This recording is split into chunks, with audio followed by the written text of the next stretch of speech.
that doesn't make you a leftist. That doesn't make you a progressive. That may you may start to shift in that direction, but that doesn't mean that you are full on a leftist. As Sam Cedar says it, he says that you may just have dad issues. You may have an issue with authority, and that may be it. But then once you get into a place of authority, you may be the same person that you hate.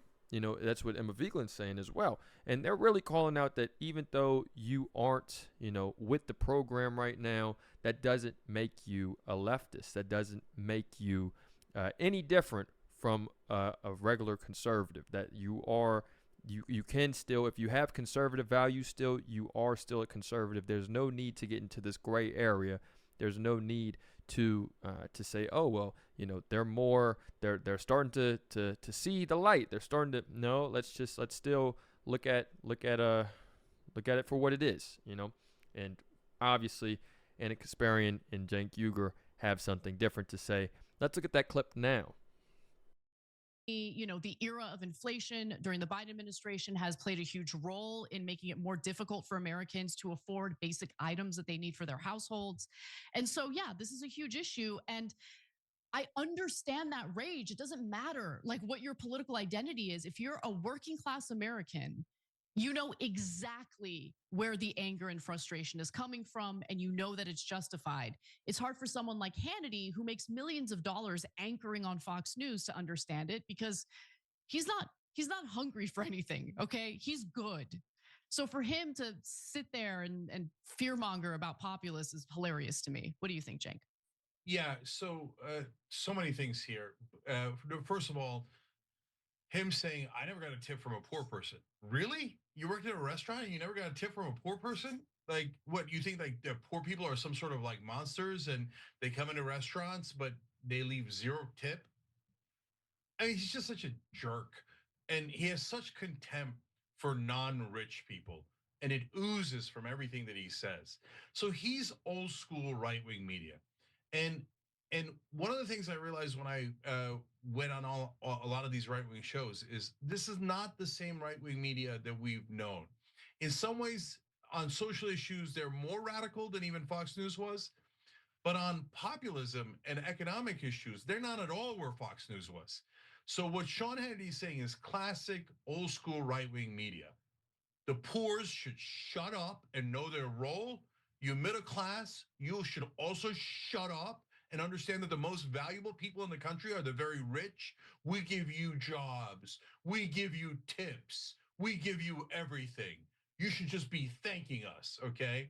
And that is old school establishment propaganda. Remember, right wing and left wing and Fox News and MSNBC is just good cop, bad cop. Establishment Democrats, establishment Republicans, good cop, bad cop. They're driving towards the same thing. The rich and the powerful should remain rich and powerful, and the rest of you should know your role. And so, to me, his statement there is proof positive that I'll just personalize it to me, that I was right, that there's now a different base for the right wing. It's not, doesn't mean that they're all angels or they agree with us on everything. But look at Sean Hannity complaining about his own base. Say, what are you guys doing? You guys sound like Bernie Sanders. I told you. Here we have Cenk Uygur and Anna Kasparian. They again are wanting to blur the lines of what it means to be a conservative and progressive. For what reason is still unknown. There's no overt things just yet. You could say that they are wanting to plan their move into conservative media. They want to maybe eventually become a Fox News, one of the good conservatives, one of the ones that just gets it. The one, not a bad conservative. No, we don't want to be old conservative news. We want to be these new conservatives that are really understanding, that's really wanting what's best for the people. It's like, give it a break. Just say that you don't know what you're talking about, don't know what you really want at the end of the day. You don't even want to pick a side. And you don't know what you're doing. Just simple as that. Say that, be out loud with it. But Emma Vigeland and Sam Cedar are going to call you out still and going to still stand on what they believe is the truth. And let me know what you guys think in the comments. It's another day in the progressive way. Hey, this is Austin. I'm calling from Kentucky, but this is actually a bit of a Florida story. Okay. Can you hear me all right? Yeah.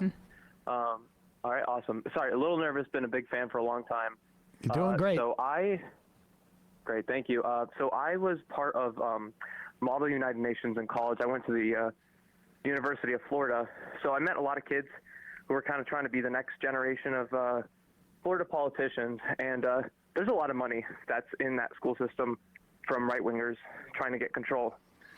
So there's this one kid I want to tell a story about, very involved in politics. You know, you look at his LinkedIn and it's just, you know, since high school doing like campaigns for Trump or local Republican senators or whatever. Type of kid who gets kicked out of like frats for being too big of a drinker, too big of a degenerate, but still somehow gets like congressional internships. But long story short, I've known this kid, do not like him. He posted an article that he got on the Miami Herald, and he's talking, you know, why economic issues turned like the median voter away from Kamala Harris. And he kind of cosplays as this centrist, I'm just a dude, my gas is too expensive, and that's why I didn't vote for Kamala. And so I know this kid, so I called him out on it in the DMs, being like, hey, why are you like lying? Like, we know who you are. And even to me, someone who's seen him, you know, argue in person for right-wing rhetoric, continues to lie to me. No, it's actually a nonpartisan group I work for. It's actually a nonpartisan group that paid me to write this article, you know, slandering the Democrats.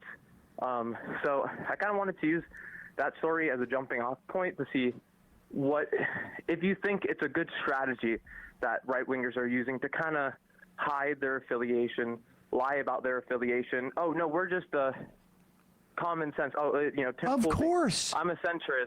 Oh, yes. I mean, look, the right-wingers ultimately will do this type of thing because they know fundamentally the essence of their politics are unpopular. And so they will say that they're being centrist.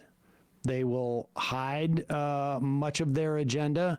They will validate their agenda by sort of using sometimes like, liberals and centrists as cover. This is what you do, without a doubt. And caller, when you brought up nepotism or like that kind of, maybe it wasn't nepotism that you said, but I thought you were going to refer to. It's nepotism, yeah. Yeah, I thought you were talking about the story of University of Florida from over the weekend was, I didn't know, so Marco Rubio's son is on the team there, right? I guess it's like a six string running back or something like that. Marco played too. Marco, he did play. Apparently that's a thing where a lot of these college football programs, deep on the depth chart, they'll hire the sons of people that they want favorable treatment for from the university. But anyway, that's a bit of an aside to what you were saying. No, yeah, I mean, it's a good point. I mean, I have so much experience with that kind of money running into like Florida. Like, I don't know if any of you saw the story. This was when I was in school, like 2 years ago. Our president was replaced by Ben Sasse, I think he was a Nebraskan senator. And he just extracted so much money out of that school. Hired all his buddies and paid out millions and millions of dollars. Yeah, and then there's also so much money. Like I remember seeing a pamphlet like my freshman year that was from TPUSA directly saying, you know, in schools like University of Florida are where we want to put money into their, like, you know, the school president like races. And I was wondering, you know, what do you think is a way to combat that? Because we don't have obviously the funding on the left wing to, you know, fund activist groups or make sure like good politicians are getting a start. But I don't know, is there any grassroots way you think of combating that at the level? Because it's a whole lot of money. Are you talking about within colleges, or are you talking just in general? Yeah, specifically in colleges, it seems like they're, you know, like Project 2025, they're trying to get those minions from day one so they're loyal, you know, when they hit 40 and they're, you know, middlemen and the government or whatever. Well, I mean, I think starting organizations and Young DSA is and joining those organizations. I mean, starting if there isn't one there, joining them if they're not, and then, you know, in some ways you can, if you can't come up with other ways of getting your message out, whether it's, I don't know, like I don't know what happens on college campuses anymore these days, but Yeah, because your head's in the sand. I'm not hanging out on college campuses as much as I used to, although more than I have been recently, obviously, because my daughter's going. But parties, speakers, you know, I don't know, like sell cookies with, you know, a QR code on it to go to a site with information about issues. I don't know. There's all sorts of different. Are you hungry, Sam? I am now. Yeah. You know, all of Yeah, that kind of stuff. Yeah, I mean, like I agree with what you're saying, but it seems almost like pointless when there's a whole system of money that's going to churn out. When the kids flip 4 years, you know, you may radicalize a junior to, you know, not join something or whatever, but when there's money that's going to go and there's a new fresh set of faces, like Listen, I could talk about like the intricacies of this. If it was for a while, if money was going to be the determinant factor, this fight would have been over a long time ago. Yeah, they need the money to for the enthusiasm to gender the enthusiasm. The advantage that you will have is that fundamentally your ideology is to the benefit of more people, and their money is to make up for that deficit that they have in their ideology. yeah. And so you can't get discouraged by that. It is without a doubt, it is a 2-step forward, 1 step back, sometimes 1.5 steps back. So happy if that is what happened. I would be incredibly happy. I would still say I wish the other person won. Like, I mean, that's just how I'm gonna be. Mhm. Like, we are a partisan nation. We can unify in moments, and we can do those things. I have deep reservations about what we're about to hear in this speech and what we're about to hear announced. I would love in my core to feel wrong about the movements of both corporate America, our tech overlords, and the world of Donald Trump. But Donald Trump himself has been telling us a lot of really bad ideas, in my opinion, that he is planning on doing, that I know from reading history and from being alive and from graduating from school before No Child Left Behind took power, that this is not going to work. And so if it does, guess what? Then congratulations. I'll be super happy. But I don't think it will. And so I'll be the first one. Mea culpa, sure, great. Yeah. But I've worked under bosses like him before, and those companies don't exist anymore. Well, so sorry. So, Wait, so is America done? Is that your prediction? Done. No, I don't think it's done. I think that we just listen. We're doing something different. I just don't know what it is. Like again, you were talking about Mike Johnson and Tom Cotton stepping forward and being like, no, there's a law about TikTok. So I will say this is I think this is like the safe test of the executive power this term, right? It's something that is very, very popular, that flies in the face of a law.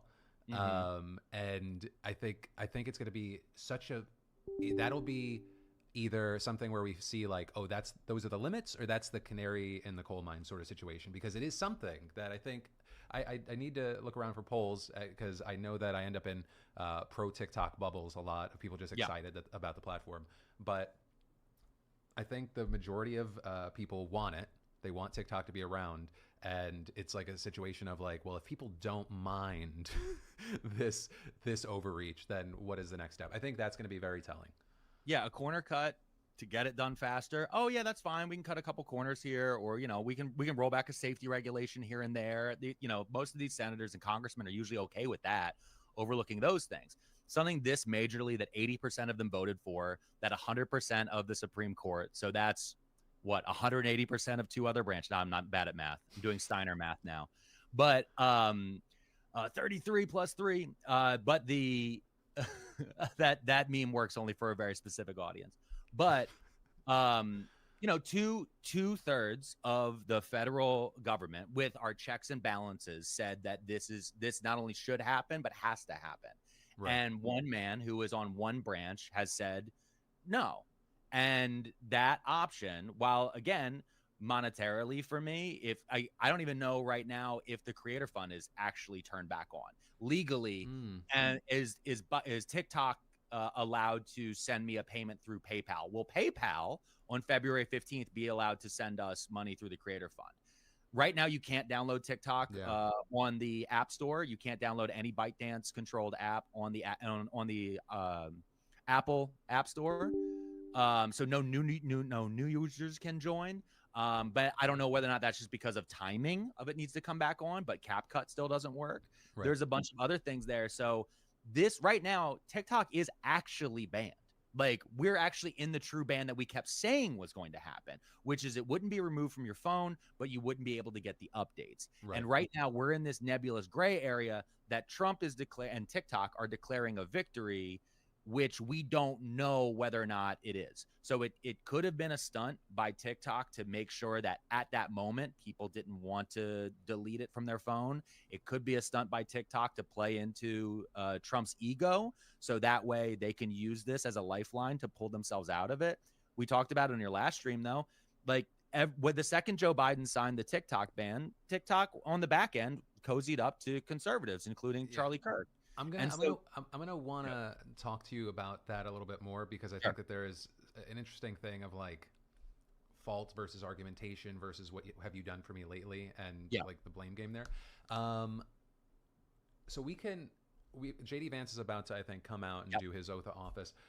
Would you be able to come back in a little bit? Yeah. I know that today's gonna be a busy day for a lot of people. So no, it's totally fine. It's just gonna be weird because now the vice president of the United States is gonna be younger than both of us. Wait, what? How old is he? He's 40. How dare you? I'm 39. You're 39? I'm a spring chicken. I'm 40. I thought you were. I thought old. All right. I'm sorry. Dusty. He was born in August. Wait, what is happening right now? Are they singing or? Okay. He's gonna say, "Let's get ready to rumble." I thought it was the way he looked. I thought that was a UFC announcer. Okay, I'll take a break. I'll see you in a minute. All right, I'll see you in a bit. All right. I'm gonna mute you just in case. There we go. All right, let's see. All right, yeah. So he's singing. We'll come back just in case. Here in a minute, we'll go full screen with me. He's Phil got super offended. Wait, I got offended by what? What was the clip? It clip. What's the moment where I got offended? I gotta see. He's announcing the purge. See, I acted like we're doing this live stream so that you have a place to be and to watch this. This is just so I have. Oh, the age. Yes. I was offended. Come on. I look semi silky smooth. Oh wait, here we go. We got Biden. 1 second.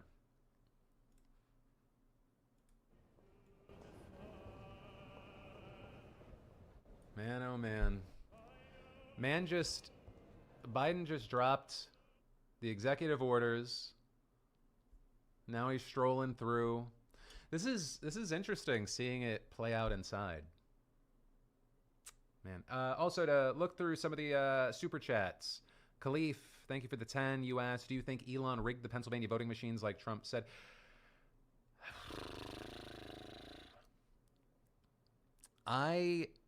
Everything in my head is that no, I don't think that anything happened. I feel like Trump is loose with language. I know that that's not going to be a popular statement with this existing chat. I don't think anything happened. I think that people voted how they wanted to vote, and like as far as like what they believed in at the time of the election. I think that's what it is. Like, Donald Trump is about to become the president of the United States, I think, through legitimate means. Like, I don't know what to say to you. You know what I mean? You think of Russian bot farms in the chat? I don't think. No, that's the thing. They're just there are bot farms and stuff and things that happen online and like whole fucking crazy campaigns and people get manipulated by things. But there are also just some people that disagree with us, right? And I mean that in every aspect of life, whether it be politics, whether a fucking thing happened in a sporting event, whether that thing in the sky is a drone or a fucking alien, whether the earth is flat or not. However legitimate or illegitimate, there are people that agree and disagree. You know, it's and yeah, I mean, to your point, there are some people that are trolling that'll see like any sort of thing. They'll be like, I'm drinking tears, and it's like that. Everything gets like overblown in those moments. But yeah. Oh, there you go. There you go. Someone goes, I'm gonna unsubscribe. You Trump apologist. I think that he got elected through legitimate means. If you think that is crazy, yeah, you can unsubscribe. It's a free country. Let's see. Thoughts on Sweet Tea? Is Sweet Tea a person, or do you mean just like being back in the South? Oh, wait, here we go. Is the karaoke done?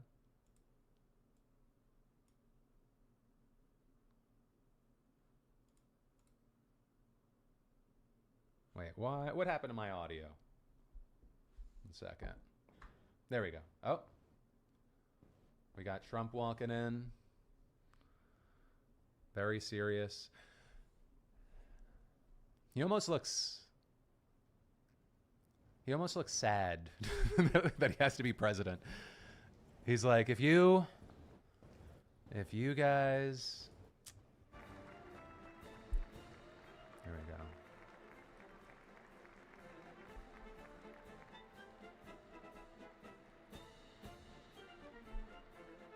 All right.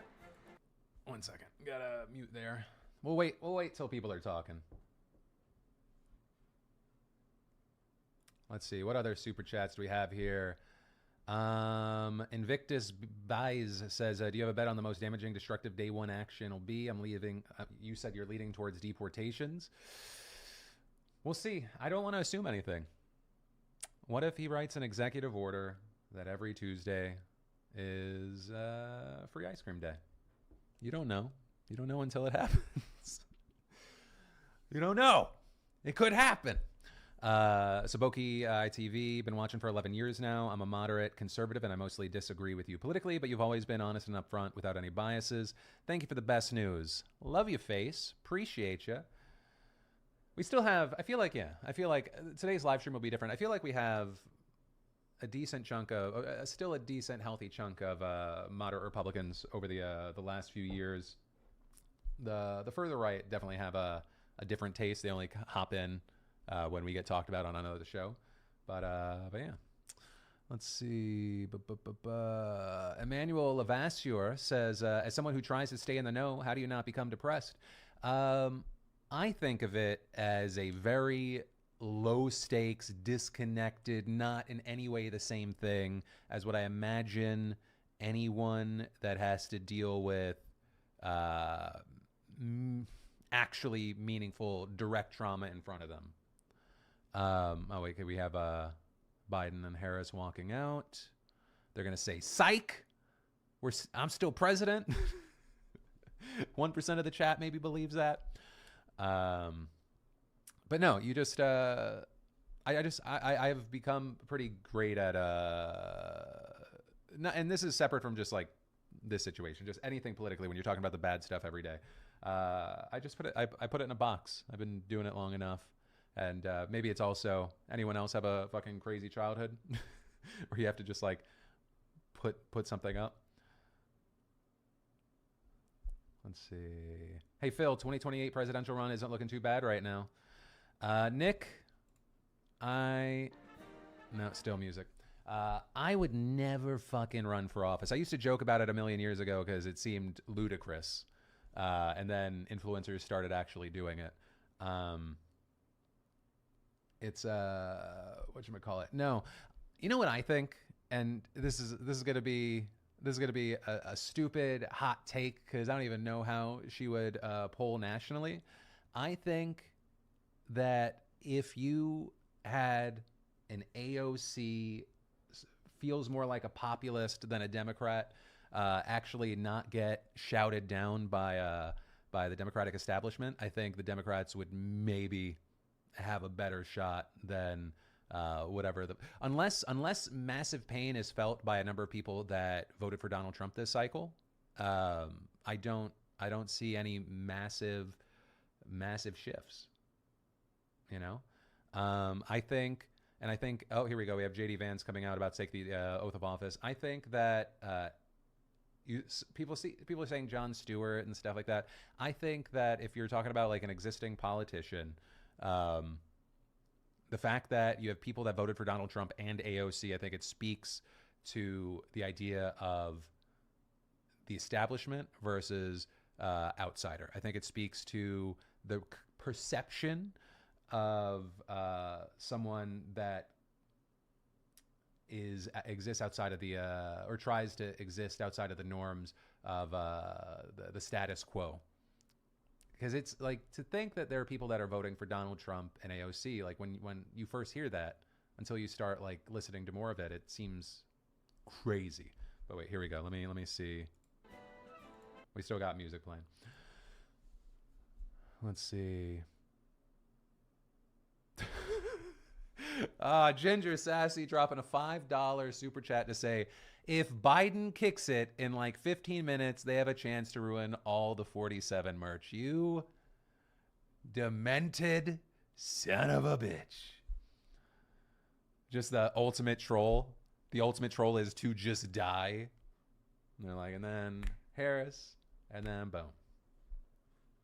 Here we go. Elizabeth Farrell. Oh, here we go. House Sergeant at Arms, the Honorable William P. McFarland.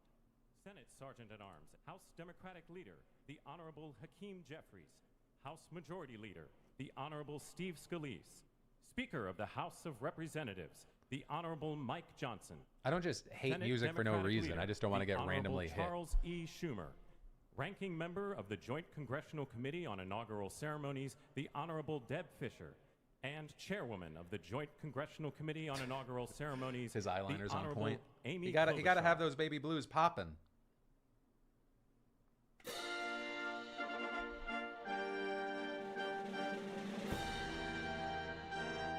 Let's see.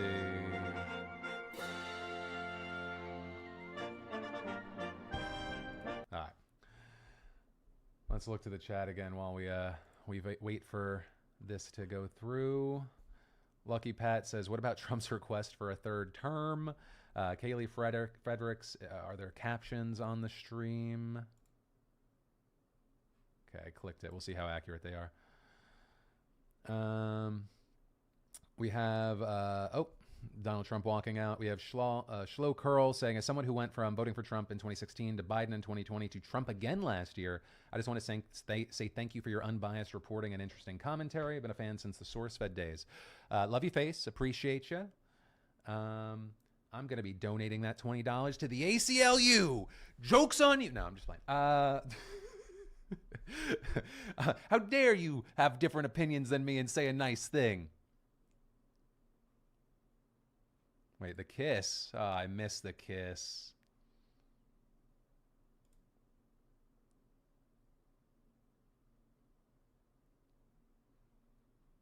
Wait, okay, wait, I'll try. And then we'll double speed so we can get back to it. Wow.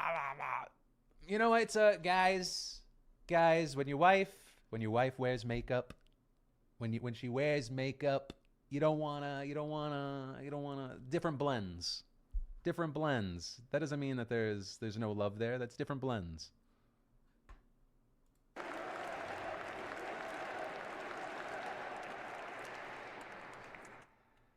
Yeah, I mean, look at it, the man's fucking neck to his face. He didn't want to get please be seated. A Trump stain on her.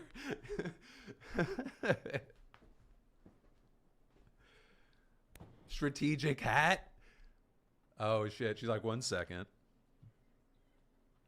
1 second. Oh, man.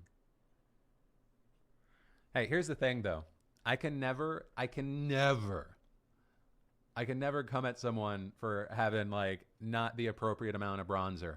One of the first times I ever went to the Streamy Awards, someone was like, "Hey, you need to get the chairwoman of the Joint Congressional you need to get a spray tan before you go." And I let it stay on too long.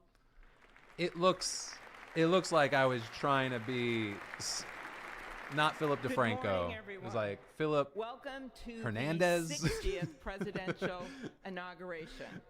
Today, So, you know, President-elect sometimes it Trump happens. and Vice President-elect Vance will take their oaths of office, and we will witness the peaceful transfer of power at the heart of our democracy. Here's the thing, though. Do we think that we get the presidential speech? For the past year, Or I've do we chaired get the inaugural retribution ceremony talk? committee, which includes the leadership of Congress from both parties. We thank the committee and Capitol staff and law enforcement who worked so hard over the last year, and especially the last 3 days. You've done a beautiful job, and you have shown grace under pressure.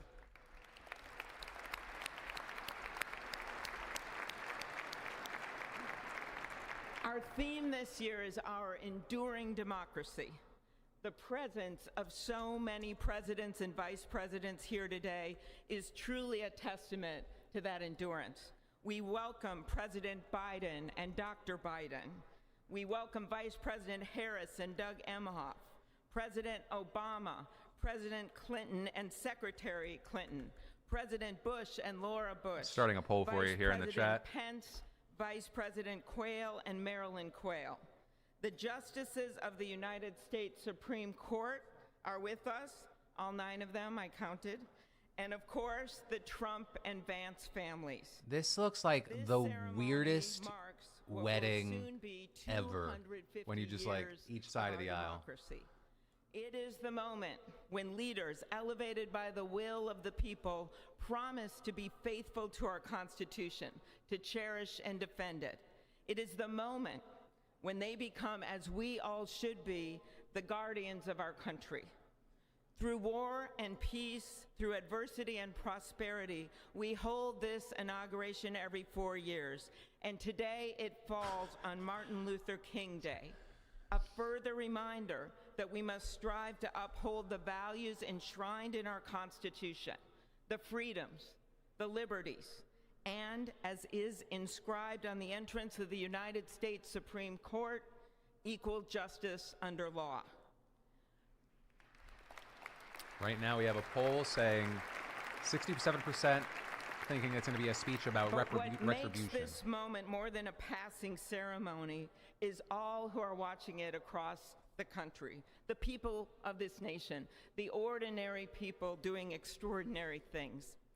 President Kennedy, who at one point worked as a senator in this building and would often walk through this very rotunda, once said, "In a democracy, every citizen, regardless of interest in politics, holds office. Every one of us is in a position of responsibility." With that responsibility of citizenship comes an obligation not to seek out malice, as President Lincoln once reminded us, but to view others with a generosity of spirit despite our differences. With that responsibility of leadership comes an obligation to stand our ground when we must and find common ground when we can. With everything swirling around us, the hot mess of division, it is on all of us, to quote an incredible songwriter who just happened to be born in my state, to ensure that our nation's democracy Weird flex. is our shelter from the storm. There's a reason this ceremony takes place at the Capitol. In other countries, it might be in a presidential palace or a gilded executive office building. Here, it is traditionally held at the Capitol, the People's House. It is a fitting reminder of the system of checks and balances that is the very foundation Who's that? of our government. Who's that Mortal Three Kombat character who equal throws their branches hat? of government.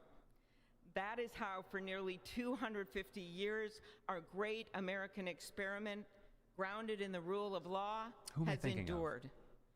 So, as we inaugurate Is it a new president and Kung vice Lao? president, let us remember that the power of those in this room comes from the people. The construction workers It's not quite a who Kung build Lao our hat. country, the teachers and healthcare workers who nurture us, the troops defending our freedoms, and yes, the firefighters in Los Angeles putting themselves on the line for us.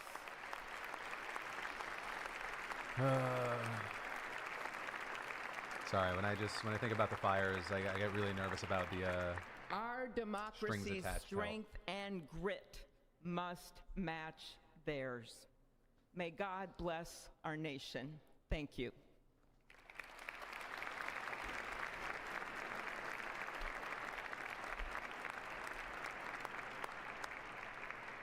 let's see.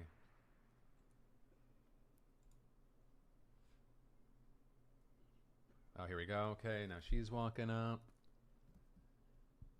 Good afternoon. Endurance through the years is the ultimate test. Good morning.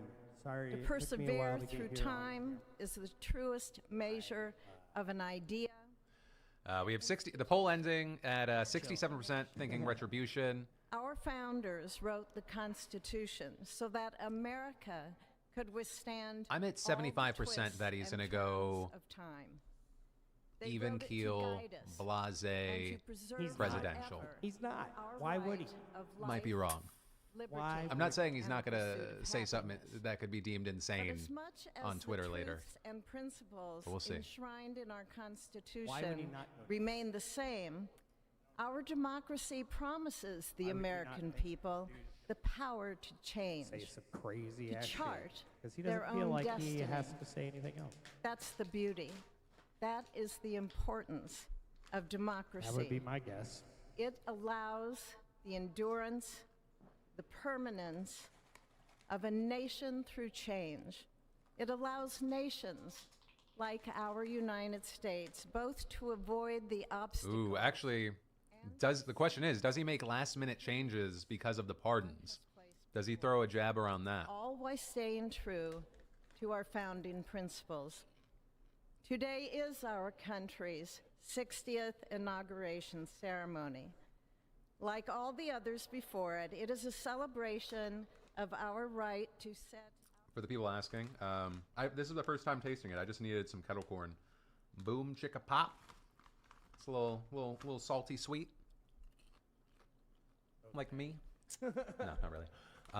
No one Yeah. Strive to lead. Had to have snacks. In November, Americans chose again to steer this nation towards greatness, the secure, safe, and prosperous future that our founders envisioned for all of us.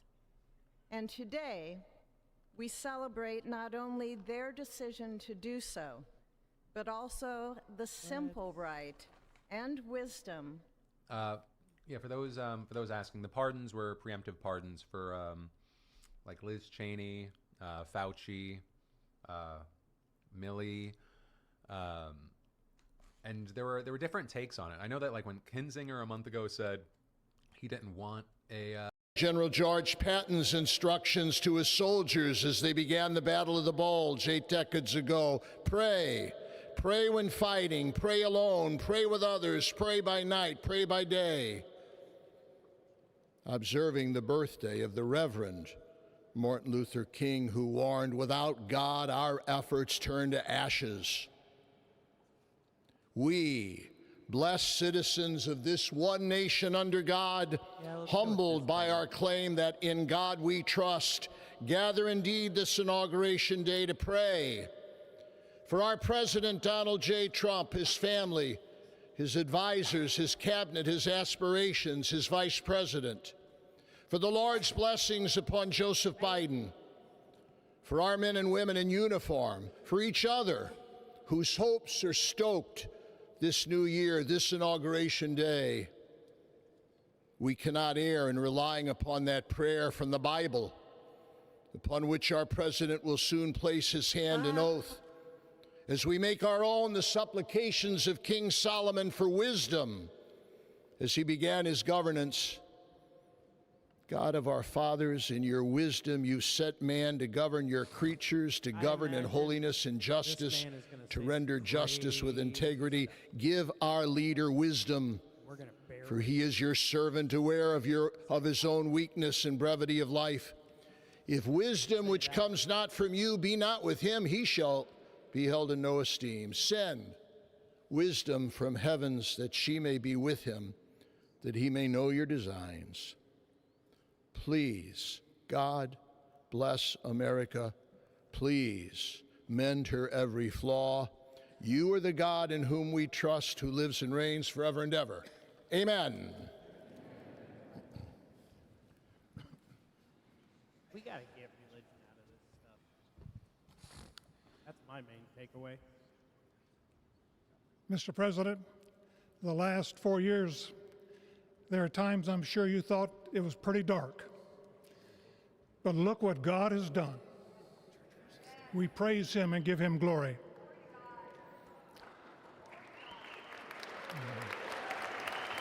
We are not a Christian nation. We are not a Christian nation. Let us pray. Let us always remember we are not a Christian Our Father and our nation. God, thou hast said, blessed is the nation whose God is the Lord. As the prophet Daniel prayed, blessed be the name of God forever and ever. For wisdom and might are his. He changes the times and the seasons. He removes kings. He raises up kings. He gives wisdom to the wise and knowledge to those who have understanding. Our Father, today, as President Donald J. Trump takes the oath of office once again, we come to say thank you, O Lord our God. Father, when Donald Trump's enemies thought he was down and out, you and you alone saved his life and raised him up with strength and power by your mighty hand. We pray for President Trump, that you'll watch over, protect, guide, direct him. Give him your wisdom from your throne on high. We ask that you would bless him and that our nation would be blessed through him. We also ask that you would bless and protect Melania as First Lady. We thank you for the beauty, the warmth, and grace that she shows not only to this nation, but to the whole world. You can tell Barron's got no We thank you for Vice President-elect J.D. Vance and his wife Usha and their young family. May he be a strength to President Trump, to stand beside him, to hold up his arms like Aaron held up the arms of Moses in the midst of battle.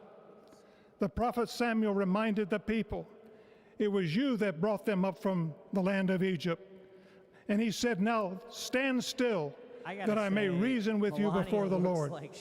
So, Father, we take this moment to stand still, to remember the great things that you have done for this nation. Thank you for the protection, the bounty, the freedoms that we so enjoy. We remember don't look at my eyes, to keep our eyes fixed on you. And may our hearts be inclined to your voice. We know that America can never be great again if we turn our backs on you. We ask for your help, and we pray all of this in the name of the King of Kings, the Lord of Lords, your Son, my Savior, and our Redeemer, Jesus Christ. Amen. Ladies and gentlemen, please welcome Associate Justice Kavanaugh to administer the Vice Presidential Oath of Office. Oh, yeah. Yeah, let's get Brett Kavanaugh in there. What? Brett Kavanaugh. Why is this child being walked out here? What's going on? Is that J.D. Vance's child? Children?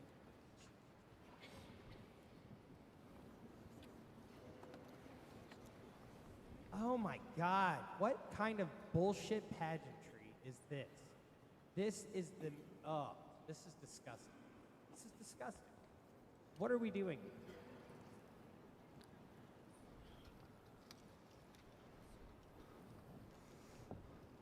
Please raise your right hand and repeat after me.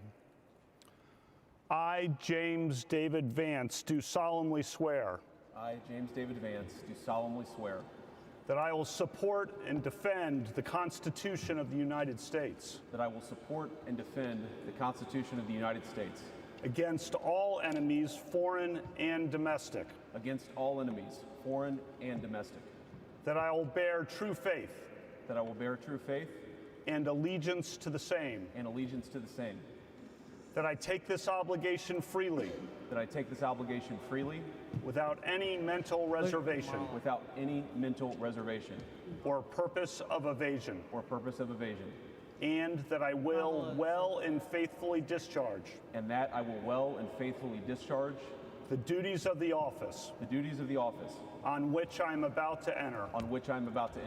So help me God. Congratulations, Mr. Vice President.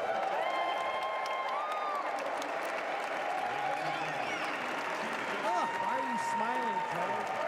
Why? Why are you smiling?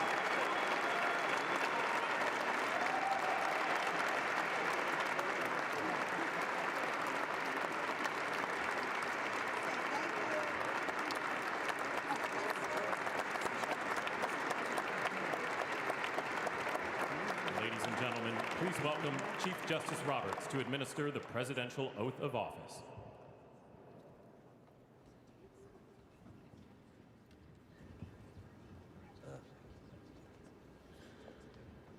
Can't even with this shit.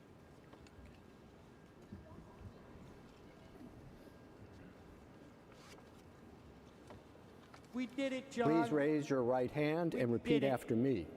I, Donald John Trump, do solemnly swear. I, Donald John Trump. Anybody noticing he don't have his hand that on I the will Bible? faithfully execute That I will faithfully execute the office of Why is President of Melania the just United standing there States with the the Bible? office of President Without of the United actually States and will, to the best of my ability, Anybody? and will, to Hello? the best of my Hello? ability, preserve, protect, and defend What's going on here? preserve, protect, Anybody? and defend the Constitution of the United States. the Constitution of the United States. So help me God. So help me God. Congratulations, Mr. President. We did it, John.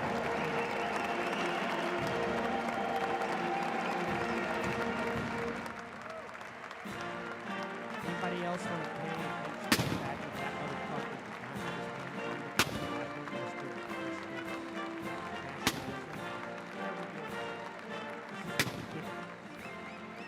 I don't even. Don't even know what to say.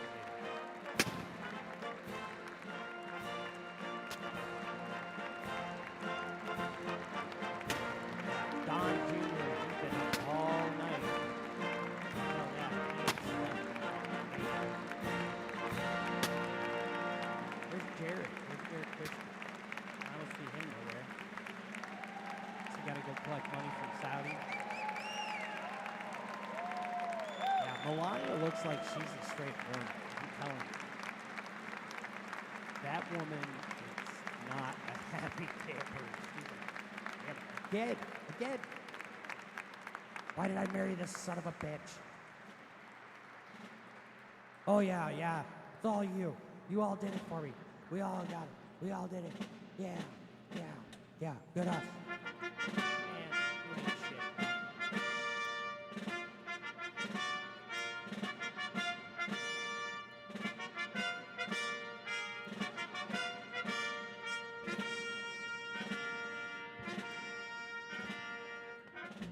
Yep, get those teleprompters up there.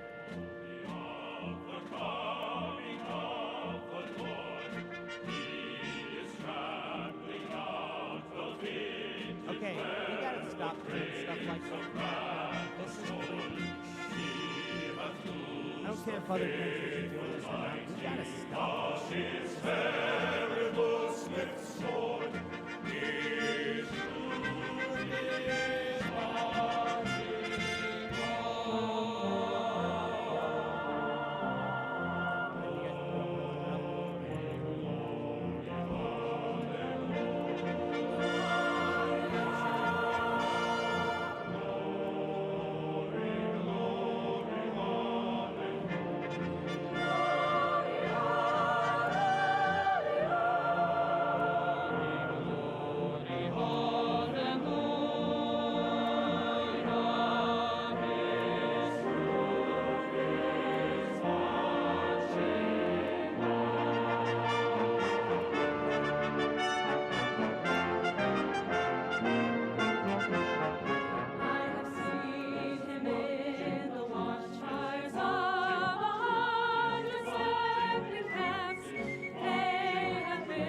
it is my honor and pleasure to introduce to you the 45th and the 47th President of the United States of America, Donald J. Trump.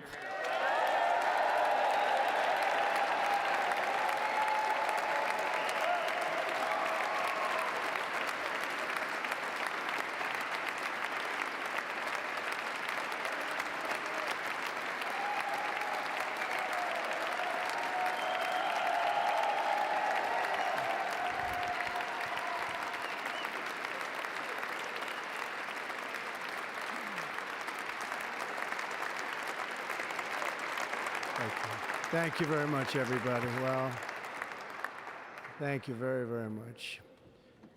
Vice President Vance, Speaker Johnson, Senator Thune, Chief Justice Roberts, Justices of the United States Supreme Court, President Clinton, President Bush, President Obama, President Biden, Vice President Harris, and my fellow citizens. The golden age of America begins right now.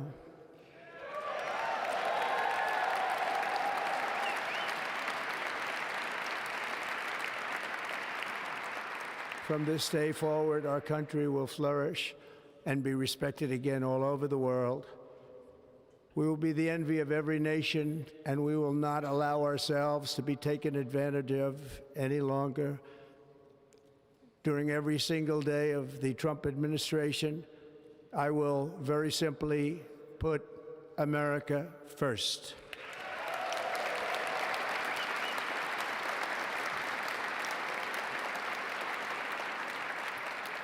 Our sovereignty will be reclaimed. Our safety will be restored.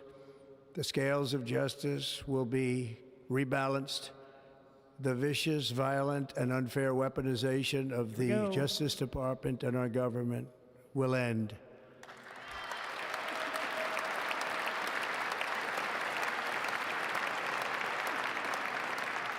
And our top priority will be to create a nation that is proud, prosperous, and free.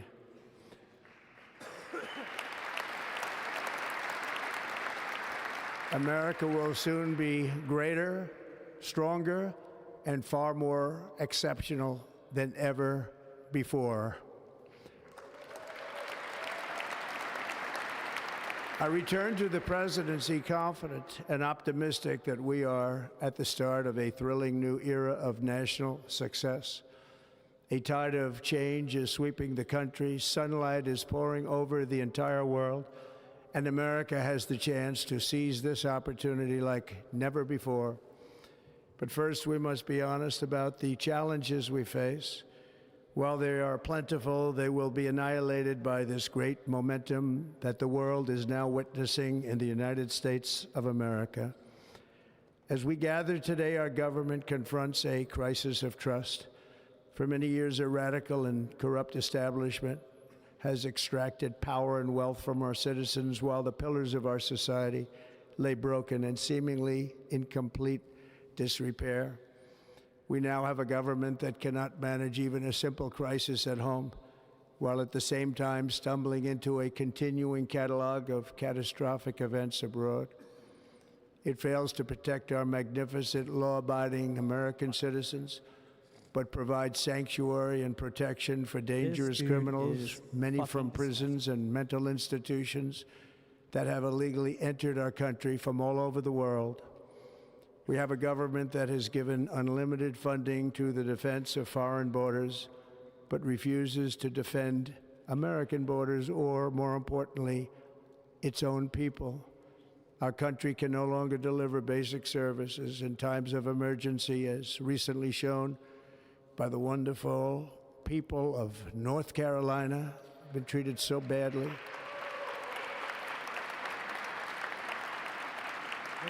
And other states who are still suffering from a hurricane that took place many months ago. Or more recently, Los Angeles, where we're watching fires still tragically burn. From weeks ago, without even a token of defense, They're raging through the houses and communities, even affecting some of the wealthiest and most powerful individuals in our country, some of whom are sitting here right now. They don't have a home any longer. Oh, bullshit. That's interesting. They've got multiple fucking homes. But we Eat my can't let ass. this happen. Everyone is unable to do anything about it. That's going to Damn this change. guy. We have a public health system that does not deliver in times of disaster, yet more money is spent on it than any country anywhere in the world. And we have an education system that teaches our children put to it be there, ashamed you of fucking themselves in moron. many cases, to hate our country despite the love that we try so desperately to provide to them. All of this will change starting today, and it will change very quickly.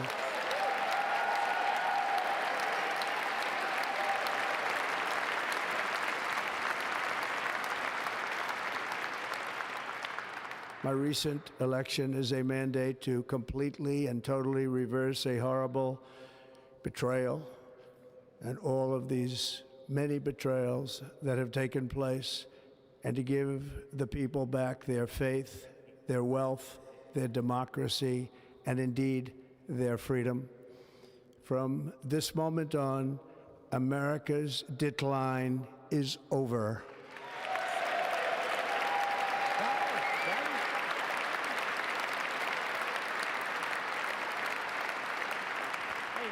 Our liberties and our nation's glorious destiny will no longer be denied, and we will immediately restore the integrity, competency, and loyalty of America's government. Over the past 8 years, I have been tested and challenged more than any president in our 250-year history, and I've learned a lot along the way. The journey to reclaim our republic has not been an easy one, that I can tell you. Those who wish to stop our cause have tried to take my freedom and indeed to take my life. Just a few months ago in a beautiful Pennsylvania field, an assassin's bullet ripped through my ear. But I felt then, and believe even more so now, that my life was saved for a reason. I was saved by God to make America great again.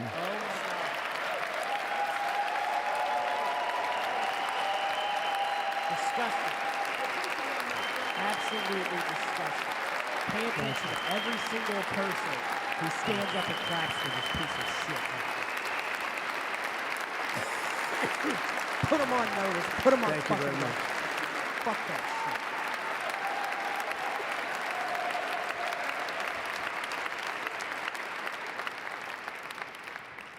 That is why each day under our administration of American patriots, we will be working to meet every crisis with dignity and power and strength. We will move with purpose and speed to bring back hope, prosperity, safety, and peace for citizens of every race, religion, color, and creed. For American citizens, January 20th, 2025 is Liberation Day. What are you talking about? Liberation Day. Motherfucker. Fuck you. I don't care. It is my I'm hope that arrested. our Come recent get me out of my presidential fucking election trailer. will be remembered as the greatest and most consequential election in the history of our country. As our victory showed, the entire nation is rapidly unifying behind our agenda with dramatic increases in support from virtually every element of our society, young and old, men and women, African Americans, Hispanic Americans, Asian Americans, urban, suburban, rural, and very importantly, we had a powerful win in all 7 swing states, and the wonder popular why. vote, we won by millions of people. To the Black and Hispanic communities, I want to thank you for the tremendous outpouring of love and trust that you have shown me with your vote. We set records, and I will not forget it. I've heard your voices in the campaign, and I look forward to working with you in the years to come. Today is Martin Luther King Day, and his honor, this will be a great honor, but in his honor, we will strive together to make his dream a reality. We will make his dream come true.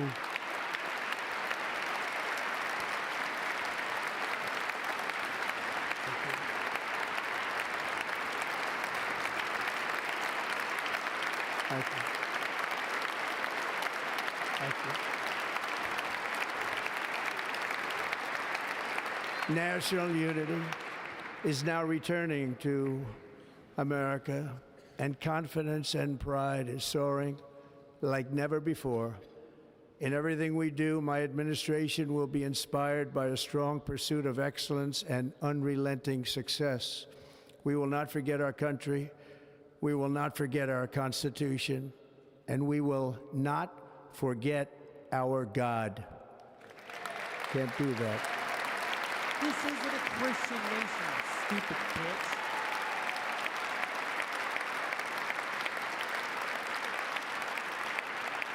Today, I will sign a series of Why doesn't historic God executive orders. Go ahead and make With these fucking actions, Jim we will Abbott begin fucking the stand up. complete restoration of America and the revolution Right now, on of fucking camera, common on sense. live fucking It's all TV. about Why common doesn't God make sense. him stand up? First, I will declare a national emergency at our southern border.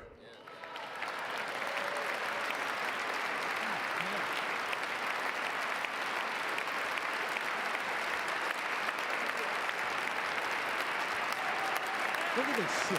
Hold every one of those motherfuckers accountable. Anybody who is standing up, hold these pieces of shit accountable and make them fucking disappear. All illegal entry power, will through our immediately be strength as a halted, people, and we will as begin the this nation. process of returning millions and millions of criminal aliens back to the places from which they came. We will reinstate my Remain in Mexico policy.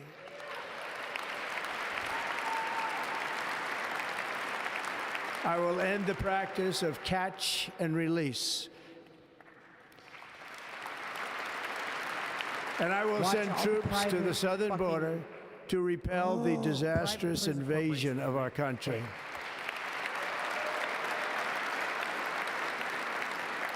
Under the orders I signed today, we will also be designating the cartels as foreign terrorist organizations.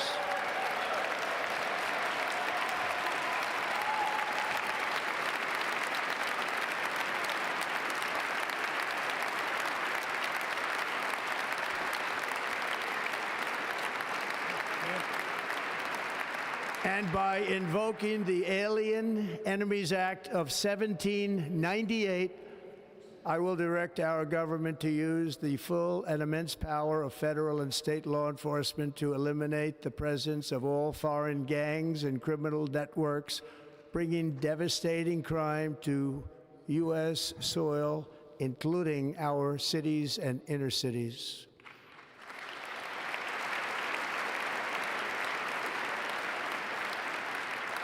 As Commander-in-Chief, I have no higher responsibility than to defend our country from threats and invasions, and that is exactly what I am going to do. We will do it at a level that nobody's ever seen before. Next, I will direct all members of my cabinet to marshal the vast powers at their disposal to defeat what was record inflation and rapidly bring down costs and prices.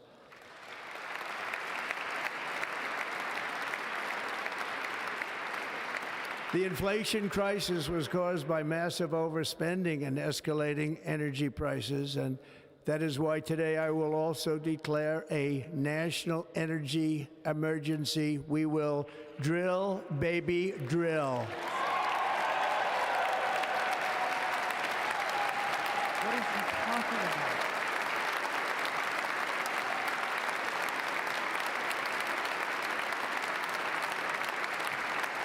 Look at all those smiling fat rich people. America will be a manufacturing nation once again, and we have something that no other manufacturing nation will ever have, the largest amount of oil and gas of any country on earth, and we are going to use it. Going to use it.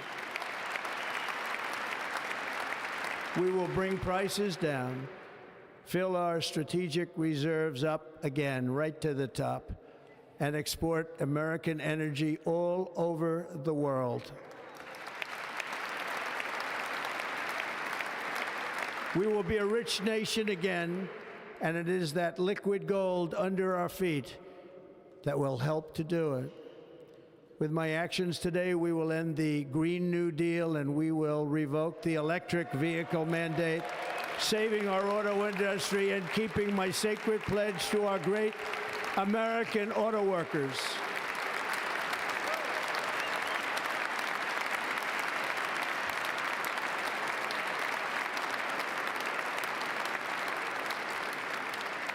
In other words, you'll be able to buy the car of your choice.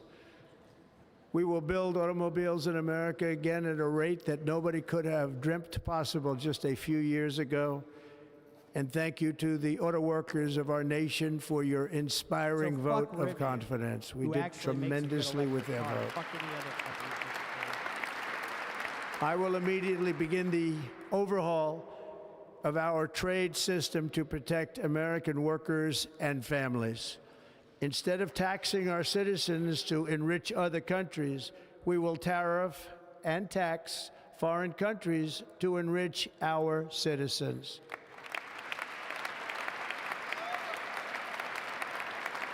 For this purpose, we are establishing the External Revenue Service to collect all tariffs, duties, and revenues. It will be massive amounts of money pouring into our treasury, coming from foreign sources. The American dream will soon be back and thriving like never before. To restore competence and effectiveness to our federal government, my administration will establish the brand new Department of Government Efficiency.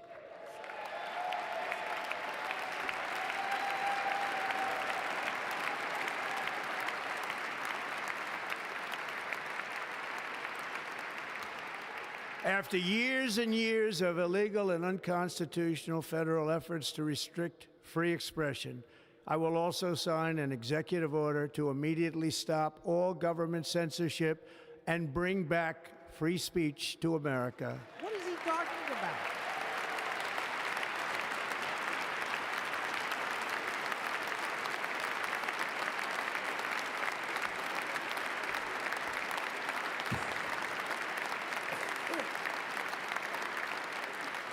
Never again will the immense power of the state be weaponized to persecute political opponents, something I know something about. We will not allow that to happen. It will not happen again. Under my leadership, we will restore fair, equal, and impartial justice under the constitutional rule of law.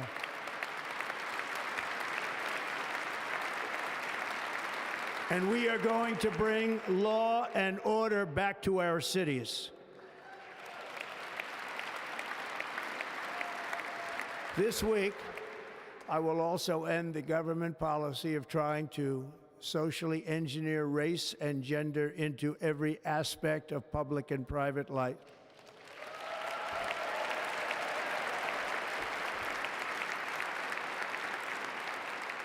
We will forge a society that is colorblind and merit-based.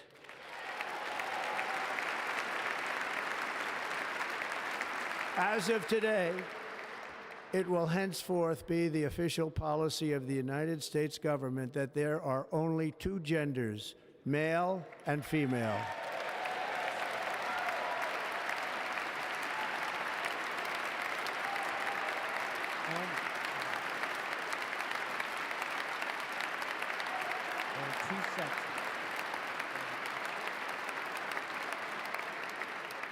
This week, I will reinstate any service members who were unjustly expelled from our military for objecting to the COVID vaccine mandate with full back pay. Wait, what?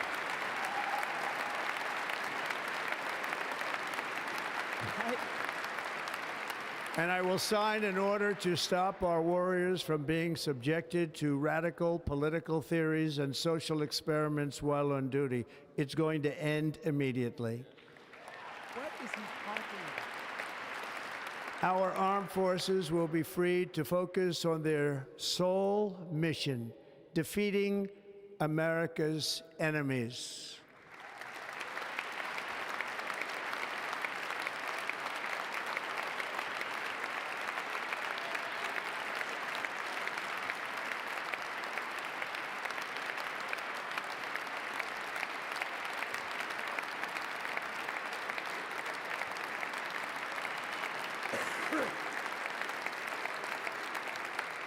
Like in 2017, we will again build the strongest military the world has ever seen. We will measure our success not only by the battles we win, but also by the wars that we end, and perhaps most importantly, the wars we never get into.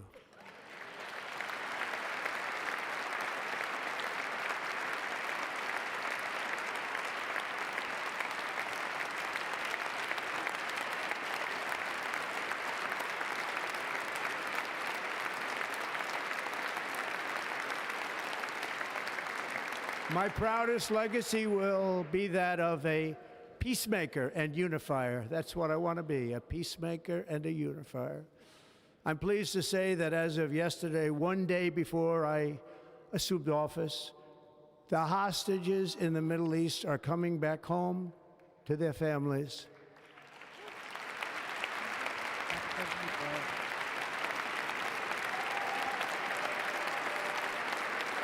Not because of you and Joe Biden and you fucking Kamala Harris. I'm sorry. Thank you. America will reclaim its rightful place as the greatest, most powerful, most respected nation on earth, inspiring the awe and admiration of the entire world. A short time from now, we are going to be changing the name of the Gulf of Mexico to the Gulf of America, and we will restore the name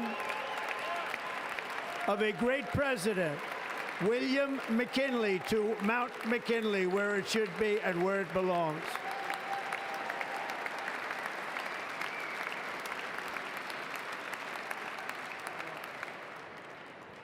President McKinley made our country very rich through tariffs and through talent. He was a natural businessman and gave Teddy Roosevelt the money for many of the great things he did, including the Panama Canal, which has foolishly been given to the country of Panama after the United States. The United States, I mean, think of this, spent more money than ever spent on a project before and lost 38,000 lives in the building of the Panama Canal. We have been treated very badly from this foolish gift that should have never been made, and Panama's promise to us has been broken. The purpose of our deal and the spirit of our treaty has been totally violated. American ships are being severely overcharged and not treated fairly in any way, shape, or form, and that includes the United States Navy. And above all, China is operating the Panama Canal, and we didn't give it to China, we gave it to Panama, and we're taking it back.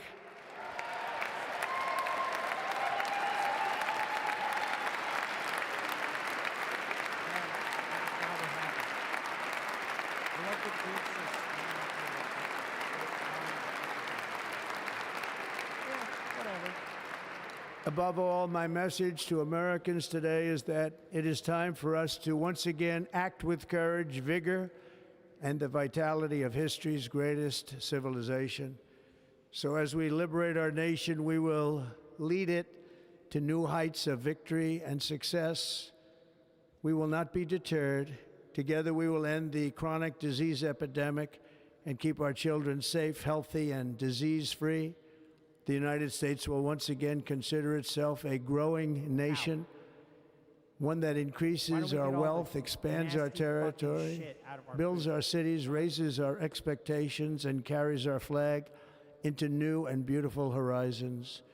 and we will pursue our manifest destiny into the stars, launching American astronauts to plant the stars and stripes on the planet Mars.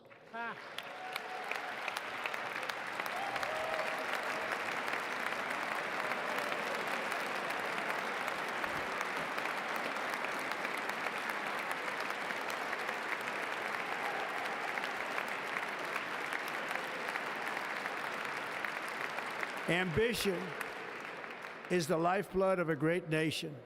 And right now, our nation is more ambitious than any other. There's no nation like our nation. Americans are explorers, builders, innovators, entrepreneurs, and pioneers. The spirit of the frontier is written into our hearts. The call of the next great adventure resounds from within our souls. Our American ancestors turned a small group of colonies on the edge of a vast continent into a mighty republic of the most extraordinary citizens on earth. No one comes close. Americans pushed thousands of miles through a rugged land of untamed wilderness. They crossed deserts, scaled mountains, braved untold dangers, won the Wild West, ended slavery, rescued millions from tyranny, lifted billions from poverty, harnessed electricity, split the atom, launched mankind into the heavens, and put the universe of human knowledge into the palm of the human hand. If we work together, there is nothing we cannot do and no dream we cannot achieve. Many people thought it was impossible for me to stage such a historic political comeback. But as you see today, here I am. The American people have spoken.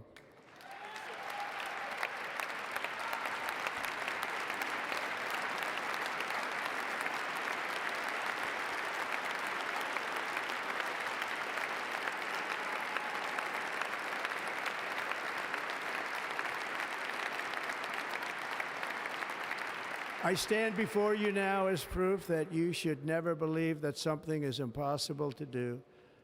In America, the impossible is what we do best.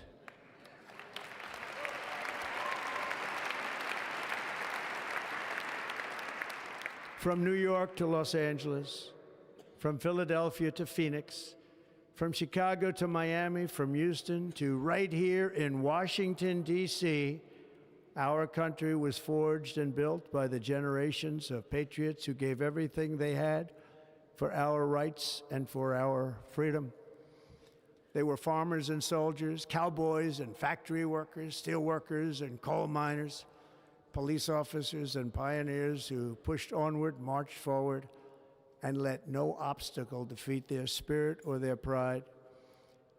Together they laid down the railroads, raised up the skyscrapers, built great highways, won 2 world wars, defeated fascism and communism, and triumphed over every single challenge that they faced.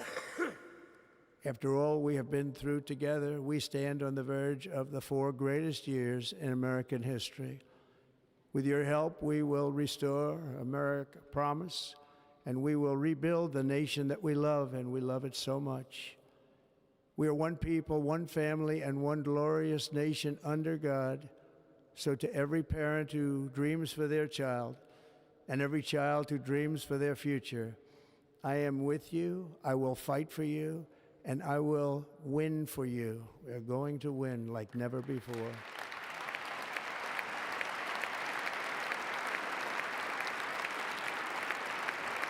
Thank you. Thank you.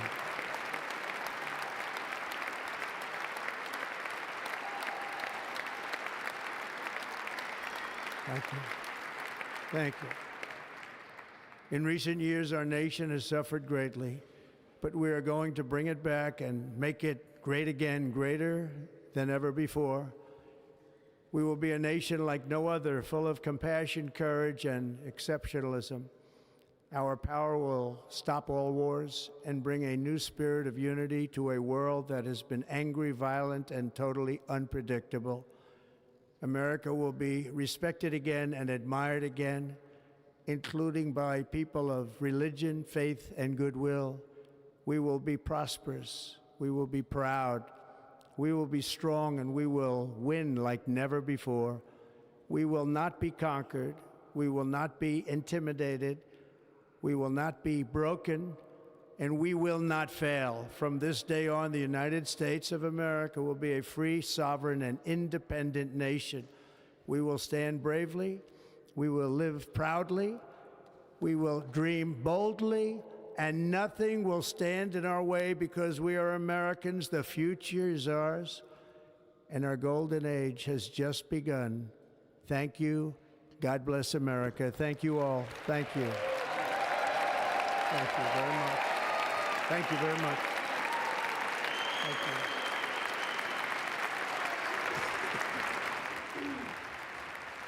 you. As newly sworn in, now President Trump speaking to the American people for the first time as the 47th President of the United States, promising what he called a golden age of America beginning today, and repeating many of the messages he often says in his rally speeches and campaign remarks along the way over the last couple of years. Also noting this is, for himself, a remarkable political comeback and promising a new age for America ahead. We're waiting now for, I believe, Carrie Underwood to make her way to the podium to perform America the Beautiful.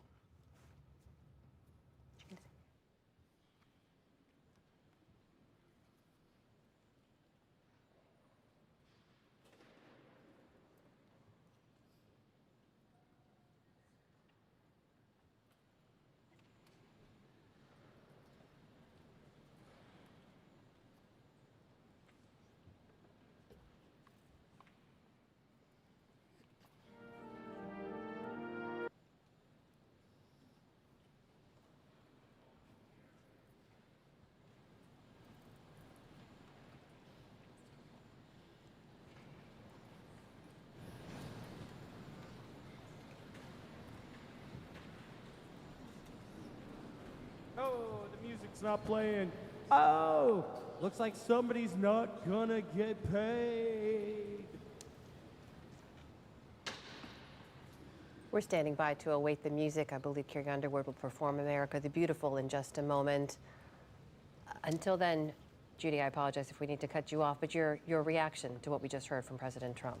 Well, it was, as you said, Amna, it was a reprise of much of what we heard during his campaign, and frankly, a reprise in many respects of what he said 8 years ago when he talked about, he didn't use the term carnage, which he did, but he did describe a dark time in America where American citizens have been failed by their government, where the borders have been overrun, crime, pretty much the darkest picture you can imagine.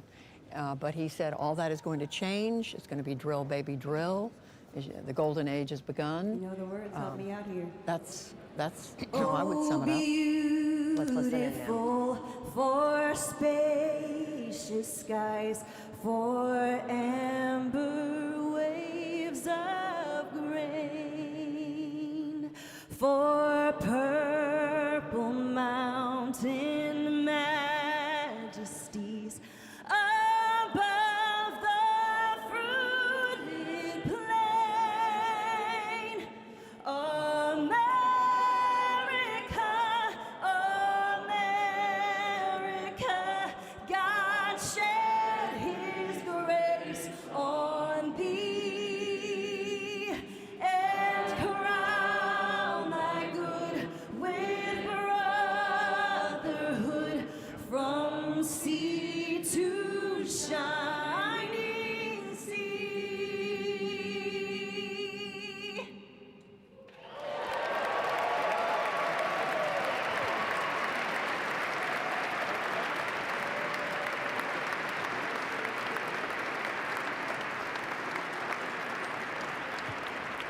Carrie Underwood, the pro that she is, with an impromptu a cappella version of America the Beautiful after there seemed to be an issue with the musical accompaniment. Tiffany, when you heard President Trump there say that this Ladies is... and gentlemen, Senator Fisher will now introduce the benediction clergy. this is now the golden age of America. The golden age of America begins right now. How did that strike you? Ari Berman, Pastor Lorenzo. I took it as Soul, a call for and all Reverend American Frank citizens to be actively engaged in this, new golden era that we have coming up on us, that Donald Trump is leading, that we're the innovators and the builders and the creators, and that's what makes this country beautiful. Kevin? Well, I think a lot of Donald Trump's speeches, there were like 4 speeches in this, and I think he's wanted to frame it as aspirational, and he truly does believe this is a golden age. But I think probably the most important term he used was the term liberation. He believes this is a pivot point and a cultural tipping point that is in favor of the MAGA view of how Washington should work. And bless its inhabitants with the Hebrew words, Baruch HaGever Asher Yiftach BaHashem. Blessed is the one who trusts in God. Thousands of years later, this great nation, which adopted these words as its motto, "In God we trust," stands at a moment of historic opportunity. Americans are searching for meaning. Our merciful Father, help us rise to meet this moment. Bless President Donald J. Trump and Vice President J.D. Vance with the strength and courage to choose the right and the good. Unite us around our foundational biblical values of life and liberty, of service and sacrifice, and especially of faith and morality, which George Washington called the indispensable supports of American prosperity. Guide our schools and college campuses, which have been experiencing such unrest, to inspire the next generation, to pair progress with purpose, knowledge with wisdom, and truth with virtue. Hear the cry of the hostages, both American and Israeli, whose pain our president so acutely feels. We are so thankful for the 3 young women who yesterday returned home, and pray that the next 4 years brings peace to Israel and throughout the Middle East. Almighty God, grant all Americans the opportunity to realize our shared dream of a life filled with peace and plenty, health and happiness, compassion and contribution. Stir within us the confidence to rise to this moment. For while we trust in God, God's trust is in us, the American people. America is called to greatness, to be a beacon of light and a mover of history. May our nation merit the fulfillment of Jeremiah's blessing, that like a tree planted by water, we shall not cease to bear fruit. May all of humanity experience your love and your blessing. May it be thy will, and let us say, Amen. Let us pray for our 47th president. Heavenly Father, we're so grateful that you gave our 45th and now our 47th president a millimeter miracle. We are grateful that you are the one that have called him for such a time as this, that America would begin to dream again. We pray that we would fulfill the true meaning of our creed, that we hold these truths to be self-evident, that all men are created equal. We pray that you use our president, that we will live in a nation where we will not be judged by the color of our skin, but by the content of our character. Heavenly Father, in the name of Jesus, we are so grateful today that you will use our 47th president so we would sing with new meaning, my country, 'tis of thee. Sweet land of liberty, of thee I sing. Land where my fathers died, land of the pilgrim's pride, from every mountainside. Let freedom ring, and because America is called to be a great nation, We believe that you will make this come true. So let freedom ring from the prodigious hilltops of New Hampshire. Let freedom ring from the mighty mountains of New York. Let freedom ring from the heightening Alleghenies of Pennsylvania. Let freedom ring from the snow-capped Rockies of Colorado. Let freedom ring This is from the curvaceous hilltops of California. Shut the fuck But up, God, dude. we're asking you not only that, let freedom ring from Stone Mountain, Georgia. Let freedom ring from Lookout Mountain of Tennessee. Let freedom ring from every hill and every molehill in Mississippi, from every state, every city, every village, and every hamlet. And when we let freedom ring, we will be able to speed up that day where all of your children, black men and white men, Protestant and Catholic, Jew and Gentile, will be able to sing in the meaning of that old Negro spiritual, free at last. Free at last. Thank you, God Almighty. We are free at last. If you believe where the Spirit of the Lord is, there is liberty. Come on, put your hands together and give your great God great glory.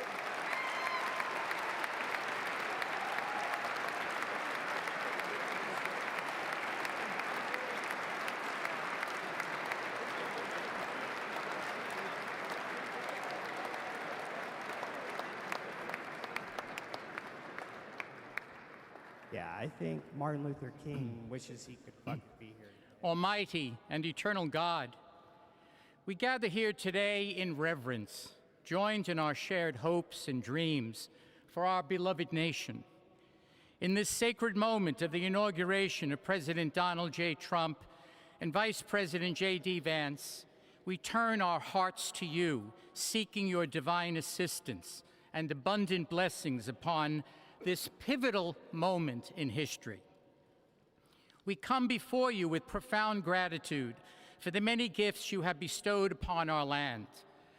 Thank you for the freedoms we cherish, for the strength of our communities, and for the resilience of our spirit. As our President and Vice President embrace their newly appointed roles, we humbly implore that your everlasting love and wisdom will envelop them. Grant them the clarity of mind to navigate the challenges that lie ahead and the compassion to serve all citizens with fairness and integrity. May their hearts be filled with a giving spirit and sincere understanding for those whom they represent. May they be beacons of hope in times of uncertainty and prophetic voices in defending the dignity of all created life. We pray for a spirit of collaboration to flourish in our government and across our nation, fostering an environment where dialogue and heartfelt listening will prevail over division or discord. May each decision made by our President and Vice President reflect the values of justice and peace. As we embark on this new chapter, we also seek your comfort, O God, for those who feel lost or disheartened. In this time of transition, may your light shine upon them, reaffirming their belief in a brighter tomorrow. May we all strive to lift one another, supporting our fellow citizens with kindness and empathy, recognizing that together we can overcome any adversity.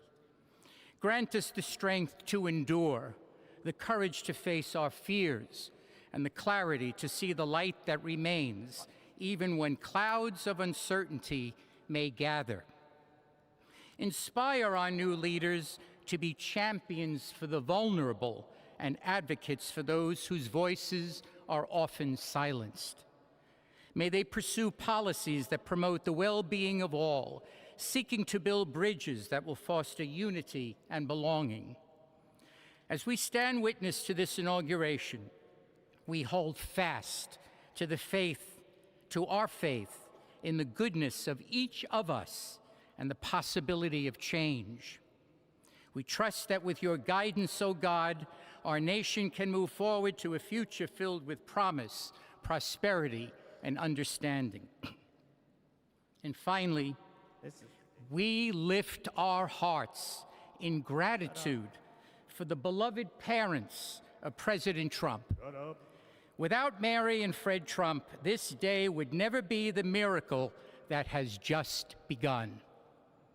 From their place in heaven, may they shield their son from all harm by their loving protection, and give him the strength to guide our nation along the path that will make America great again. Let us go forth now with these words of President Trump's emblazoned on our hearts. As long as we have pride in our beliefs, courage in our convictions, and faith in our God, then we will not fail. We stand tall, we stand proud, because we are Americans, and Americans kneel to God, and to God alone. Amen. Ladies and gentlemen, please remain standing for our national anthem. Jesus, come the fuck on, dog.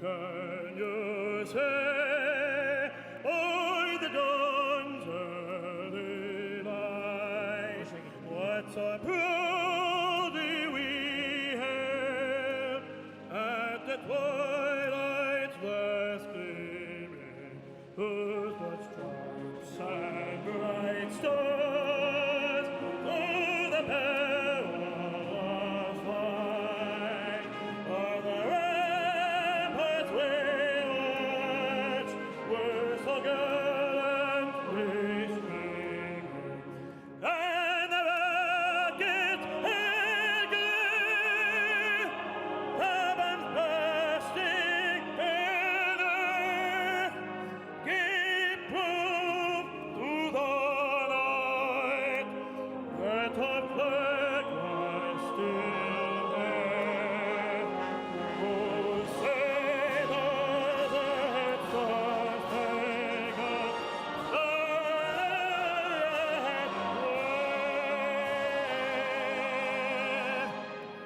Why is he saluting this? What is he doing? Is he totally insane? What is going on here?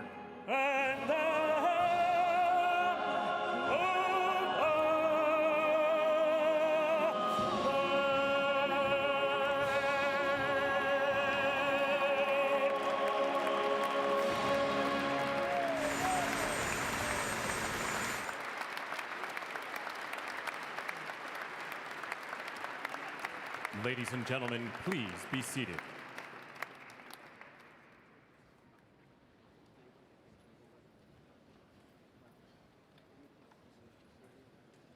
Ladies and gentlemen, please remain at your seats while the President and official party depart the platform.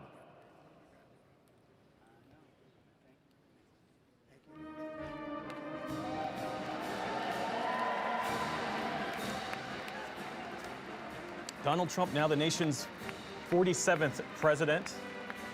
The end of his inaugural here as he and other members of the new administration make their way out.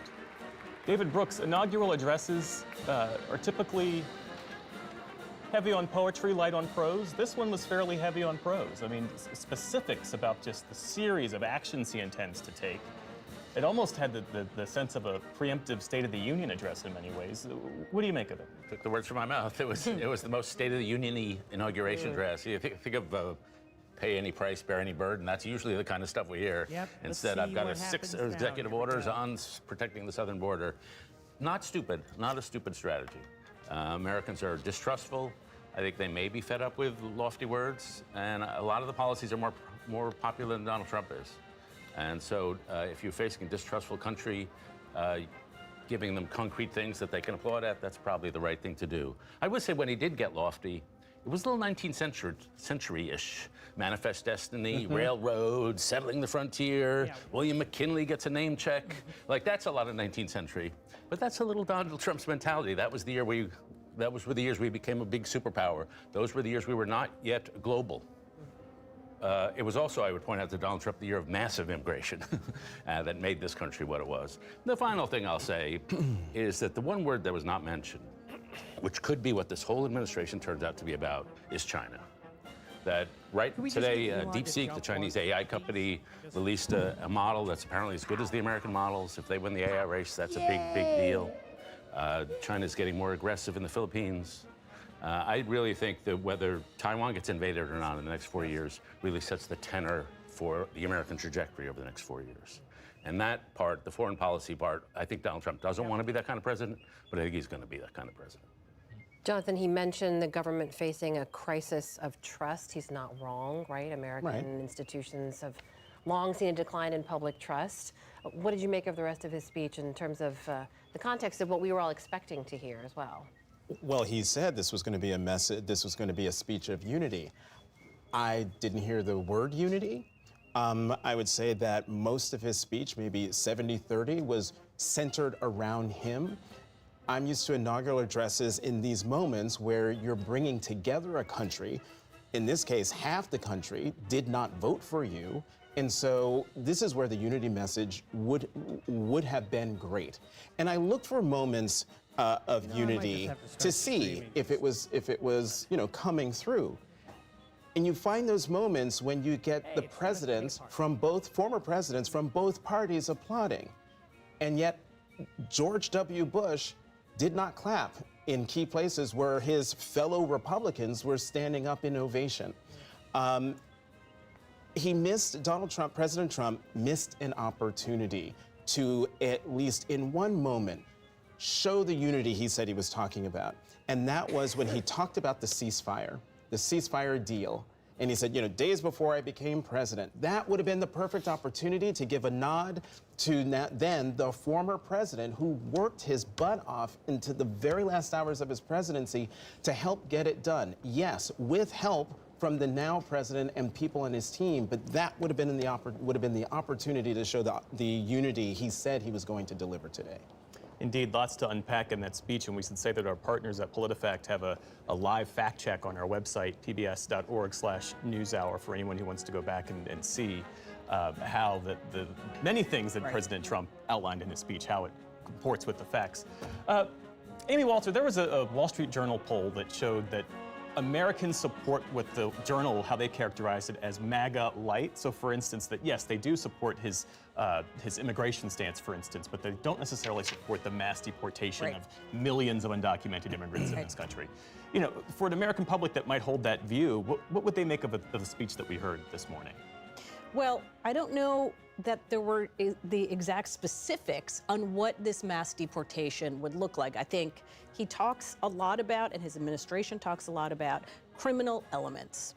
And I think if it is really limited to people who are here, who have committed violent crimes, and they are deported, I think he would have overwhelming support for doing that. It's certainly true in the polls. Once you start getting into the more sort of vague territory of what is considered a violent crime or who's considered to be somebody that is a risk in this country, I think that's where you might see the challenges. The thing that really stuck out to me too is where we talk about a crisis. Amna noted the crisis of trust, and the reality is, no matter how great of a speech you give or what we hear from his first State of the Union, a president is tested by crisis, and it was the crisis of COVID that ultimately was Donald Trump's undoing. That the frustration with how the administration handled that really brought Joe Biden to where he was today. Joe Biden's reaction in many ways to Donald Trump sowed the seeds of his undoing all of the immigration orders really on day one, and the frustration and the realities that came from that, of the influx of migrants, as well as the legislation to pump a ton of money into the economy, which brought us which was certainly a reason for increased inflation. And so you, as a president, can control only so much. The crisis is really, and if it is what David says, where the crisis is overseas, that it's China, that is going to define this presidency. George W. Bush knows that probably better than anybody else sitting on that stage. Kevin, it strikes me, you know, if you're not going to hear the message of unity in a tightly scripted inaugural address, will we ever hear it from a president who's not been prone to that kind of language or remarks in the past? I mean, this was, as Jonathan pointed out, an opportunity maybe to give a nod to the outgoing administration on the ceasefire deal, maybe to point to the fact that the country is divided. He wants to serve all Americans. We didn't hear that today. So in terms of this address setting a tone for this presidency, what did you hear? Well, I think all of Donald Trump's speech has an entire law firm called America First Legal that is basically goes after anyone, basically advocates on behalf of white people, and brings cases before different courts to say that this white person was discriminated against. That's what America First Legal is. So we're going to be seeing that in every sphere. And the way that the corporate class, the billionaire class, the Amazons, you know, the Google, the Meta, the way they have so willingly obliterated their policies around inclusivity and equity and hiring and all of that. I mean, forget equal pay, right? That is a sign that these plutocrats do not care about our lives. These plutocrats want to bait you with some anti-DEI stuff, as if that's going to put money in your pocket or going to clean the air or your water or prevent your home from being burned down in a wildfire. They are there for one thing and one thing only, and that is tax breaks. They are there to make Donald Trump's tax breaks permanent, and they will. And it will cost us, once again, $4 trillion, to say nothing of the destruction that the 1% has already created. By the way, if you're concerned about climate chaos, which we all should be, given that half of y'all in the United States are under a deep freeze, half of us are, you know, it's going to be like 80 degrees in LA later this week. Not a fucking lick of water has fallen from the sky in 9 months. The 1% apparently has already used up their carbon budget. I don't know if I didn't even know if anyone put the 1% on a budget, but they basically used up their carbon budget in the first 10 days of January, the first week of January. They've emitted more carbon into the atmosphere than all the 99% combined. That is what we're dealing with, okay? The class war is game fucking on, all right? And Democrats better understand how they lost and why they lost. Otherwise, they need to get up out the fucking way, because there are those of us who actually do want to fight, and there are those of us who actually want to vote for our hopes and not just our fears for the status quo. You better get real serious about what's going on, and quickly. So anyone who's out here trying to soft pedal this shit, and the same thing, and the reason I say it's not team blue or team red is when I criticize Biden, all these blue MAGA are up in my comments. They're like, oh, you really are a fan of Joe Biden. You really shut up, please stop. I am not playing. We are getting nowhere if we go easy on Democrats. We are also getting nowhere if we flatten them and say Biden is the exact same as Donald Trump. I've never said that, and I don't believe that. However, I will be honest, when he's continued all of Trump's policies, it's hard to see how we even drill more. It's hard to see how we even get more militarized on the border, considering Biden continued all of the same policies of Donald Trump. I do want to talk about the ceasefire tomorrow with Emma. I want to excited to talk to Bill Fletcher, who is a movement thinker and analyst, can talk to us about this broader fight against fascism, how he situates the moment we're into the long arc of history that, as MLK Jr. said, bends towards justice. But my God, it's feeling like a straight line lately, isn't it? It doesn't bend without us pulling it. And yes, we have to take on as MLK Jr. said, you know, extreme militarism, extreme consumerism and capitalism, and extreme racism. Um, and these are the pillars of this American so-called democracy. Um, and we live in, as my mentor Max Elbaum is constantly reminding us, and I think again Reverend William Barber III, when he talks about the third Reconstruction, let's never forget we still live in the shadow of the backlash to the civil rights movement. Nixon was a backlash, Reagan was a backlash. Yep. You could even argue that Bill Clinton and welfare reform were a backlash. We still live in a backlash to the idea that Black Americans, who really are a stand-in for all Americans, any minority group, anyone who's been historically wronged, that they would even deserve full citizenship, full rights, full access to institutional support or you know, housing or health care, that they would be treated equally under the law.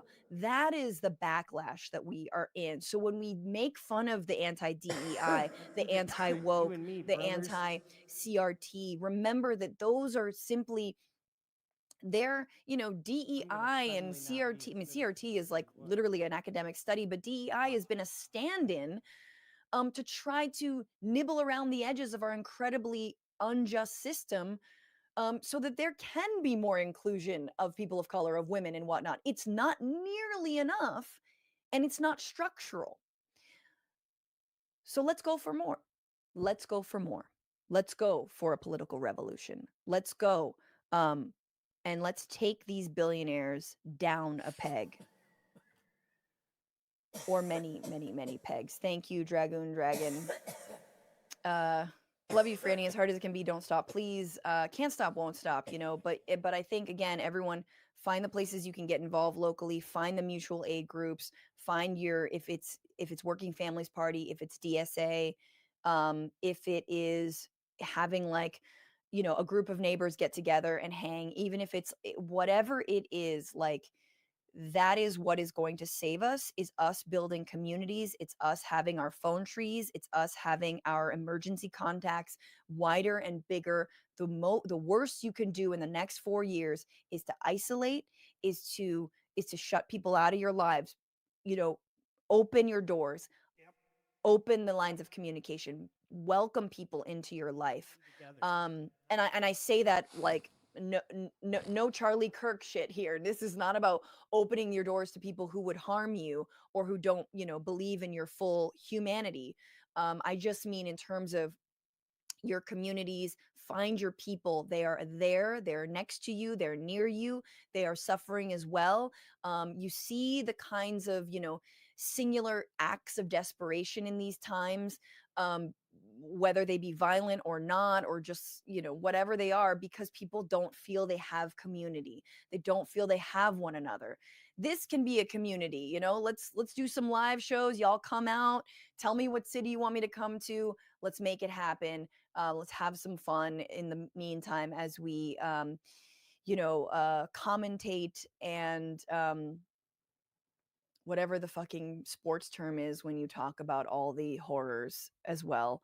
But it's not enough to talk about the horrors, and you guys know how I feel about that. We have to build something. We have to build an alternative. We are the ones we've been waiting for, and all of the other things. Guys, that has been the inaugural live stream. I apologize, and you're welcome. Thank you for all the support. Again, patreon.com/bitchuationroom is how you can do so. You get so many perks, discounts on our 100% union-made merch. Bitchuationroom.com is where you go if you want to buy that. 20% off that. You also get 25% off our sponsor, Sunset Lake CBD or CBD, if you're a real one. Thank you so much. We'll see you tomorrow, 1 p.m. Pacific, 4 p.m. Eastern. Make sure you're subscribed, and thank y'all so much. Bye-bye. Bye, Fran. Enjoy the rest of your day.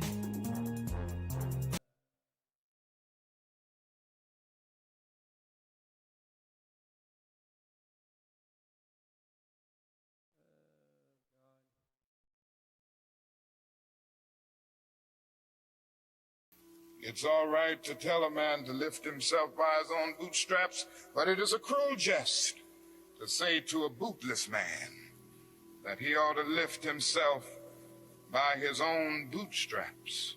Poor people are forced to pay more for less, living in conditions day in and day out where their whole area is constantly drained without being replenished. It becomes a kind of domestic colony. And the tragedy is so often these 40 million people are invisible because America is so affluent, so rich, because our expressways carry us away from the ghetto. We don't see the poor. This is America's opportunity to help bridge the gulf between the haves and the have-nots. And the question is whether America will do it. There's nothing new about poverty. What is new is that we now have the techniques and the resources to get rid of poverty. But the real question is whether we have the will. We hold these truths to be self-evident, that all men are created equal, that they are endowed by their Creator with certain inalienable rights, that among these are life, liberty, and the pursuit of happiness. But if a man doesn't have a job or an income, Can't pursue that happiness. he has neither life nor liberty and the possibility for the pursuit of happiness. He merely exists. We have difficult days ahead in the struggle for justice and peace. But I will not yield to a politic of despair. I'm going to maintain hope. God grants that we will be that David of truth set out against the Goliath of injustice, the Goliath of neglect, the Goliath of refusing to deal with the problems, and go on with a determination to make America the truly great America that it is called to be. And this magnificent development, if we will but do it, we will bring about a new day of justice and brotherhood and peace.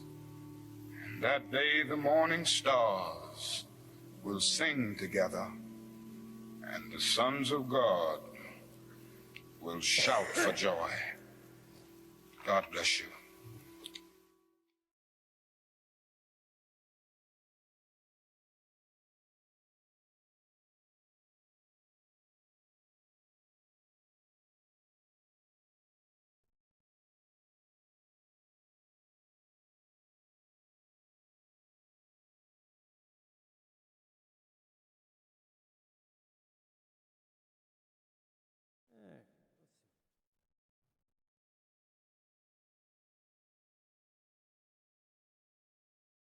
Donald Trump was given a very stark warning from the editorial page of the Wall Street Journal this past weekend when they reminded him that half of the country still hates you.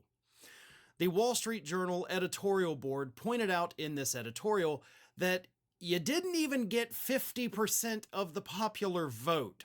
So the majority of the country, which they only say half, but let's be real, it's actually the majority, they don't like you. So you'd better tread carefully for the next 4 years. Otherwise, they say, you're going to hand the Democratic Party the biggest gift they have ever received. Here's what the Wall Street Journal wrote. First of all, of course, they said half the country still dislikes you. But then they said, Mr. Trump has political running room, though it's not unlimited. His victory was solid, but no landslide. The GOP majority in the House is so narrow that a couple of willful members can kill anything. Mr. Trump could quickly find himself in trouble if he exceeds his mandate from voters.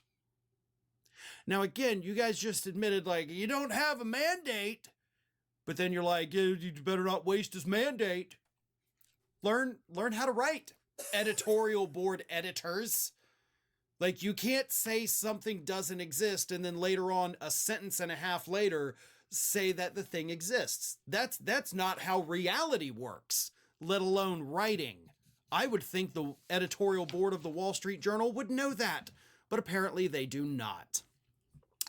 They then said that he runs the risk of overreach if his plans also mean midnight raids on busboys or separating mothers from children, in which case the politics could turn fast. They continue, the biggest risk in our view is Mr. Trump's desire to court adversaries in search of diplomatic deals for their own sake. He won't settle the Ukraine war in a day as he promised, but an ugly deal that favors Russia could be his version of President Biden's flight from Afghanistan. Most important will be his courtship of Chinese dictator Xi Jinping. Former Trump security advisor John Bolton writes in his memoir that Mr. Trump said in his first term that a U.S. defense of Taiwan was implausible, and Mr. Xi can read. China could react to Mr. Trump's tariffs with a blockade of Taiwan, or perhaps by taking nearby islands now controlled by Taiwan. How would Mr. Trump respond to avoid the risk of war? Would he cede Taiwan to Mr. Xi? If Mr. Trump focuses on settling scores rather than raising incomes, Democrats will sweep the 2026 midterms and progressives will return to power with a vengeance in 2028. A second presidential chance would be a terrible thing to waste. Y'all are writing that as if you don't know exactly what he has planned to do. There is not a single plan in place that Donald Trump has, which he has admitted, by the way, to raise incomes for average Americans. No, the only thing that his allies and he have said that would help the middle class is cutting taxes for the rich, which everybody that is not wealthy, in fact, even the wealthy people know this, doesn't help the middle class, doesn't help the working class, doesn't help the lowest among us in the income brackets. Doesn't help any of us. So he literally has no plans to bring down prices or raise our incomes, and that's what voters allegedly went to the polls and voted on this past November. Yeah, exactly. So you're saying, like, if he doesn't do this, he's kind of screwed. Okay, so he's kind of screwed then, because we all know damn well he's not going to do any of that. They're already promising the raids on the busboys. It's literally supposed to happen tomorrow. So all of the horrible things you're telling him, please don't do this, he's already planning to do, possibly this week. With Trump's upcoming inauguration, the stakes couldn't be higher for the next 4 years. And let's not kid ourselves, things are already looking grim. One of the first things Trump's planning? An overhaul of AI policies that throw Biden's safeguards out the window, calling them, quote, radical leftist roadblocks to innovation. But let's be real, this is about stripping away protections and opening the floodgates for unchecked surveillance, manipulation, and corporate control. So of course, the right is going to frame this as freedom for technology, while the left waves red flags about fewer rules, more spyware, and zero regard for human rights. Factor in Elon Musk in Trump's corner, and you don't have to stretch your imagination to see how dangerous this gets. The line between truth, opinion, and propaganda will blur completely.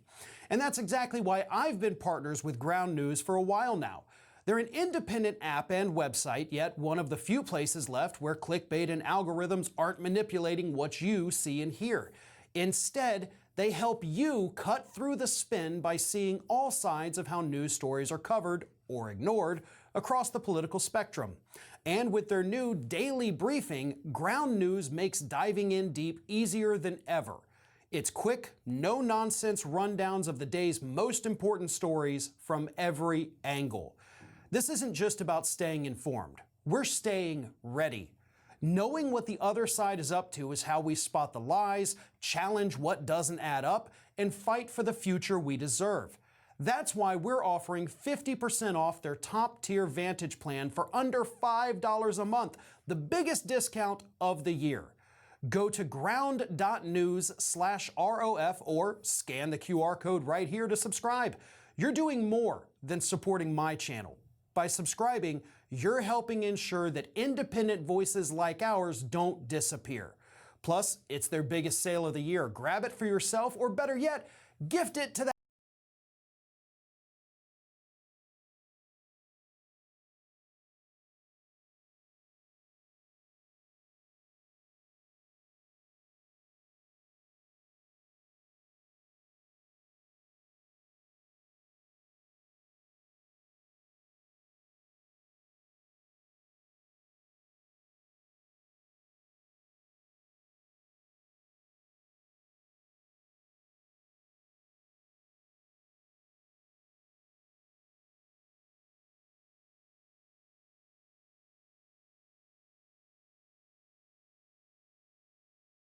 actually more along the lines of, I think it's the Monroe Doctrine. Oh, same. But yeah, let's see. Looking through the chat. New Zealand sounds pretty good right now. Let's look through the super chats. Those are a little easier to go through.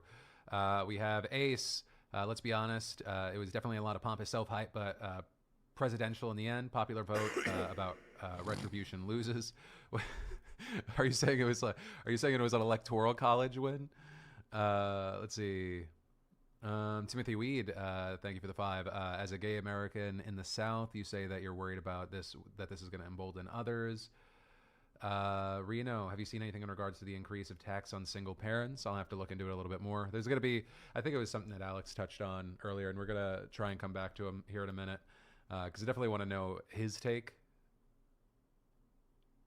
What was that? Let's see. We got some Whoop Magas. Put under the influence as an option. Oh, for reactions. Oh no, you're day drinking? You day drinking? Ken Bosak said, I wonder how many disgruntled Secret Service members there who lost their life savings in Trump coin. What is Trump coin at right now? I saw that shit go up to 70, and then Melania coin dropped, and then it went down to 40, and then did it go back up during his speech? Let's see, coin market cap. God, I can't even see. Let's see, Melania's at 597, and then the official Trump coin is $40. So some people got, if they bought late, they got their ass handed to them. But you don't lose money until you sell. That's what they always say with stocks and shit. But man, I stay away from all that. Not stocks, but with the other stuff. Guys, before I bring Alex in, I'm gonna mention this on the show later today.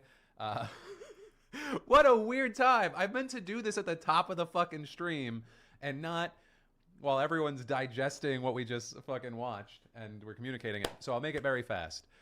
Right now, let me close this. Right now, over, I don't know how long we're going to keep this up.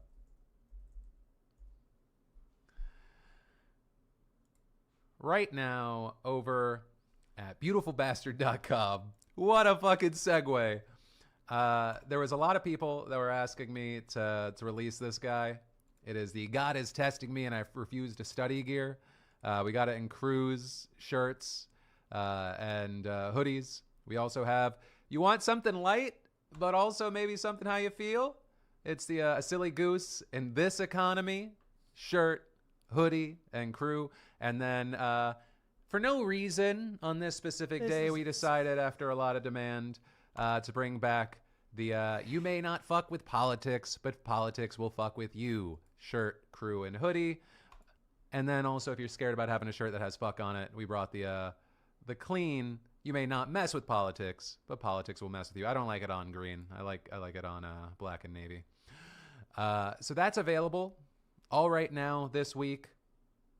Yeah, I know. I meant to do this plug at the beginning, but I promised my team I'd do it fucking somewhere. So, you know, worst timing ever. But also everything else on site is 20% off. Okay, back to news. Let's keep going through these chats. Let's see. Jonathan Edwards dropped 10 of the speech. He said, so he cares only about the rich and powerful? How shocking. Thank God he only has one term left and can't be elected a third time. And thank God we got SXE Phil to get us through these tough times. SXE Phil, you're showing your age, my friend. You're showing your age. Yeah, we got to pay bills. We had some team members come through to help with the show that's going out later today. Let's see. Son of Sec said, so we're going full Empire. Got it. Yeah, okay, wait. What's the over-under on number of, what's the over-under on number of states? What's the over-under on number of states by 2028? How many territories we're gonna have? Because it's not gonna be states. They're not gonna, if we add anything, it's not gonna be a state. They're gonna be like, they don't get to vote in the national election. They don't get to do that. Davy said the writers of The Onion are having a day right now. Oh, man. Let's see. Son of Sec, another 5, thank you. Can we look into getting tall sizes of Beautiful Bastard? Maybe eventually. We gotta keep things pretty clean. Zagabster says, will this rug pull be an impeachable offense? No, there's no rules anymore. Guys, there's no rules anymore. There's no rules. No, we'll see what happens with anything. I mean, the timing of the release was very interesting. I've seen a number of crypto people obviously jump on it, but I've also seen a number of prominent crypto people go, what the fuck is this? This is crazy. There's a lot of mixed signals there. Yeah, very interesting. Let's see. All this. Wow, Max said, all this speech made me feel is free Luigi. My goodness. My goodness. Oh, wow. To everyone that's buying at beautifulbastard.com, see you. I appreciate you. Enjoy your stuff. Error Code Joe saying about the poll and general feelings. Phil, I feel hopeless. Here's what I got to say. If you're feeling a lot of intense stuff, I feel like I'm speaking to a majority of the room, not the whole room, because I know that there are a number of Trump supporters who have rolled through, some positively and nice, some trying to egg some sort of reaction. What I would say, though, to you is during these times, and it might even be, I'm not saying don't watch my show, don't be informed, don't anything. You're gonna need to take everything one day at a time and try to feel only about the things initially that you can control, right? Try to focus on the things that you can control, because if you focus on all the stuff that you can't, you're gonna go insane. You're gonna go crazy. It's gonna be unmanageable. So what I would say is, oh wait, Lorenzo's killing it. Wait, I would say just, yeah.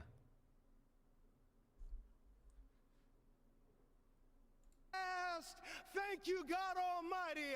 We are free at last. If you believe where the Spirit of the Lord is, there is liberty. Come on, put your hands together and give your great God great glory.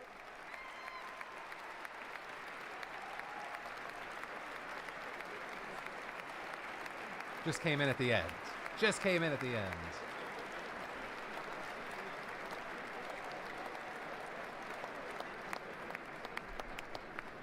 All right, back to chat. Let's see. So I'm getting messages right now in both super chats and people that are making purchases on beautifulbastard.com sending notes there as if they're almost super chats. Gabriella, thank you for the purchase. Thank you for all the hard work, you said. Can't wait to hear, can't get to wear these at work. Wait, what? Okay, wait. Which shirt are you going to wear at a middle school? Which shirt are you wearing at the middle school? Is it the mess with politics or are you silly goose? Are you going go silly goose? I don't know if you can wear the other two. Let's see. We have Gavin. Thank you for the 20 Canadian. Love from Canada, Phil. Looking forward to see how this season of Clown World US trademark will affect us up here. Our politics tend to be affected heavily by the US. Hopefully we don't get too Trumpian. Well, I mean, isn't the vibe, isn't the polling and isn't the vibe shift right now seeming like Canada is going to go more conservative in this next round? Is that, I haven't seen polling, but just based off of, there's only so much you can put on the PM specifically versus the party as a whole. And I don't think him even resigning is going to change the polling that much. You never know, but it seemed like it was going. It's going to be very interesting, though, to see more and more of like how conservative Canadian politicians respond or speak on the Canada as a 51st state sort of shit, whether it be seen as a jab or like an actual thing. But we'll see. Oh man, Al Kane, I appreciate you, love you. Hope you enjoy your order. I'm glad you like these. Yeah, we only really ever do the lives around events, because otherwise, you know, I'm more most of the time if I'm like watching these things, I stay quiet because I'm just making mental notes and or like writing notes for a show or future coverage. Let's see. Oh my gosh, so many orders. Jeez.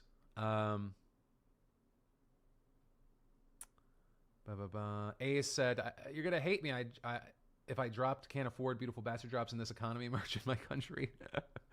Sophia Fern says, "Do you think Trump will actually try to invade Canada? As a Canadian, I'm kind of scared." No, I don't think. I think that stuff might get squirrely with the Panama Canal, but I don't know. I'm not sure. This is all like. Whenever you talk to people about Trump, people are always in different camps. They're like, "Oh, this is a lot of puffing up and bluster, and then he'll back down and not get something, but then claim it as a win." Right? Or people pointing to like the the president of Mexico recently, like what happened there. So we'll see how a lot of this is gonna play out. But with Canada specifically, I don't think that there's any sort of invasion happening. But hey, I am humble enough to realize that anytime I have an opinion on something, I am not all-knowing, and my very wrong take could be the beginning of a documentary about the opposite of what I think will happening. Right? It'll be like, do I think he's going to invade Canada? No. And then it like fades to black.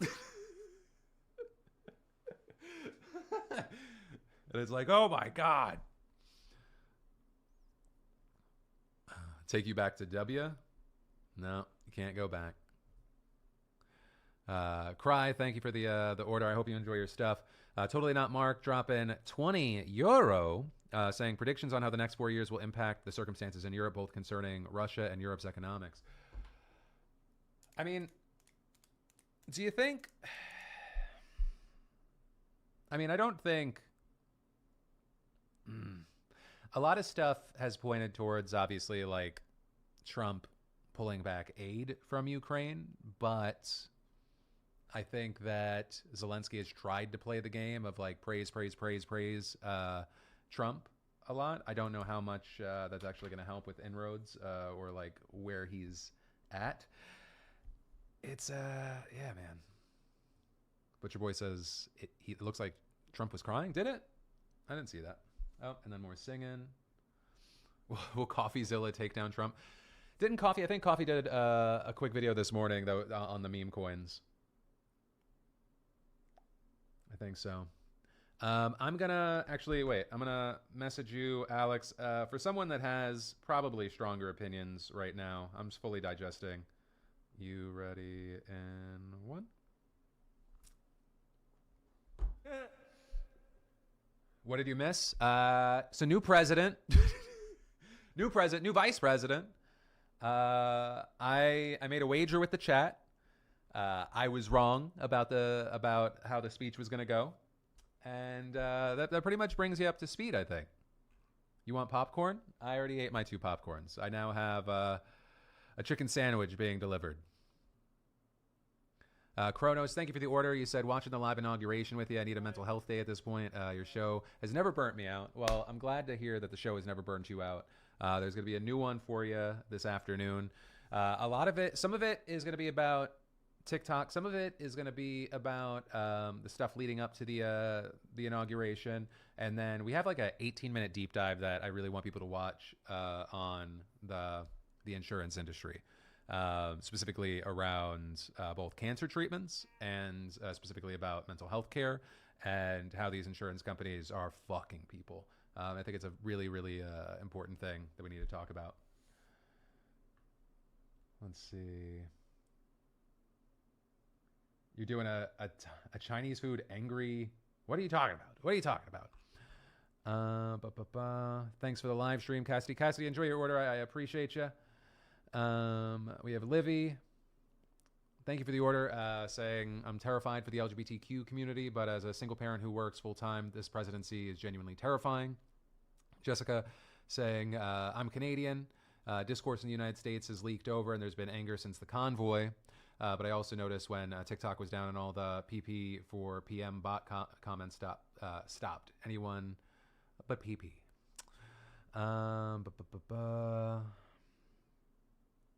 Okay, Gabriella came back, dropped another 5 thank you. Says, I'm a middle school teacher, and I'm getting the silly goose t-shirt.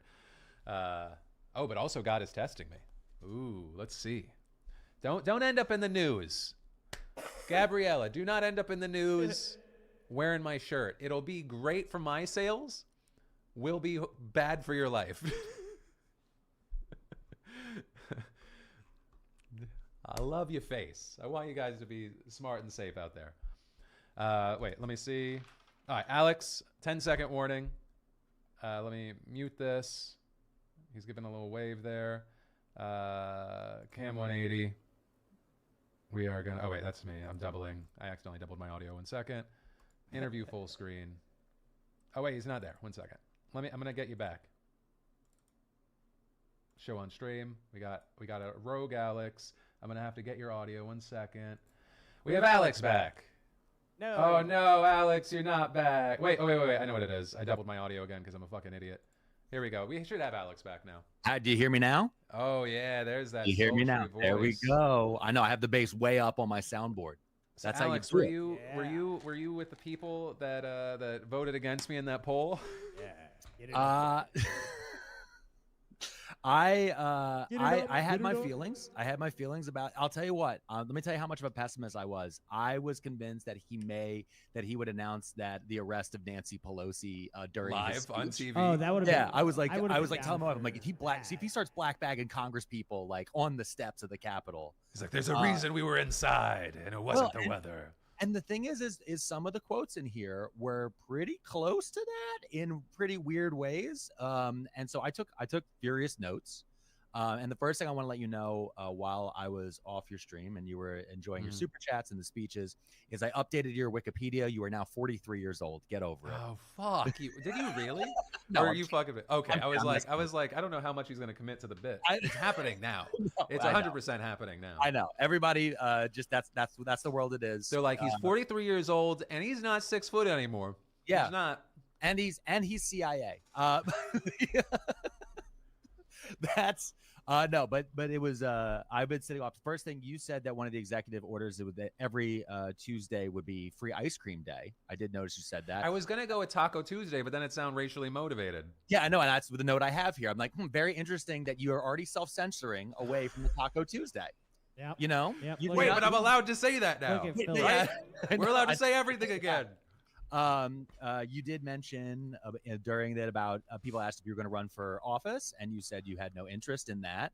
But I will say that unless somebody else steps forward, I will primary John Fetterman. So that's just throwing that out here now, making the announcement now. Next, when JD Vance was getting ready to swear in on the C-SPAN feed, Jeff Bezos' head was right in between JD Vance and his wife, right? And Jeff Bezos ripped a booger out of his ear for like 30 seconds live on. He was just digging in there for like a minute. Really? Yeah, it was in there for a little bit, like right before they do the swearing in. He's getting deep in there. Let's talk about Melania's hat because we're all thinking it. All right. First thing, the first note I wrote down was that Melania looked like Melania reminded me of how the Grim Reaper would be shown in a David Lynch movie. Like that is the way she's dressed and never acknowledged it's officially the Grim Reaper. But you know what I mean? But it's like, but somebody on Blue Sky, which you can all follow me on, pearlmania500.bluesky.social. Somebody mentioned We also have Pearlmania's YouTube link in the description, and also I'm going to use this opportunity to say any and all opinions and statements by Pearlmania do not reflect the Philip DeFranco show or Philip DeFranco. Yeah, no, that's a great idea. And should not be Actually, used as the reason he enters some sort of list or camp. Oh yeah. Also, I have this button. I don't know if you guys can hear it. Allegedly. Just in case I need to hit it. Allegedly? Yes, allegedly. Just in case. If you're just hit the button, and I'll hit that allegedly button. There we go. Next, somebody pointed out that the Melania hat is the Hamburglar hat. The same hat. I had, for my pre-down, I had a bet that he was going to go 37 minutes for his speech. His speech is actually almost 30 minutes on the dot. Okay. during that, my guesses for the executive orders.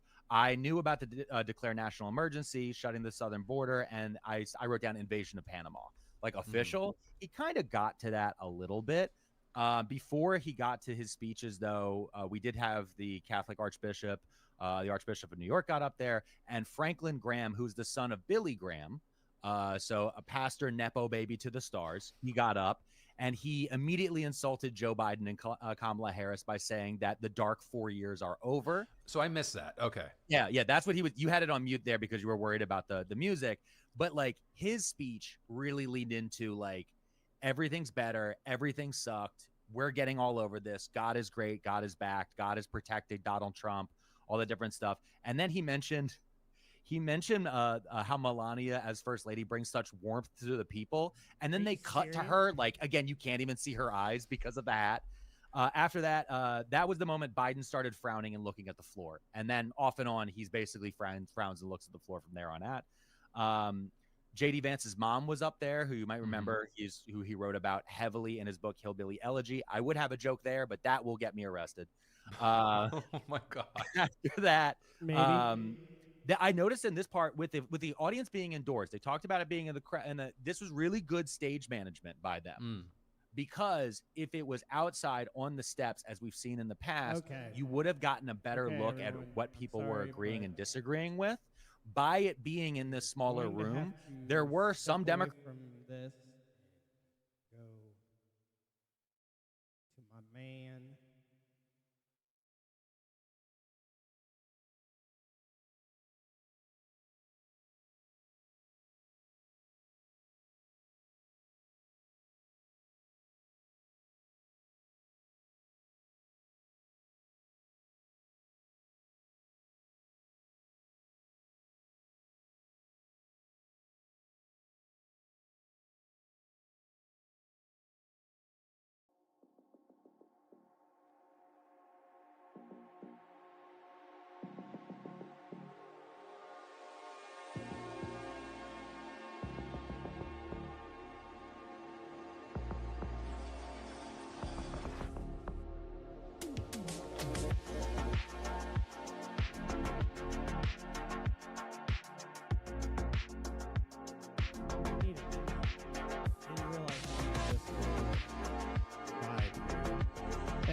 I'm going to take a short break. I'll leave this running.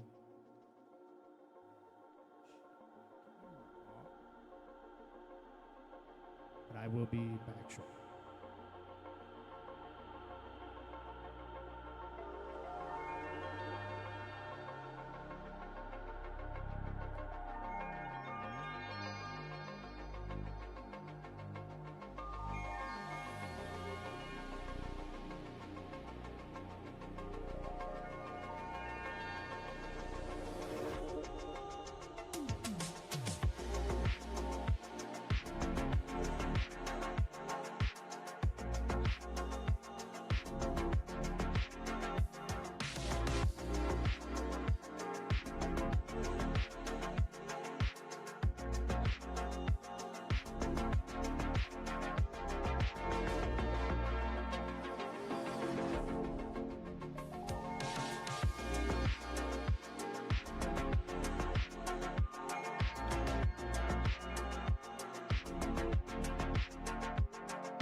No, too fast. We can't take it. We just can't take it. No.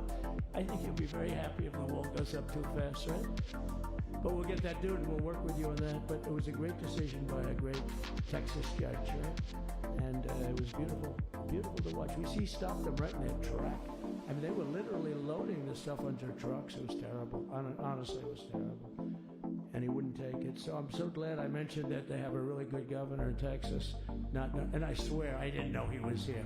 I swear to you, it sounds like a setup. I didn't know you would end. Did I get lucky? I said the right thing. Because there have been moments when I wasn't so happy with him, you know? But not too many, I can tell you that. So anyway, it's good to see you too, Governor. Great. But I just want to thank everybody. You've been incredible. I recognize so many of you. It's so crazy.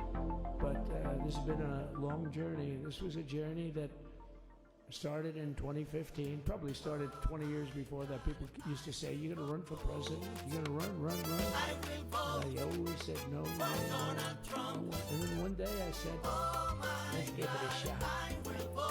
And what I talked about then was the border thing. I think it probably was the number one issue for me. Back in 2015, 2016, I talked about the border. And now I talked about the border, but this border is much worse. We fixed the border. It was totally fixed. There was nothing to talk about. 2020, by the way, that election was totally rigged, but that's okay. It was a rigged election. You know the only thing good about it? It showed how bad they are, showed how incompetent. What's going on, everybody? Frankly, we're live and historically, alive, this and is a it's much the bigger inauguration. event. It's If Joe that Ver, would've the gone like Burger it Reich should is have. here. The So bad I'm thing diving about it is right some into bad it. Things happened, like a lot of people in our country Monday, that wouldn't be in our country right now. So, 20th that's of the- January, that's the bad 2025. part. But I An will incredibly say that, important day. It started that in will be remembered in 2015, and history. Right from the beginning, we went to The the top. Trump The inauguration day is one. upon us, and I'm They going right announced into Trump, it. And Trump went to number I one. just and left the stayed there dentist's for the whole office, and I'm here, primary. and I'm ready to go. Then we took on Hillary. She didn't look too happy today. We took on a very nice person. He's But we doing his took on tight Hillary, five. and We got the defeated tight five Hillary, president, folks. Then we did much better the second time in 2020. You know, we got millions more votes. We got millions, like 10, 12 million more votes than we did the first time. I'm going to blast off as No well. president has ever gotten that Hold many on. more votes. I got like 9 million more than anybody else had ever gotten. This is his And they said we inauguration lost. speech. And because of that, I said to Melania, what do you think? And she said, you want to do this again? And had we lost, and had I thought we lost, I wouldn't do it again, because that's like the ultimate poll, right? But I knew how well we did, and this time we made it too big to rig. It was so big. They tried. They tried like hell in the butt. They tried to do it, and around 9:02 they gave up. Last time they did bad things, but this time they just said, yes. You know, I don't know if you saw, Mr. Speaker, in Washington, they had placards. They were all set to march. They thought it'd be closer. A gentleman asked me, a very respected gentleman asked me yesterday, how come the polls were so wrong? They showed you winning. My but son, not I in went a back to the landslide. incarcerated firefighters. I said, because people that are true Trumpers are so angry at the whole polling system. and Yeah, about- I know I and at missed the most of the right wing, fake inauguration. news. I was getting That they don't wanna drilled, talk to okay? anybody. So when you call I know he gave his inauguration speech already. We're gonna listen to all of that in a little bit, okay? none of your business. Calm I'm not down. telling you. I'm just And that was catching up to what's going on, all right? Give me a fucking break. So they would discard that one, and they didn't show that. And then when the election happened, you know, the vote came, and it was much different, much higher than we're going to win. I but literally they thought left the dentist's they- office they and I were- drove they couldn't home. believe the one man said, I mean, it was so much higher. And we won went all live 7 swing immediately. states. Stop We won complaining. the popular vote by millions of votes, which is hard for a Republican. I'll tell you who came through. The unions came through. The auto workers were great. The Teamsters were great. The firemen were great. I think almost every union was great. The only one that weren't great, although Sean was great, and the Teamsters, Sean O'Brien, the head of the Teamsters, Friend of the show. was fantastic. Friend of the show But, mentioned. generally speaking, the head of the union was against Trump, but the union would be with us for like 85%. Look what we did with the auto workers in Michigan. Look what we did with the Teamsters. The Teamsters were unbelievable. They were a solid Democrat vote, and they voted for Trump. So we had a great experience. Now we have to go to work and get it done because we have to do Blast something off. that's We going to be blasted great. off. We're going Let to it- turn our country around, and we're going to turn it around fast. And I think this was a better speech than the one I made upstairs, okay? I think this was better, JD. I think this was much better, and I got to see my friend. So, Governor, take care of yourself. You call me, we'll start working. You know what that means with him? He's going to be calling me tomorrow morning at about 6. And I said, how about next week? You call me and we're going to get it started real fast. We'll really help you a lot. You've done a fantastic job protecting something which it's not supposed to be for the states. And amazing job you've done. Thank you very much. And I want to thank everybody. And I have a First Lady who's been incredible. She's been incredible. I shouldn't say this. I'm going to get hell when I say this, but her feet are absolutely aching. You know, those heels. And we thought we were leaving. We were going home. Sir, would you be able to go down and say hello to some of your other fans that are here? I said, oh, I didn't know that. Wow. Did you get to see pretty clearly the picture, I hope? Good. That's good. But because you wouldn't want to make the same speech again, right? But she said, darling, I love you so much, but my feet are killing me. I said, honey, let me just see how far it is. I asked the person. Oh, not that long, maybe 400 or 500 yards. That's 5 football fields. I said, can you make it? She said, we're going to make it no matter what. We're going to make it because we have to get, right? Right?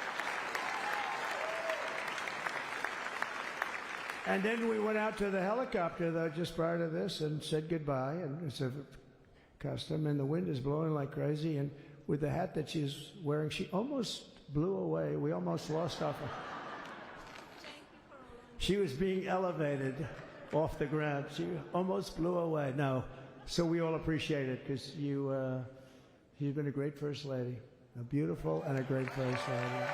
And they love our First Lady. You know, JD, whenever I make a speech, I see hundreds of times, we love our First Lady, we love, and they do, and they should. She's great. So I just want to thank you very much. I just want to thank everybody. Bro, I like people being like, oh, I can't believe he's president. I can't believe he's yapping all this stuff. I'm going to be honest with you. It's just, this is it. This is, America sucks. Hello, everybody. Thank you for being here. Bye-bye. Okay?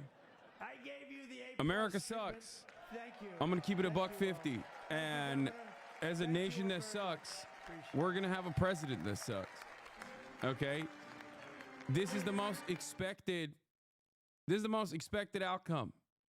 Democrats sold the country off and sold your rights away, signed your rights away. We're an embarrassing country. And I think that even Trump supporters are somewhat aware of the demise. 4 years of free content for you, you're so stupid, okay? I don't care about free content.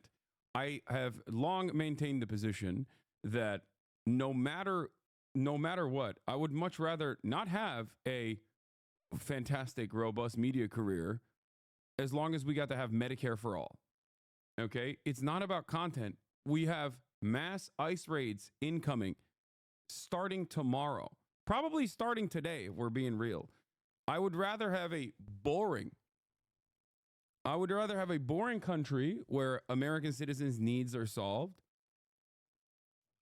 instead of a, content-filled 4 years where horrifying, cruel things are happening with regular frequency.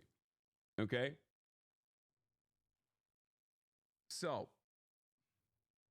having said that, this is the worst day to call you a content demon. You chose the dentist instead of a 300K plus stream. Exactly. I'm going to Japan soon. I had my another dentist thing that I had to do, and instead of live streaming the inauguration and sitting in front of 300,000 people, I did all of that. Having said that, there's still plenty of commentary to do, and there's still plenty of moments to cover from the inauguration, which I'm going to go into in a brief moment. Okay? Asman has 70,000 real viewers. It's botted. Oh, they're botting Asman now, like they were botting, like last time when they were botting Erob. Is that what it is? Regardless, it doesn't matter. I probably still would have gotten like at least 100K to 200K, if I was live while this was happening. But it doesn't matter. Not taking advantage of medical tourism while traveling. It doesn't matter. What matters is today is the first day of the Burger Reich. The hogs are in full force. People who are shunned or afraid to say things out loud today are saying, I'm driving around our neighborhood looking for illegals and reporting Mexicans. Join me, and I want to die. People like that live near me. Yeah. So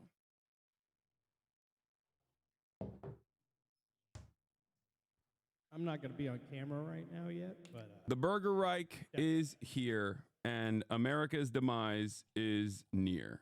Okay? We're gonna talk about it. You look so sad. Well, I mean, yeah, I think that Donald Trump is going to be a horrible president. we already know he's going to be a horrible president. And it's beginning.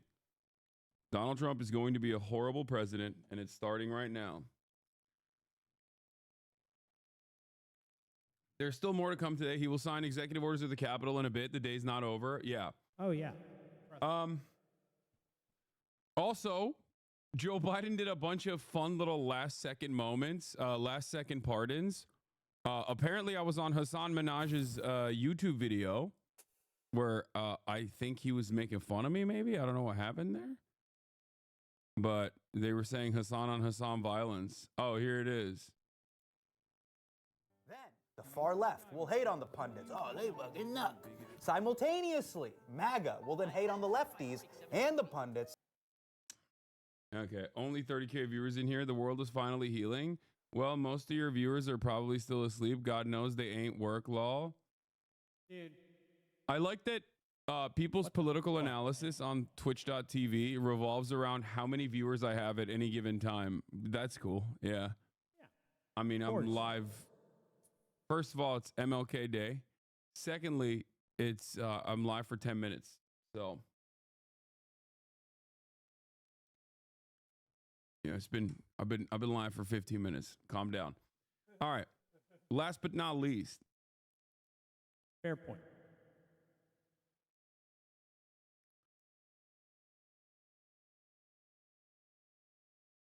Last but not least, none of the shit matters, okay?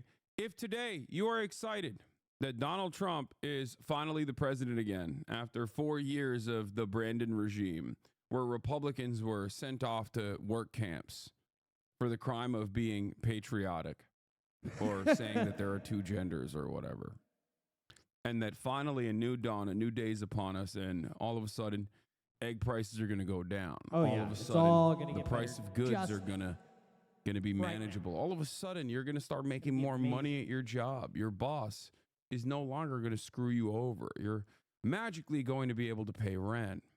Well, you've been duped. It's not going to happen. Bong. Just letting y'all know, it's not going to happen.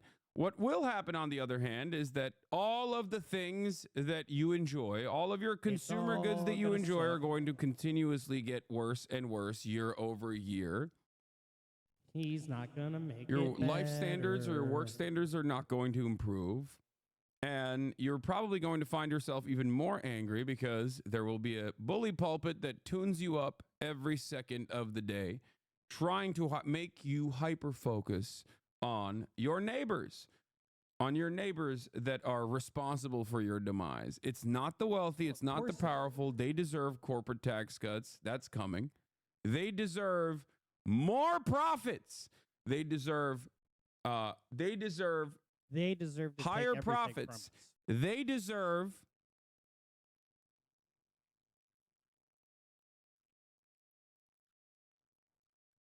to pay less in taxes. All. And slowly but surely, I think the American war machine will continue tuning up as it has. In many ways, nothing will change. In some very meaningful ways, things only stand to get worse.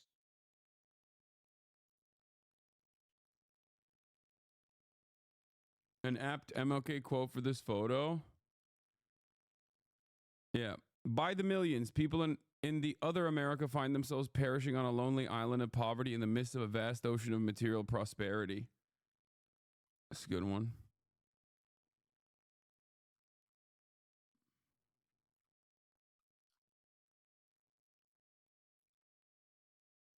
Trump said he wanted to take Panama Canal again. Yeah. Do you think we will see an improvement in things like price of core goods to appease the proles before they start putting pressure in? Or do you think it'll be full steam ahead? We'll see. Well, I don't know.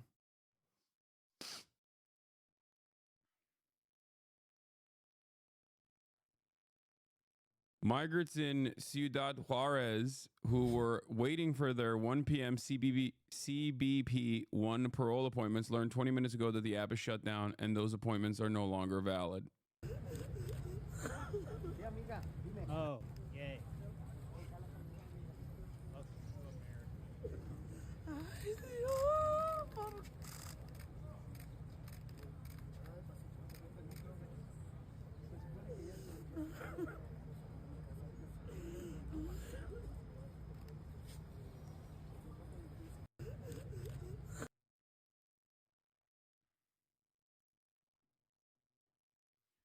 Coworker believes that the answer to financial freedom is crypto, but doesn't acknowledge his medical debt. No, coworker is awesome.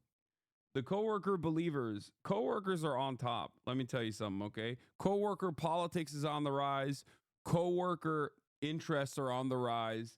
We are now living in the coworker dystopia. And the coworker is not wrong technically when he says, "Oh, the future of money is crypto." We had not one, not two, but 3 different people in Trump's immediate orbit, including Trump himself, pull off crypto rug pulls sequentially in the last 48 hours. You understand? Do you understand? Donald Trump, Melania Trump, and then the Students for Trump guy, all 3 of them pulled crypto rug pulls to the tune of multiple hundreds of millions of dollars right before Donald Trump was inaugurated, right before he became the president. That is the future of America. Exactly. The future of America is cons, quick schemes, cons for rubes and suckers. Everyone joining in on the fun, thinking that they will not be the bag holders, but will actually grab the bag and pass it down the line. Reagan, during his first inauguration day, signed executive orders in this room, as did President Johnson, signed the Voting Rights Act What with about Martin black Luther people, King Hassan? Jr. in that room. So it's very historic. Oh, by the way, I have a hair trigger today. I'm probably going to ban a lot more people. Like, I'm just letting you know, if you come in here to try to derail specifically, just by saying like, what about black people, Hassan? You're wrong, you're wrong, you're wrong. I'm going to ban you. I'm going to permanently ban you, and you will never get unbanned. And 2 words for you for what we've just seen so far in the last couple of moments here. Number 1, historic. There has been no other president that has made inaugural remarks inside the Capitol Visitor Center because it didn't exist a very long time ago. So this was the first time we saw, if you want to call it an inaugural speech or an inaugural chat, this was the first time a president did this. And I'm sure everyone in Congress is really glad they built the Capitol Visitor Center because it came in handy today on a very cold day. The second word to think about, electric. This is the word that was used when I was texting lawmakers inside the Capitol Rotunda during the swearing-in ceremony. I asked them, how does it feel in there? Because when you're watching on TV, you kind of feel that moment, but what does it feel like in there? And they said it was electric, not just because of the moment, but the people that President Trump has curated in just the last year over this campaign. Like you mentioned, Jeff Bezos of the world, Joe Rogan was in there, who helped him reach an entirely new audience, and also Miriam Adelson, who helped him reach the Jewish American vote. So all of these people that sort of helped him come to this moment, he in a way thanked them for being there, and some new friends as well, like the Mark Zuckerbergs that he hopes to work with in the future. So all very new things for us to watch here, and a really exciting time right now. Aisha Hasni, live on the Hill. Aisha, thanks. Britt Hume still with us. And Kayleigh McEnany here. You listened to that second speech, and I could see your mind saying, if I was press secretary, how would I answer these questions? I'd be taking diligent notes and footnotes to go underneath those notes. Look, one of the great things about President Trump that I learned when I was press secretary is accessibility. I recall when Jen Psaki was once asked, hey, did you speak with the president today? And she kind of circumvented the question. And anyone who knows communications picked up on, oh, I don't think she spoke with the president before this briefing. Caroline Leavitt will not have that problem. The president, in many ways, is his own spokesperson. Oh. Yeah, let's watch the carcass deliver his last speech, I guess. First Lady, did we just miss it? Moments ago, leaving Joint Base Andrews. You can see the plane there waiting for them. The president, former president, saying, stay engaged, saying, I've been doing this for 50 years. Did say something like we're on the cusp of... Oh, Biden gave a speech and I missed it? Yeah, I don't really care. Dude, I'm not going to lie. I'm having a hard time caring, man. I really am. In terms of like caring about all the dangerous things that are about to happen, I'm going to offer a lot of coverage and hopefully do my very best to speak on the humanity of the victims, okay, of this upcoming administration. But in terms of all the palace intrigue, in terms of like, oh, Joe Biden, ooh, drama, John Fetterman, did he wear a short and hoodie? Like, what were Biden's last words? I don't care. I do think it's stupid and silly that he did that like last second perma pardon thing. I think that everything overall just sucks. I don't know. I can't help but feel like everything is bad and it will continue getting worse. And I don't mean that because like, oh, I got owned. And Donald Trump is wait, oh my God. Ben Cohen hit me up. Co-founder of Ben & Jerry's, Ben Cohen. What? For real, Hassan? Oh shit, dog. That's awesome. That would be cool as shit. Wait, what? He's about to crap a pants. In honor of Doge, I'm launching Doge VS Blob. What is a meme contest highlighting the biggest government spender and waster? We're giving away 1,000 Dogecoin a day. If anyone can slash the Pentagon budget, Elon Musk can. Let's support him. Wait, what? That can't be real, man. Is this a scam? Is he? Gotta be fake. I'm confused. Okay. I don't know what's happening here, but you know, I'll try to understand it a little bit better. So, no, he's not. I don't think he's hacked. I don't think he's hacked, but I forget what I was gonna say. God damn it. Got derailed. Ken Klippenstein is already on it. Border Patrol has already been given a list of new intelligence collection priorities today. Homeland Security source tells me. It's already beginning. Well, so, of course it's already going to begin. What do you fucking expect? As far as like me saying, oh, I think everything is just bad.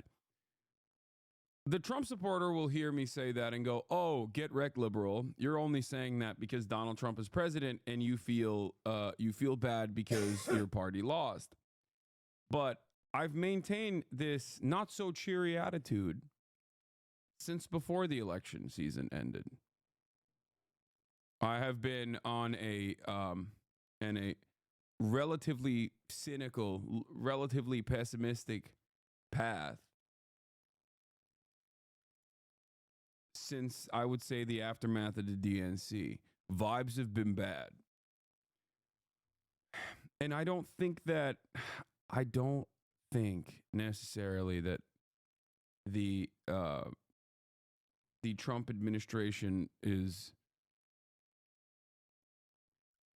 in the grand scheme of things, the Trump administration is not going to make America's demise.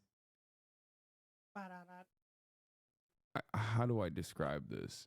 Like, I think we're fucked regardless of whether it was Kamala Harris or Donald Trump winning the presidency. Like, I think America, the American project, is coming to a close. But I do think that Trump will make it faster. If that makes sense. He's putting the gas on the pedal for sure. That's the way I look at it. Like, I think that our demise is inevitable, and I also think that Trump supporters themselves kind of see it too. Maybe last time around, maybe in 2016, not really. They had an environment of hope and change. Ironically enough, white man's Obama had taken over the government, and it was the first time around, so they were excited. This time, it's more about vengeance upon their enemies, right? Enforcing cruel and unusual punishments upon those who they feel have betrayed them. Liberals, trans people, Mexicans, and the like. But overall, I think everyone's kind of, like, even normies, I would say, kind of have this attitude where they feel like things are not looking too good. Things are not looking too great for America, even with Donald Trump as president. Or at least that's the attitude that I'm getting from people that I know that have voted for Donald Trump. Tradition. Sir, the first is 22 cabinet and cabinet level appointments for your signature. Okay.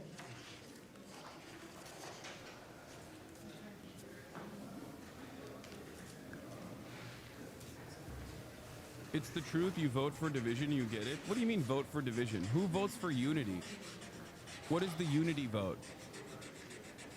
There's a duopoly, my man. I don't know what kind of silliness this is. Like, you think you're making like an adult take or something, but 47 sub-cabinet level appointments, sir. But you don't have to sign 47. I have no idea what the hell Melania's wearing, by the way. I don't know what's going on there, but I'm sure Americans really love that. Like, the real Americans today look at that and go, that's a real fit, Madam First Lady. Why does she look like Oppenheimer? Why is everything with him signed with a shark? Now 31 acting designations and appointments to effectively. I know what a zoot suit is. Are you kidding me? I think zoot suits are fucking amazing. Yeah. Zoot suits are the proletarian's garb. I want to get a zoot suit. Don't give her that. Don't give her that. Don't tell her that it's the zoot suit. Commission chairman, chairman.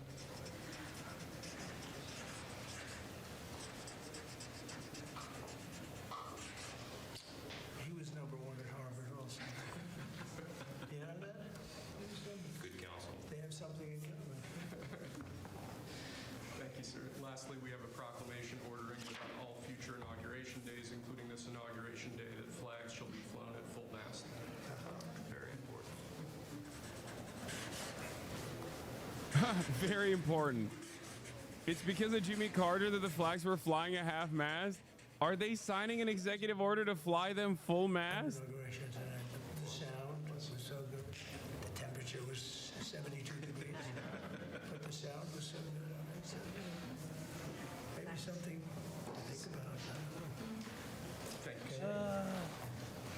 Good acoustics. Yes. All right. Now thank you. We go to I can't believe Jake and Logan Paul are at the inauguration. Well, why am I saying I can't believe that? That's the most that is the future. This is America's future. If you want to understand, like, Jake and Logan Paul taking photos with New York City Mayor Eric Adams. That is. Oh wait, is that Witkoff? What the hell is Witkoff doing right there? Bro should be in Gaza right now.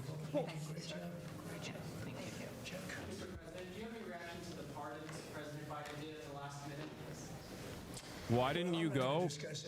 Chat. Obviously, I didn't go because I have never done a crypto rug pull. Okay. In order to attend the inauguration, you have to either A, do a crypto rug pull, like a last second one. Melania literally had to do one last second so she could attend the inauguration. Okay. I've never done that. Like, I've never been in a drunk driving incident where I killed a family, you know. No sexual assault charges. None of that.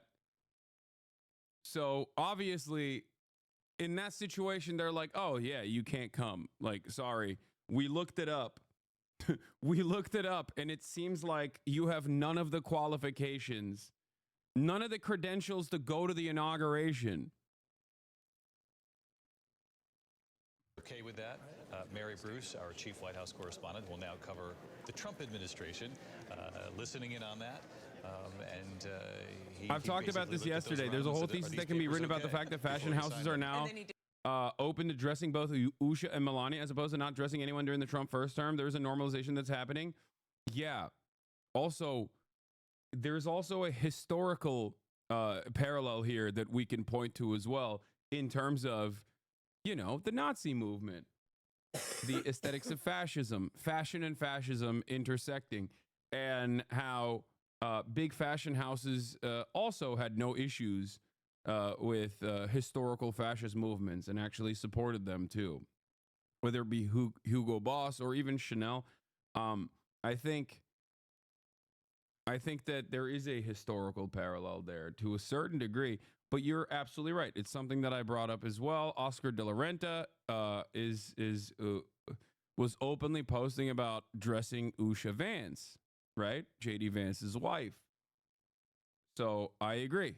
All of these like elite corporations are this time around completely servile to the interests of fascists, right?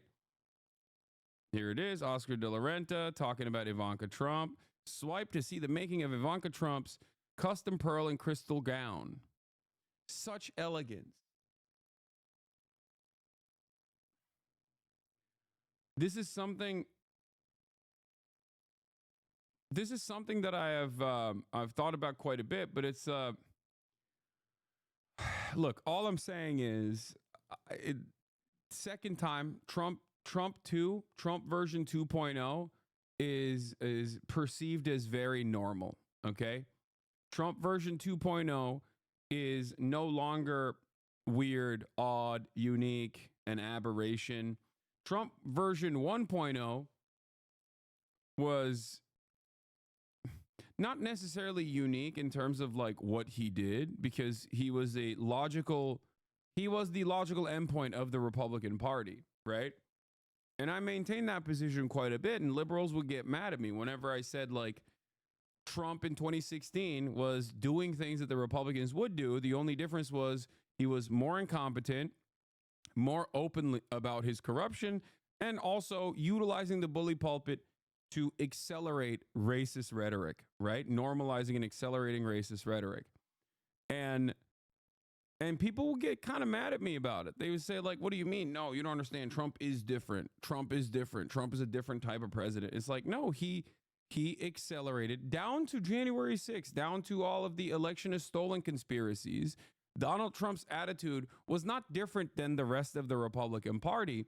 His communication was different than the rest of the Republican Party. And I used to point to the likes of Paul Ryan, institutional Republicans that were considered normal Republicans that would get like puff pieces about how he likes to work out and stuff like that by GQ, doing the same exact the elections are stolen by immigrants rhetoric, but using very different words. Like never fully openly stating that as a fact, right? Donald Trump, on the other hand, took away the dog whistles and basically went full tilt with it And it was like he cast aside the civility and the aesthetics of civility. And I think that was shocking for a lot of liberals. They're like, what are you talking about? This is not how we do. This is not how we operate. This is not who we are. But while I was, clowning on the aesthetics focused, optics focused, civility focused, resistance liberalism the first time around, I do still think that level of pressure, at least to a certain degree, created a permission structure and a counterbalance against all of the awful things that the Trump administration was doing. And liberal media also was hyper focusing on all of the awful things that the Trump administration was doing. It's not happening this time around. Okay? Doesn't need to. That's what's truly interesting. He's already been given his fucking. It's not happening pat this on the time butt around. and told, So hey, go ahead. I don't get it know on. what that is going to look like. I don't know what's going to what that's going to look like now. Liberalism is dead. It was already on its, it was already gasping It for had been air. put on its knees. But it's officially, I think, dead. No blindfold. And what comes next, unfortunately, for everyone, is obviously fascism.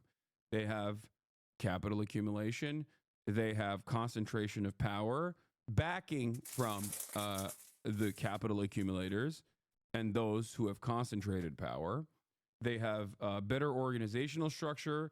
They have better entry points into institutional control. And very clearly, that is the new game in town. Ding.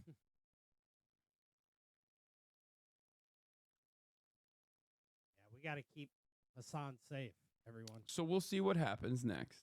Don't forget, keep Hassan. But as you look at all of these like wealthy aristocrats and politicians smiling and dining together, when you look at our elites enjoying the show,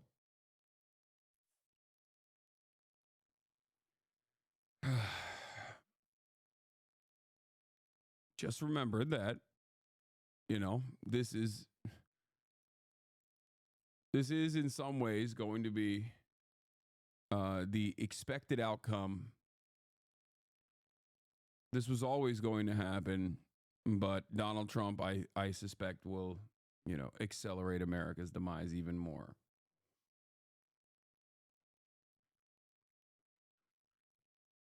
Times. The caveat here is everything does appear to be fluid, but Catherine is reporting there is a very good chance this will be far more sweeping in nature. But Dan, you're always so good at just helping us understand the difference between an actual pardon and a commutation, and they're two very different things here. Very different. A pardon basically means you're erasing any conviction. Okay, they're talking about Brandon's last second pardons. CNN, while pointing out all the tech billionaires and CEOs, President Trump's inauguration just glosses over the millions said billionaires and CEOs funneled to Trump, and instead treating it as a branding and aesthetics exercise. But these folks, and then just scattered throughout, are these tech CEOs. Yeah. I mean, the exclusivity of this room is incredible. I mean, there are governors and high-level elected officials who are in the overflow. Like, if you're a Republican today and you're watching me right now, or you're watching CNN, you go, what's the problem? Every other previous Democratic administration has enjoyed all of this glazing from our tech overlords. Why is it a problem when we finally have that, right? And I think that's a valid perspective to have. And that's what I'm trying to explain, is that the billionaires, no matter who's in charge, do not have your best interest in mind. And I hope that is clear when you come here. That's why I always say there's no such thing as like good billionaires and bad billionaires or whatever, that they only care about profit. Okay? And now, because they recognize that there's a lot of chaos, there's a lot of anger, there's a lot of resentment, there's a lot of instability born out of the wealth inequality, that they consider someone like Trump to be a better alternative than the Democratic Party that is seen as incompetent, because Trump represents order with a fist, okay? Because that's what fascism is. Yeah. That's what fascism has historically offered. Yep. The wealthy oligarchs of the past. That is precisely what Hitler's bargain was. That is precisely the reason why he was backed by a lot of these wealthy capitalists in Nazi Germany. Because fascism will present, at a time when there's instability, fascism presents order, okay? Order through violence, order through brutality. But more importantly than order, fascism does not actually overthrow the pre-existing hierarchy. It maintains it in increasingly more violent ways. That's what happens. It offers stability at a time of instability.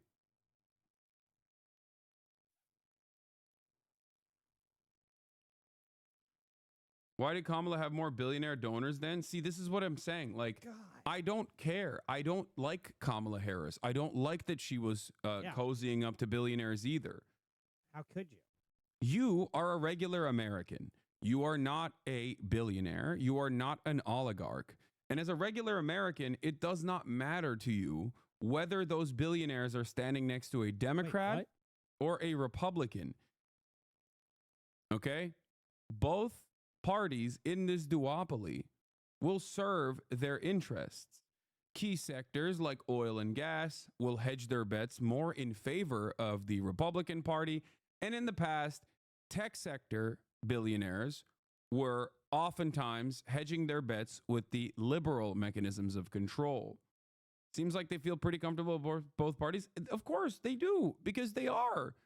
Because at the end of the day, Democrat or Republican, both parties, with some exceptions, at least on the Democratic side with like the likes of Bernie Sanders or whatever, both parties are there to serve their interests. Both parties are there to manage their profit-seeking attitude. Both parties are there to, you know, do a little bit of deregulation, do a little bit of tax cuts. One more so than the other.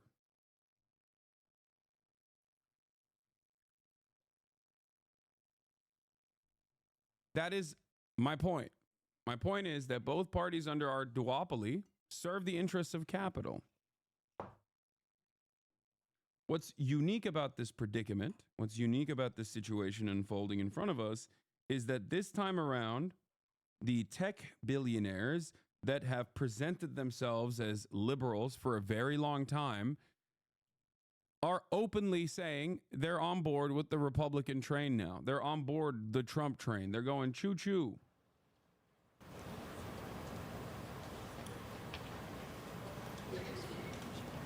It's not weird or unique to see, you know, oil barons at the inauguration. It's not unique or weird to see the likes of Miriam Adelson at the inauguration standing next to the Republican Party. What's unique is seeing Zuckerberg and the Google CEO and those guys. That's unique. Their presence at the Republican inauguration is unique because they have historically presented themselves as liberals. They've historically sided with the Democratic Party as their preferred way of getting their interests across. But the question I have remains, which is, why are we servile to their interests? Why do we have to sit back and you know, let them dominate the conversation? 150 years ago. It doesn't seem, is that Amy Klobuchar speaking? It doesn't seem like a democracy, does it? House wing of the Capitol was built, and in the midst of the Civil War, Congress dedicated this chamber to host statues chosen by every state. Walking into the hall, we all passed under the arch, holding the marble car of history clock. The statue shows Cleo, the Greek muse of history, holding a book to record events as they happen. And as you can see, she's heard a lot of stuff. And as she rides her chariot forward into the future, she looks behind her to remember the past.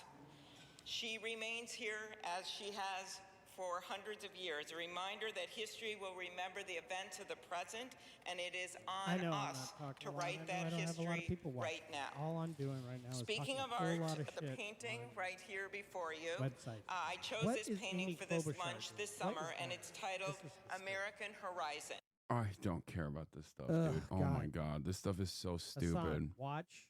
More like silly aesthetic focused nonsense. Congressional luncheon time. Watch him. All right, let's see what the CNN, what the good people over at CNN had to say about all these tech billionaires sitting side by side, standing side by side with the Trump and then just admin, scattered incoming throughout admin. are these tech CEOs. Yeah. I mean, the exclusivity of this room is incredible. I mean, there are governors and high-level elected officials who are in the overflow. But these folks, we should also remind people, they paid money into the Donald Trump inaugural fund. Mark Zuckerberg and Meta, they wrote $1 million checks. And $1 million check, I suppose, gets you in the room where it happens. I agree with you, Abby, but this is about as mutually beneficial as it gets. Because, as I think you said earlier, Donald Trump is the ultimate producer, and he understands branding and marketing and imagery as well as, or better than most. And then just scattered throughout. Yeah, this isn't branding and marketing and imagery. This is, they're not wrong when they say it's a mutually beneficial relationship. They're not wrong about that. They're right about that. It is mutually beneficial. Wealthy members of the oligarchy purchase politicians, purchase Congress in order to ensure that they never get regulated when regulation is a necessity. Okay. And also, Trump simultaneously takes advantage of any outlet, any mode of communication that will give him a benefit, that will boost him, that will accelerate the right wing, the right wing attitude, like that will serve the purpose of pushing right wing messaging. Okay. Jeff Bezos owns a newspaper. Jeff Bezos owns Washington Post. Elon Musk owns Twitter. Google owns YouTube, and obviously Google as well, and numerous other properties. Mark Zuckerberg owns Facebook. And the last part of that equation, Tim Cook obviously owns Apple. The last part of that equation was TikTok. And we know, and as I've covered this before, TikTok wanted to get in the good graces of the Trump administration, or at least like the Republican Party, because they thought if we actually glaze Donald Trump, they won't get us banned and we can continue having TikTok.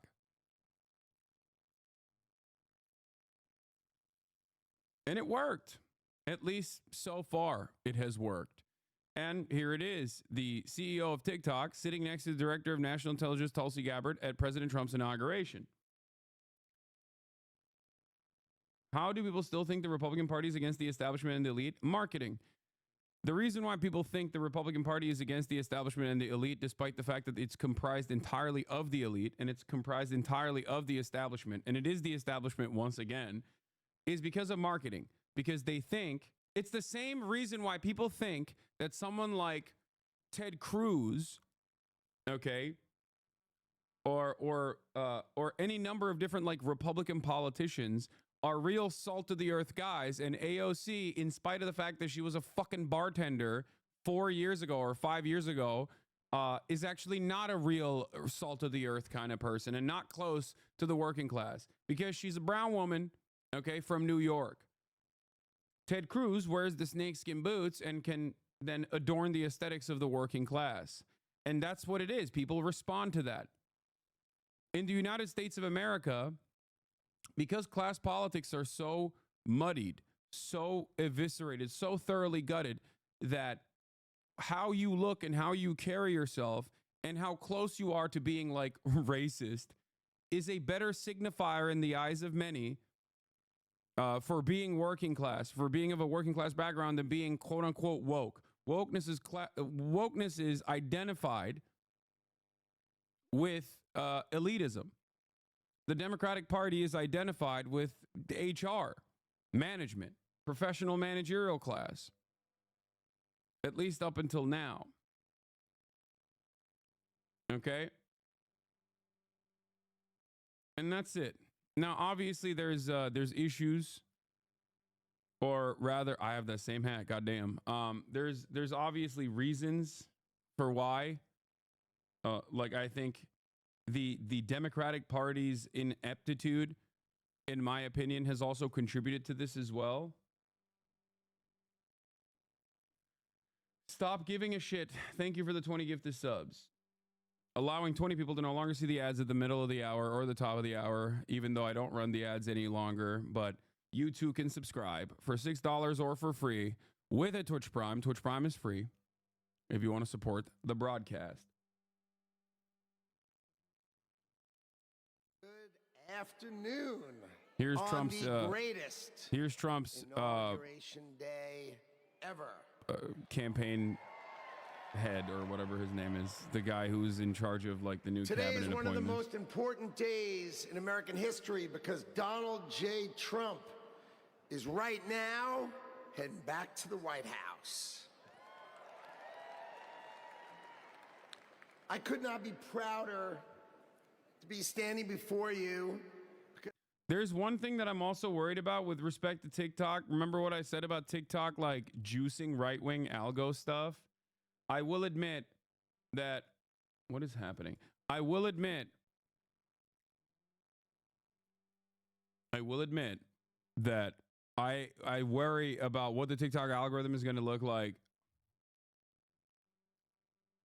What the TikTok algorithm is going to look like in the Trump administration. I really, really, really hope that they don't boost the right even further and turn it into Twitter 2.0. Because if TikTok goes by the way of Twitter, we're done. It's over. Global permanent neo-Nazi regime. I'll be right back. I gotta go pee. Every single social media platform in the United States of America is incredibly slanted to the right. Now, one of the things that I want to say, one of the things that I noticed, that I saw, this is, a lot of people are saying this now. A lot of people are posting stuff like this. I don't know the veracity of this, but TikTok is now region locking Americans from looking up things like fascism. Donald Trump rigged the election. On the left are results from a device in America. On the right are results from the UK. This might be fake. I don't think this is like, this is, all these people are immediately rushing to this.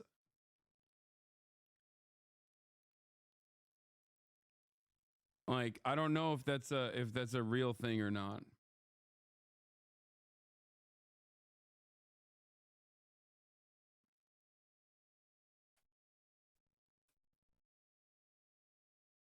Like, I'm looking up fascism and it's showing up. I don't know why people are saying that it's not showing up. I tried it. It's not. Donald Trump rigged election. Yeah, it's working. Oh, it says the Donald Trump rigged election. The phrase may be associated with behavior or content that violates our guidelines. Okay, that's new. Wait, let me see. Donald Trump sucks. Okay, you can still look that up. Yeah, no, I hold on. Let me go on TikTok desktop. Let's see if the TikTok desktop is working in a similar way. Donald Trump rigged election is no longer allowed. That's weird. Hold on. Oh my God. Yeah. Donald Trump rigged election. When you search, it says this phrase may be associated with behavior or content that violates our guidelines. Promoting a safe and positive experience is TikTok's top priority. Oh my God, we're turning into the fucking Republicans. Let's see. Joe Biden rigged election. No, it's not. Yeah, rigged election is not allowed. No. See, it won't let you do Joe Biden. Let's see. Rigged election. Yeah, rigged election is not working. No, fascism comes up with stuff. I looked it up before. Yeah, fascism still shows up. Trump Epstein?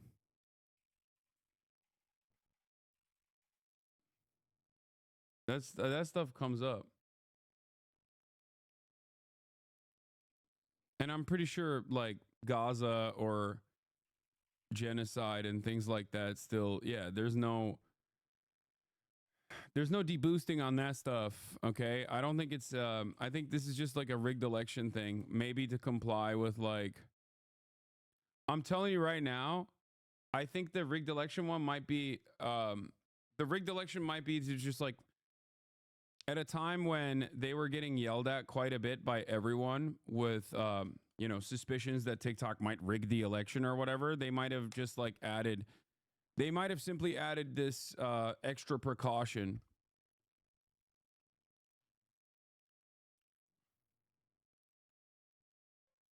Does that make sense?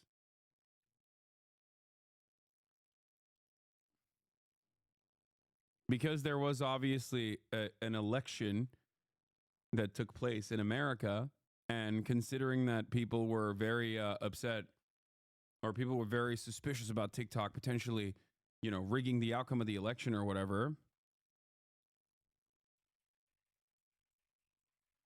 Free Palestine is being censored? No, it's not.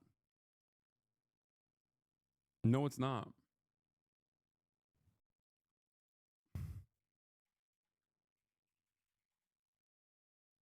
Yeah, Free Luigi's not being censored either. You're wrong.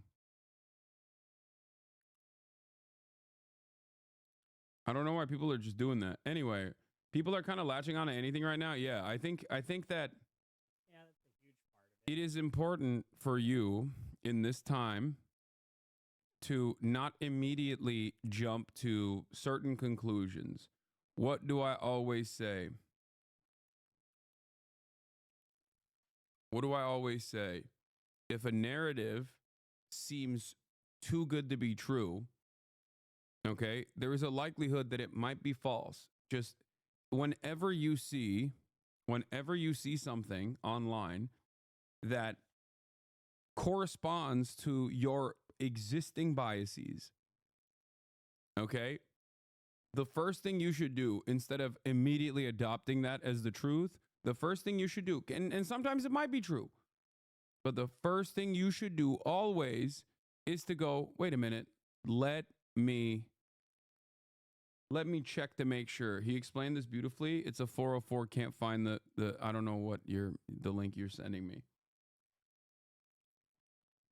The term rigged election seems to be the issue. Also typed in Bush and Gore and that showed nothing. This is healthy, okay? It's healthy whenever you see a narrative, whenever you see something, okay, that corresponds to what you already believe. Please, first thing you should always do is check yourself and be as critical as you possibly can be. Thing that we can do right now. If you heard, I do think that the TikTok CEO and TikTok in general absolutely boosted Charlie Kirk. I've talked about this before. And I think the reason why they did that is because they thought if they boost Charlie Kirk has Trump's ear, and he will say nice things about TikTok, and he will talk about how TikTok is wonderful for making the youth more right-wing.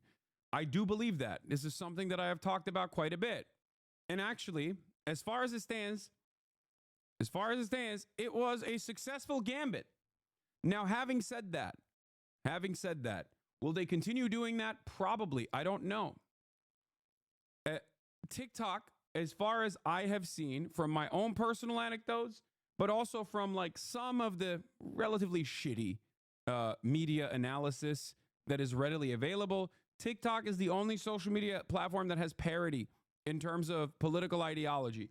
Every other platform is dominated and slanted to the right. Every single one, right? TikTok is the only platform where there is some semblance of parity. This is important to acknowledge. But that doesn't mean that there isn't right-wing content on that platform. Of course there is. Of course there is, right?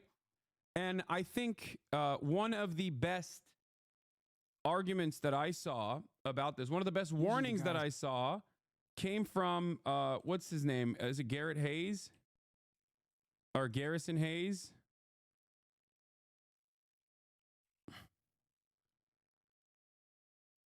Where is it? One of the best videos I saw on this. You know, I hate. Here, I want you to watch this because I think it's a pretty solid take. Let's take a look. To have a wrong opinion on a day like today. This is the worst possible day to have a bad opinion because you won't get a chance to fix it tomorrow. But have you considered? Why are people in here accepting the liberal framing that TikTok is a communist app? Weakest Ugobnik enjoyer. I don't think people are accepting that TikTok is a communist app. I think people are simply looking at the situation and recognizing that TikTok is one of the only social media platforms where there have been opportunities for like actually leftist, communist, socialist, and very progressive people in building a platform. Okay? And I think that is part of the reason why people think that, you know, here, just let my man, I'm going to let my man Garrison do the talking, okay? Consider that a lot of your political enemies want to save TikTok. Like the right-wing propaganda machine known as Turning Point USA bragged that they were doing 60 million views a day leading up to the election, like this just this past election cycle on TikTok alone. If there is anyone who understands the impact of getting that many views per day, it is your soon-to-be president, Donald J. Trump, the man who actively lobbied the Supreme Court to save this app. If you were one of the many people who were wondering why so many young people were turning toward the right, especially in this past election, it is at least in part because while your side of the algorithm is gender justice and free Palestine, there is another side of the algorithm. And it isn't made up of a small number of people. There are a ton of people on that other side of the algorithm. It is essentially a full-blown hate crime factory. Like, it's just convincing people to hate other people constantly. And I think the political enemies of the marginalized know this. They did the calculations and are trying to preserve this thing, this app, because they think it provides them with a strategic advantage in the long run. Maybe just in general. Clearly, it was some strategic advantage just this past cycle. Listen, I love TikTok. This app literally changed my life. I met some amazing people through this app. You all who follow me are incredible, and I hope you'll come subscribe on YouTube. But this is just something to consider. Like, who stands to benefit the most from a power perspective from this place? And so I don't disagree with this. I think that it's important to also recognize this aspect of it because on the one hand, while TikTok still has some semblance of parody, ideological parody, that still means that there is a steady flow of insane right-wing nonsense on there. Okay.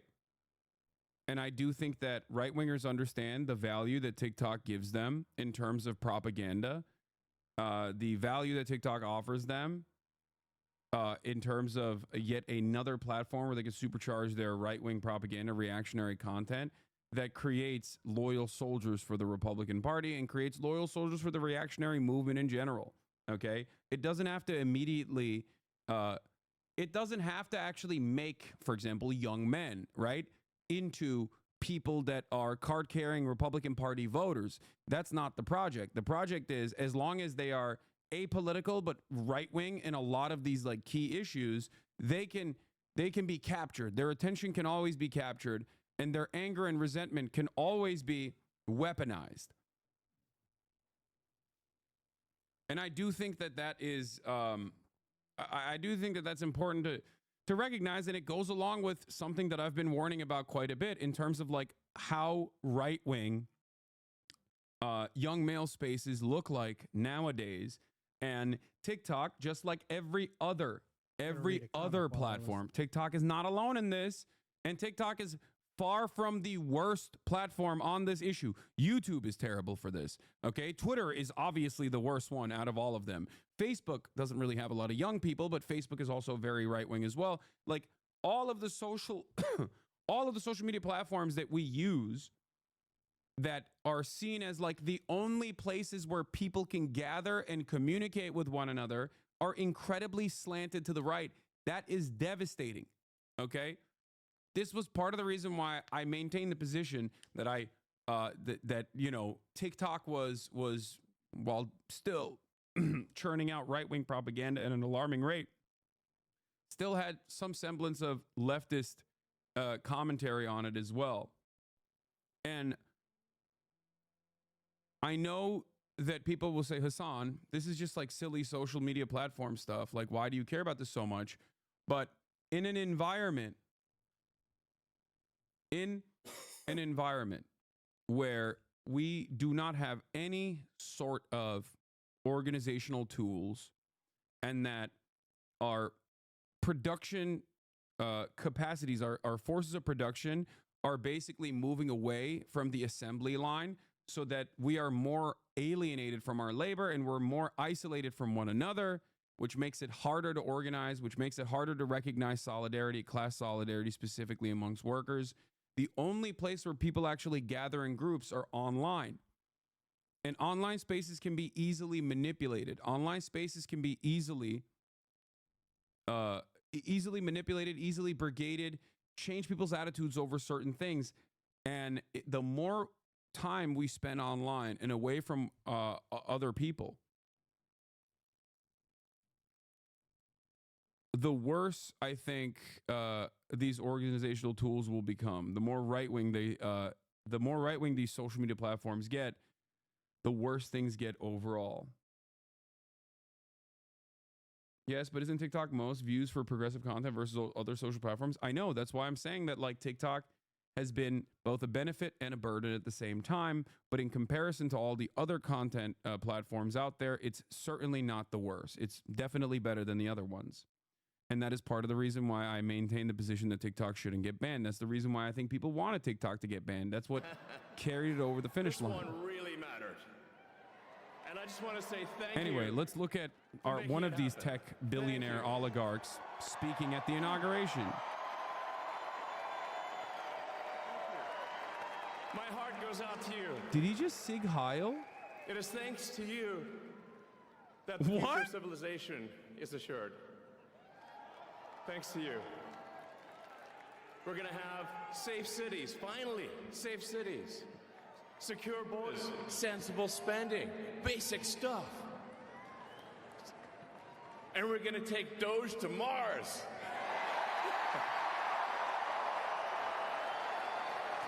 I mean, can you imagine how awesome it will be to have American astronauts plant the flag on another planet for the first time? Yeah! How inspiring would that be? You know, there's always problems in life. You know, there's this problem, solve that problem. But you know, there need to be things that inspire you. There need to be things that make you glad to wake up in the morning and say, I'm looking forward to the future. Yeah. And I love you guys.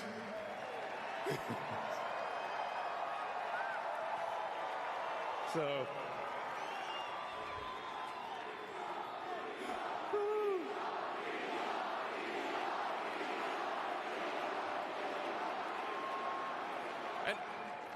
and let me tell you, I'm gonna work my ass off for you guys. So, I really will. He's also working his ass off for I really all will. of his other So, companies. and yeah. Got it. But I'm super fired up for the future. It's going to be very exciting. As the president said, we're going to have a golden age. It's going to be fantastic. And one of the fundamental things, one of the most American values that I love is optimism. And this feeling like we're gonna make the future good. We're gonna make it good. So I think aesthetically American, like the American reactionary movement is so funny because it's also incredibly lame. like fascist movements of the past hyper focused on the aesthetics, right? They cared a lot about like their visual output. They had this like insane, intense interest in making it seem as though they were superior, and that like moral degeneracy must be squashed, and that you know, everything down to the minutia was organized. And it's kind of funny to think that like the American version of that is so lame, is so, not to say that like German fascism was cool or whatever, but like they obviously placed a lot of emphasis on the aesthetics of order. Okay, like the visual output was important. The way that people delivered speeches, these were things that they cared about quite a bit. Whereas in the United States of America, we're just like, we have these like obvious losers being like, ah, we're gonna place a Dogecoin on Mars. Yeah, let's do it. Anyway, here's Kash Patel. I'll tell you how. He and I share something deeply. We love the American dream. And we have been given a gift by God today to usher in a new dynasty, because we just inaugurated Donald J. Trump as our 47th president. Did anyone catch the Roman salute that Elon hit? And we just inaugurated J.D. Vance as our Vice President of the United States. And we did that because the American dream is alive and well, because you chose that our dream can be the dream for our children and the dream for our world. And we are at a crossroads here in America, but our future is bright because you had the courage to stand for your convictions. So I'm humbled here to talk to you about why I love the American dream. My story's pretty simple, it's unique, and some of you share in it. My parents were born and raised in East Africa. My father in the 1970s fled a genocidal dictatorship in Uganda, where he saw 300,000 of his countrymen murdered, where he saw what lawlessness would do if it was allowed to break through the system of constitutional justice. He fled, like so many others. He married my mother. They moved here. They waited in line. They stood in line because the American dream was worth standing in line for.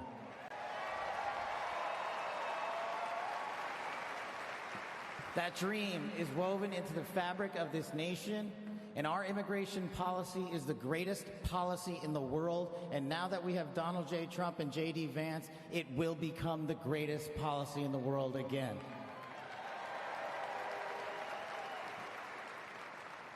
But dreams and hopes aren't enough, my friends. We got to get to work. And we got to accept the realities that too many of you know from your communities. President Trump launched in his first term priorities of national security, law enforcement, economy, and global diplomacy. But now we have to retread some of that. And I'd just like to go over a few of the things that our community has been living under these last few years. In the last calendar year alone, we had 100,000 drug overdoses. In the last calendar year alone, we had over 100,000 rapes. In the last calendar year alone, we had 17,000. Bro, that's why we put Pete Hegseth. Dude, I just realized these guys are actually woke abolitionists. They're offering the rapists jobs so that they're too busy to do rapes. Dude, I didn't even think about that. Oh my God. Oh my God. That's why they're like, oh, if you're a rapist, like you should get a job with us so you no longer have the time to do rapes. These guys are actually woke, man. That's what they were doing. Future generations, but thank God we will. Just kidding. They're actually just saying it's the immigrants doing the rapes, even though, ironically enough, it's the fucking Secretary of Defense. The priorities that I cherished during my 16 years in government service, that we will always, always honor men and women who wear the cloth of our nation and stand on that wall and tell you nothing's getting by them tonight. And so to them, thank you. Calm down. What's happening? To our teachers and our frontline workers and our first responders, y'all choose to show up every single day for our children, for our communities, and we will now show up for you. Thank you for keeping us safe.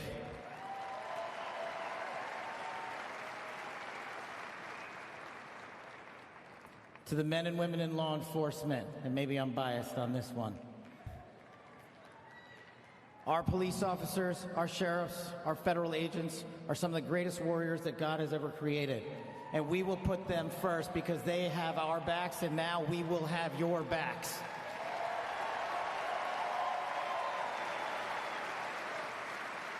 I am standing here because of the American dream. I am not standing here because of the color of my skin. I'm standing here because I earned my right on this stage, and you earned your right to be here with me.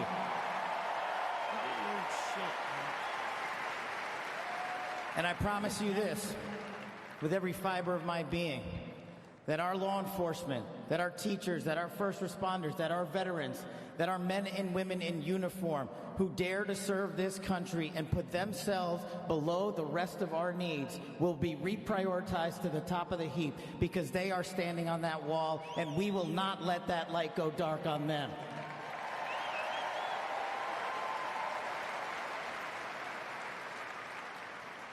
Whether I was a national security prosecutor, a under President Trump's deputy director of national intelligence, his chief of staff at the Department of Defense, or so many other roles that I was humbled and privileged to serve when I swore an oath to that Constitution, which I hope to do so again one day soon. You have my word that you have ushered in a dynasty of change. You have ushered in a dynasty that will allow our children to live this American dream. My American dream. I am living the world's American dream. I am the son of lawful immigrants. We worked our tails off just like you all do, and I'm going to make you a deal. I promise you I will never quit on your children. I will never quit on their children, because this American dream does not belong to me. It does not belong to them. This American dream belongs to the world.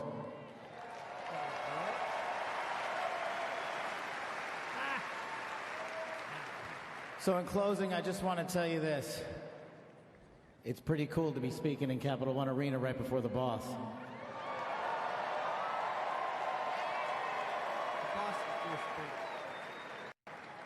You've inspired me beyond words.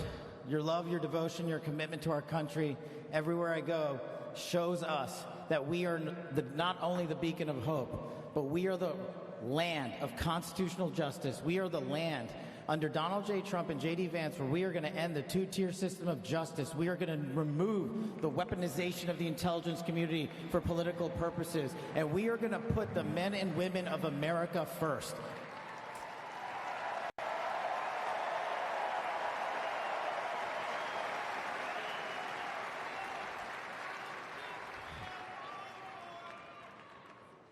So listen, there's just one thing left to do. We all got work to do. We've got the greatest president and the greatest vice president in the history of the world. And so I just need you all to do a little bit more. Every time you see a law enforcement officer, every time you see a veteran, every time you see a teacher, shake their hand. Give them a little bit of your time, because they're giving us all of our time.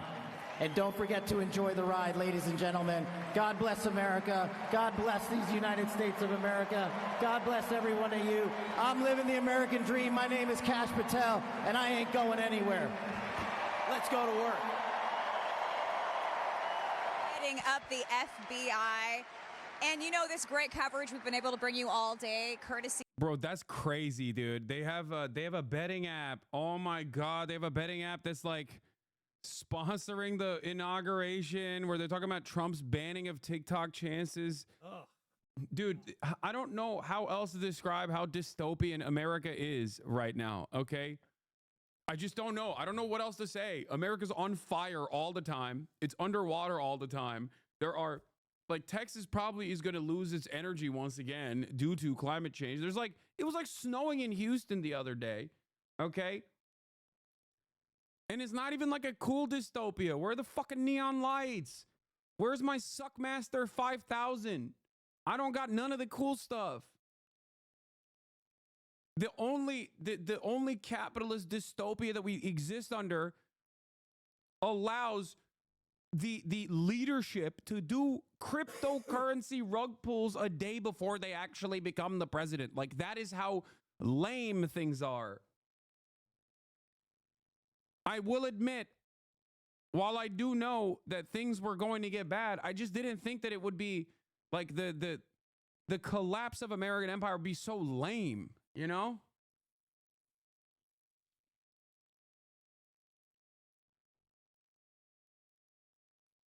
It's crazy, man. It's crazy to think. Yeah, the only Suckmaster 5000 is Mark Zuckerberg at the Capitol.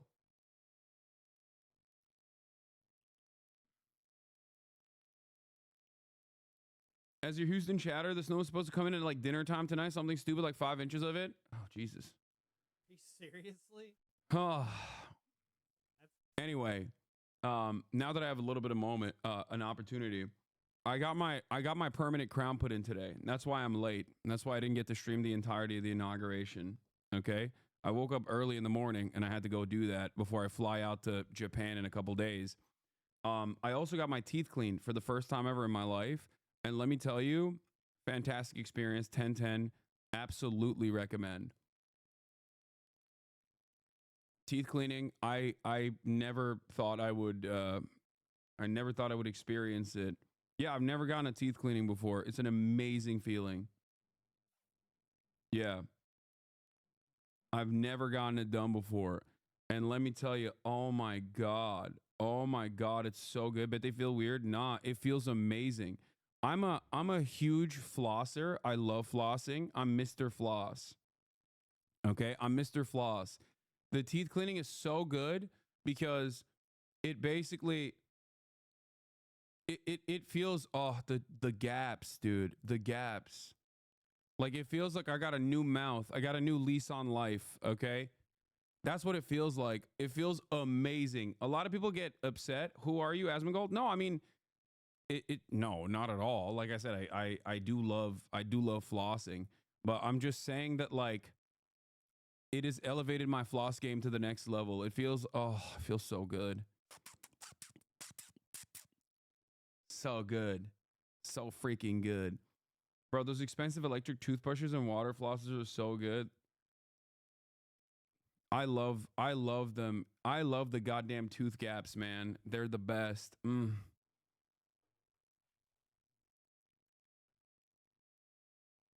mean your first deep cleaning? Yeah.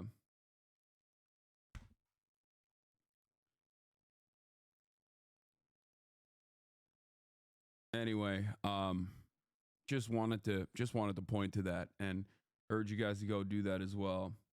You love diastema? I don't know what that means. Is that the tooth gap?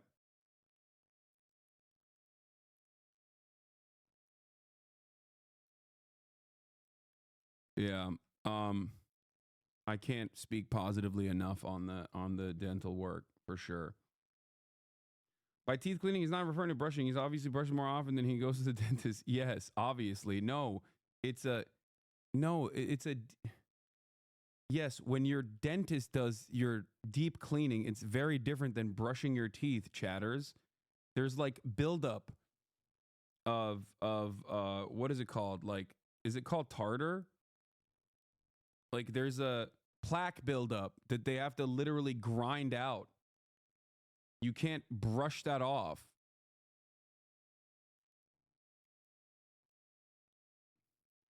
And considering that I have never done it before, there was 33 years of plaque buildup that they just grinded out of my mouth, and it was amazing. It feels amazing. And that's not your dentist, a dental hygienist? No, but my dentist's office has a dental hygienist as well.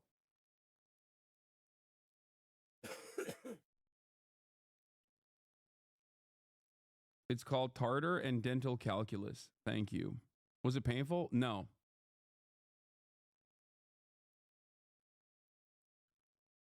You're supposed to do it every 6 months, I think. That's what they say, but I've never done it before, but it was awesome. He's like, Dog, how's your breath not been absolute ass this entire time? I think genetics plays a role in that, by the way. I have pretty decent teeth, all things considered. And the reality of the matter is I think genes play a big role. Like your diet plays a big role and your genes play a big role in it. But I've never had bad breath ever in my entire life. I'll be right back. Brushing regularly obviously plays a big role in it too, but I'm saying like I think it's more complex than just like brushing your teeth all the time and flossing. Anyway. Ask for your end if you have bad breath. No, because they're gonna fucking lie. They also say I fart and stuff. So, you know, and then that's gonna be the new meta, and it's gonna break me. You do stop, please. It's so annoying. To be fair, I do fart on planes, but on planes only. Deep cleaning would involve you getting your gums numbed, and is done the reverse gum disease? No, I got deep cleaning. I did get my gums numbed. Anyway, let's get back to what Hank Green had to say about this whole TikTok stuff. Maybe this is useful. Maybe this is a useful thing that we can do right now. If you heard that there was like a new Meta pop up, and then Shochu's CEO doesn't have CEO in his bio anymore, but then also Facebook created its first verified account on Instagram. All that stuff happened in the same day, and that's leading you. It's a bunch of puzzle pieces that you get to put together into Metabot TikTok. This is how conspiracy influencers work. They present you with a bunch of puzzle pieces, and then they have you put them together, and you feel like you've done the work. But the puzzle pieces were the ones they selected for you and may have been entirely made up. For example, CEO of TikTok never was in Shochu's bio, so nothing actually changed. For example, that thing that allows you to use Facebook to pick up some of your TikTok friends, that's always existed. That's not new. For example, Facebook created a new account on TikTok maybe because it wanted to take advantage of this moment and get people over to Facebook from TikTok. And then there are a bunch of puzzle pieces that are never presented to you in these situations that you have to go and find yourself, because the conspiracy influencer doesn't want you to have access to those puzzle pieces because they don't fit into the puzzle that they want you to put together yourself. Puzzle pieces like the existence of the Federal Trade Commission, the fact that large companies are very large and have many people, and an operation like merging TikTok and Meta would require tens of thousands of people, some of whom would leak the fact that it's happening. More importantly, though, the fact that the FTC requires publicly traded companies to do a bunch of due diligence and release a bunch of documents publicly for everyone to look at before doing a merger like this. More importantly than that, the FTC would need to legally approve that merger because these are two very large companies and this would have, antitrust monopoly type implications. That's how this works. That's how conspiracy influencers work. They want to get attention, and you should look and go see the people who, led you to that opinion, and you should see watch them put the puzzle pieces out for you and be like, can you put them together? And then think, should I ever trust that person again? And then next time you see somebody taking puzzle pieces and laying them out for you to put together yourself, ask yourself, what's going on here? And am I seeing all the puzzle pieces? When you end up believing a lie, you need to go back and look at what caused you to believe that lie, because there's a bunch of stuff internally that we all need to work on internally. We all do this. I do this. I made a video on Vlogbrothers about a bunch of lies I believed. And then later found out were incorrect, and you should watch it. But there's also external stuff happening. There are people trying to get us to believe lies because it's good for their business, because it's good for their ideologies. So we don't want those manipulations to happen. And there's a little chance, with a low stakes thing to check this out, because of course this whole narrative will be gone in 24 hours. But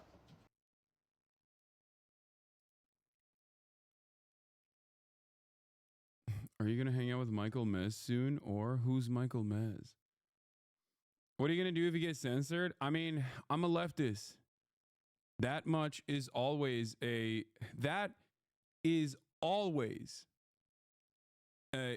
possibility. That's something that I've thought about and had to actively think about my entire career. Okay? That's never, there's not much I can do about that. The reality of the matter is, any sort of anti-capitalist sentiment, no matter how non-radical it appears, okay, no matter how normal it appears, actually, the more normal it appears, the worse, honestly, the more dangerous, is always going to be threatening to the bottom line of our corporate oligarchs. So there is always going to be some semblance of suppression. I have long maintained the position that free speech, or the expansive free speech that we see in the United States of America, can only exist because America has been the global hegemonic superpower. And as America's power on the global stage wanes, okay, as is no longer the only game in town, you will see more restrictions. You will see the true limitations of free speech.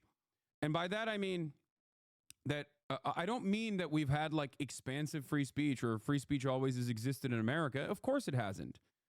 Look no further than this past year, where 3,500 college students were arrested on campuses for the crime of protesting against Israel's apartheid regime and Israel's genocide. That is antithetical to free speech, right? That is the exact opposite, because free speech is not about like saying whatever you want without any sort of repercussions on private platforms or whatever. Free speech is protecting you from government suppression. So when you get arrested for the crime of protesting, which is constitutionally protected, you are experiencing that immediate violation. BDS laws that have made it illegal to protest Israel is a direct violation of First Amendment rights in this country. And yet they've existed in perpetuity, right? Boycott, divestment, and sanctions on the state of Israel. In the state of Texas, for example, if you want to be a public school teacher, you have to sign a piece of paper that says you'll never boycott Israel. You'll never demand sanctions on Israel. You'll never demand divestment from Israel. Okay? And they exist in 32 plus states in this nation right now. These laws were written by the pro-Israeli lobby. Okay? The vice president is talking now. I don't see it because I'm on Right Side Broadcasting and they're not showing the vice president talking. So I don't know. So understand that there has always been limits to free speech, like real free speech. Okay? There has always been limitations on free speech. After all, this is the country where the McCarthyist trials happened. The Red Scare happened. That was a direct violation. That was government prosecution for people exercising their freedom of assembly, for people exercising their speech, for people openly saying that they subscribe to a certain ideology that the government thought was inappropriate and unacceptable. Look no further than what this country has done to revolutionary black organizers and activists and leaders. They've assassinated them. They've jailed them. That is a direct violation of free speech. And in the modern era, look no further than what the government has done to anti-Israel protesters.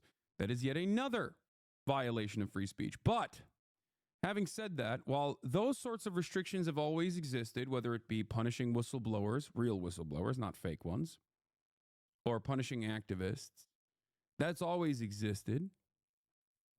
What you must understand is that the silly types of free speech restrictions that you hear about in like China, for example, oh, you can't compare Xi Jinping to Winnie the Pooh. That kind of stuff those kinds of restrictions had not existed in the United States of America. And part of the reason why they had not is because America is so powerful that those sorts of silly things, that level of control, that level of censorship was never seen as a necessity. Okay? It's not even true, by the way. It doesn't matter. Okay.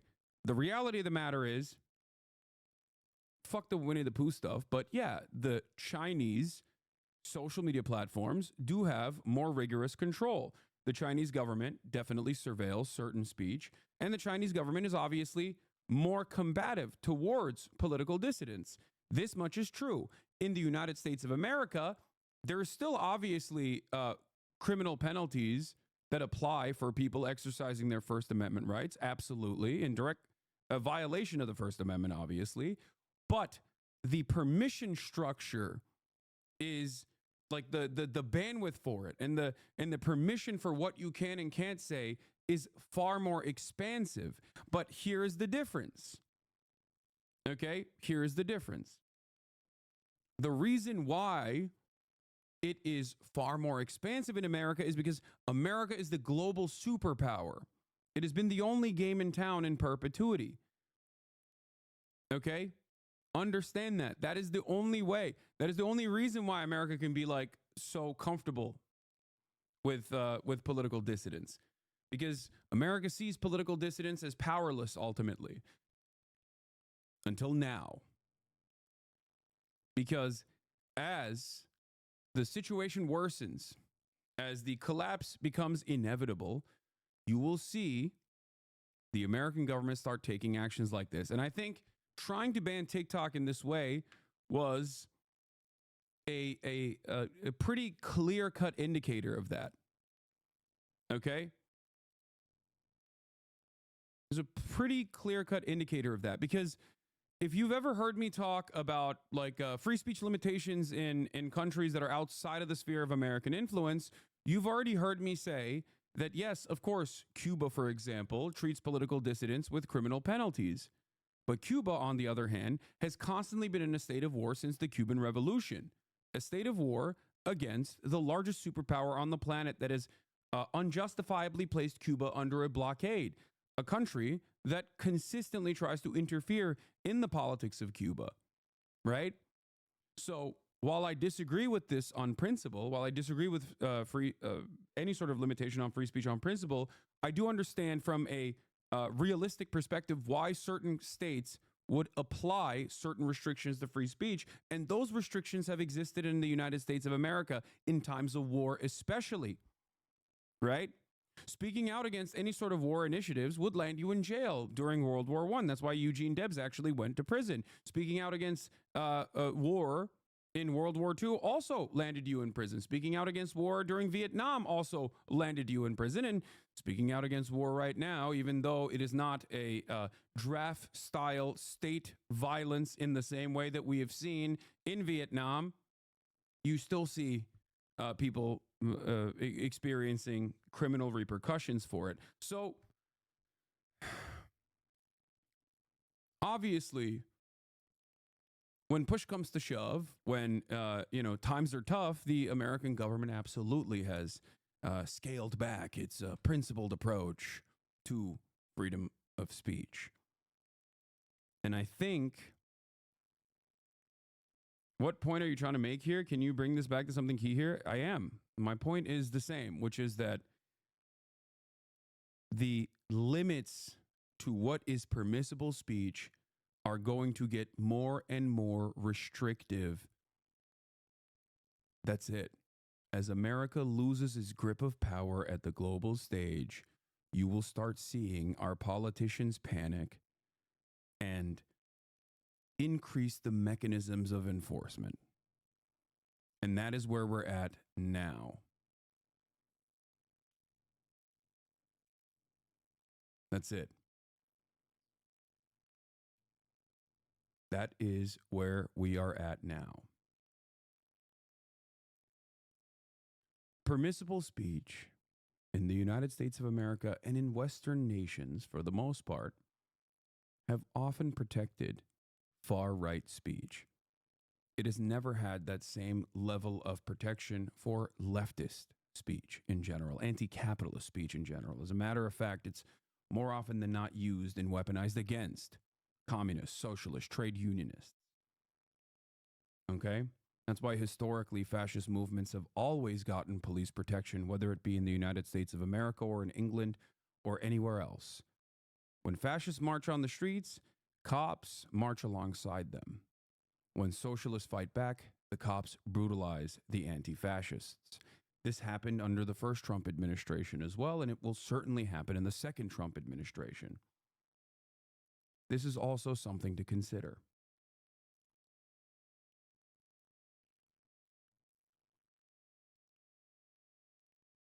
Reading a script? I'm not. But thank you for thinking that I'm reading a script, even though I'm going off the dome. Most animated response you saw from Elon Musk is when Donald Trump talked about planting our stars and stripes on Mars. That is certainly something that would likely benefit SpaceX, which has poured billions of dollars into space travel and including the efforts to get humans to Mars eventually at some point in the future. And in fact, there's been this behind the scenes conversation, a great debate going on with NASA about whether or not we should be focusing our attention initially on getting to the moon and then to Mars. Elon Musk has said repeatedly that the moon, he sees it as a distraction. It also isn't part of the SpaceX business plan in as great of detail as Mars is. So certainly you can understand why there were those cheers today from Elon Musk at that point. He's also... All right, let's get to let's watch the swearing in ceremony Please as we raise wait your for the right next hand event. and repeat after me. I, James David Vance, do solemnly swear. I, James David Vance, do solemnly swear that I will support. Wait, I thought his name was I thought his name was John Don Vance. And defend the Constitution of the United States. That I will support and defend the Constitution of the United States. Against all enemies, foreign and domestic. Against all enemies, foreign and domestic. That I will bear true faith. That I will bear true faith. And allegiance to the same. And allegiance to the same. That I take this obligation freely. That I take this obligation freely. Without any mental reservation. It's not Jorkin the Peanuts Vance. That's crazy. Mental reservation.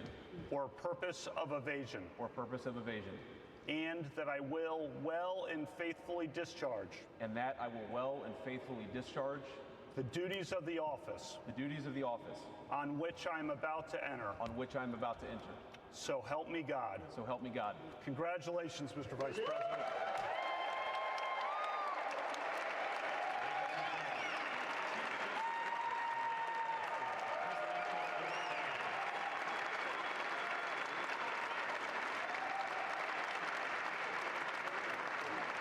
They want everything, man.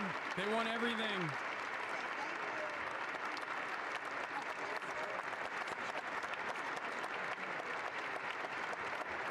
Ladies and gentlemen, please welcome Chief Justice Roberts to administer the presidential oath of office.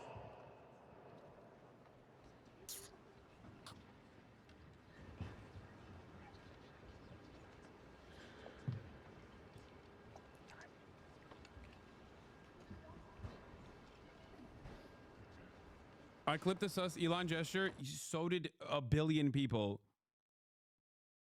Bro, Steven Crowder said, bro, what? Chat. Please. You want to know something? Look at, dude, that move from Elon Musk was so insane.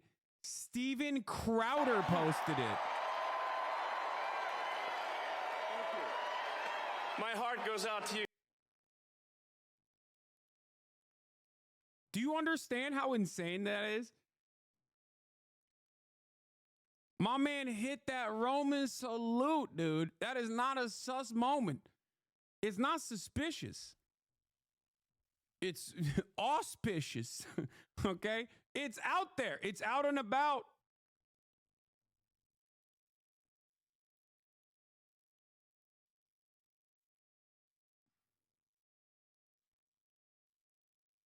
Why do you say Roman and not Nazi? I mean, I don't know, because it's technically it's called the Roman salute. That's why. I mean, it's the same thing. It's just Sig Heiling. He actually did 2 of them. Yeah, he hit the back-to-back.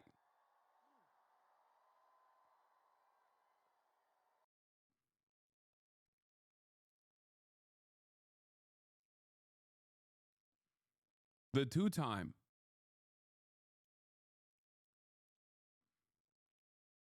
Grimes, it wasn't a Nazi salute. It was a Roman salute. The father of my children would never Nazi salute. Please, can I see my child now, Elon? Thank you for following me back, Elon. Please raise your right hand and repeat after me. I, Donald John Trump, do solemnly swear. I, Donald John Trump, do solemnly. Yeah, people are talking about how Donald John Trump didn't put his hand on the Bible when he was being sworn in, and I think that's really funny because he's the fucking Antichrist, okay? You want to know why he didn't put his hand on the Bible? Because he's the Antichrist. If he touches the Bible and swears on it, he will erupt in flame, okay? No, because he's Muslim. Yeah, that too. Also, that's true. That's true. Solemnly swear that I will faithfully execute. That I will faithfully execute. The office of President of the United States. The office of President of the United States. And will, to the best of my ability. And will, to the best of my ability. Preserve, protect, and defend. Preserve, protect, and defend. The Constitution of the United States. The Constitution of the United States. So help me God. So help me God. Congratulations, Mr. President.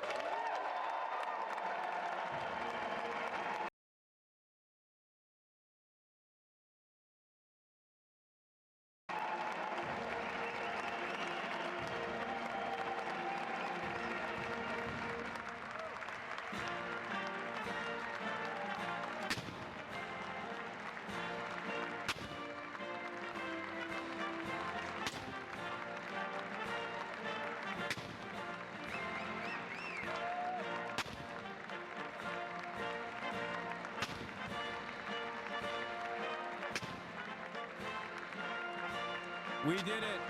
We did it. We did it. Oh my God, we did it. Here, let's look at the inauguration speech as we await further activities from the day, okay?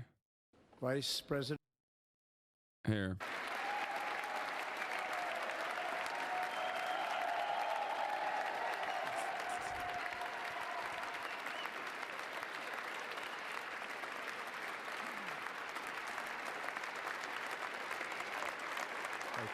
Thank you very much, everybody. Well, thank you very, very much.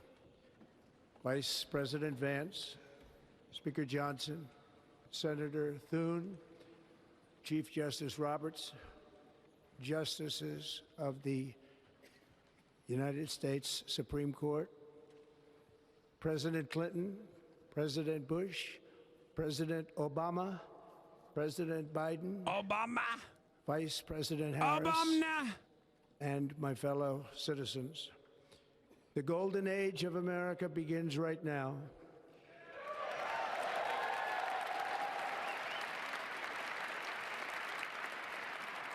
From this day forward, our country will flourish and be respected again all over the world. We will be the envy of every nation, and we will not allow ourselves to be taken advantage of any longer. During every single day of the Trump administration, I will very simply put America first.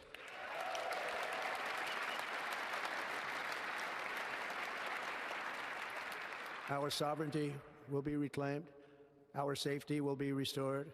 The scales of justice will be rebalanced. The vicious, violent, and unfair weaponization of the Justice Department and our government will end. Wow. I love that that is like the first thing he says. Like his first statements as president is, it's so unfair to me. The State Department and the Justice Department has been so unfair to me. I'm done with that. Except I'm not done with that. I'm just going to redirect it back to my enemies now.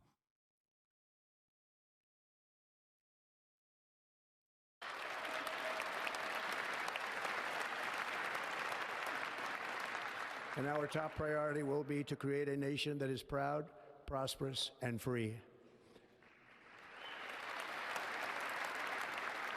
America will soon be greater, stronger, and far more exceptional than ever before. I return to the presidency confident and optimistic that we are at the start of a thrilling new era of national success. A tide of change is sweeping the country, sunlight is pouring over the entire world, and America has the chance to seize this opportunity like never before. Like, I don't think anybody believes this. I'm being serious. I think we're doing shock doctrine to ourselves in this upcoming stage. I think what we did to the USSR in the dissolution of the USSR, we are doing to ourselves, because once the Cold War ended and capitalism won, neoliberalism was the domineering ideology in the Western capitalist world, and America dominated the planet. And in that process, of course, we still enforced cruelty upon the global South, and we accelerated imperialism as well.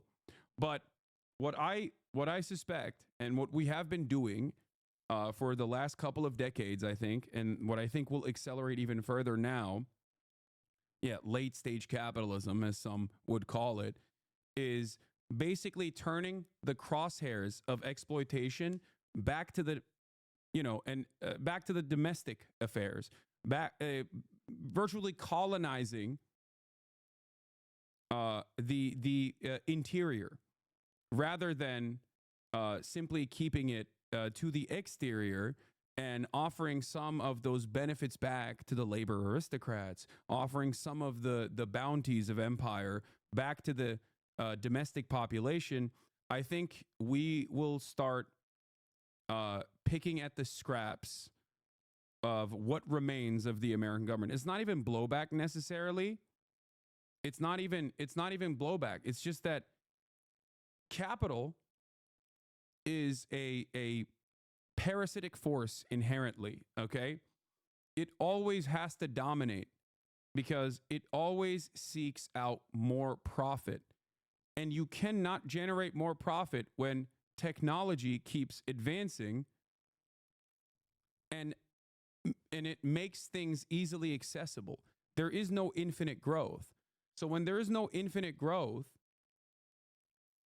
at the end of the day, when you're done destroying the global South, you inevitably have to turn those crosshairs back to your domestic labor population.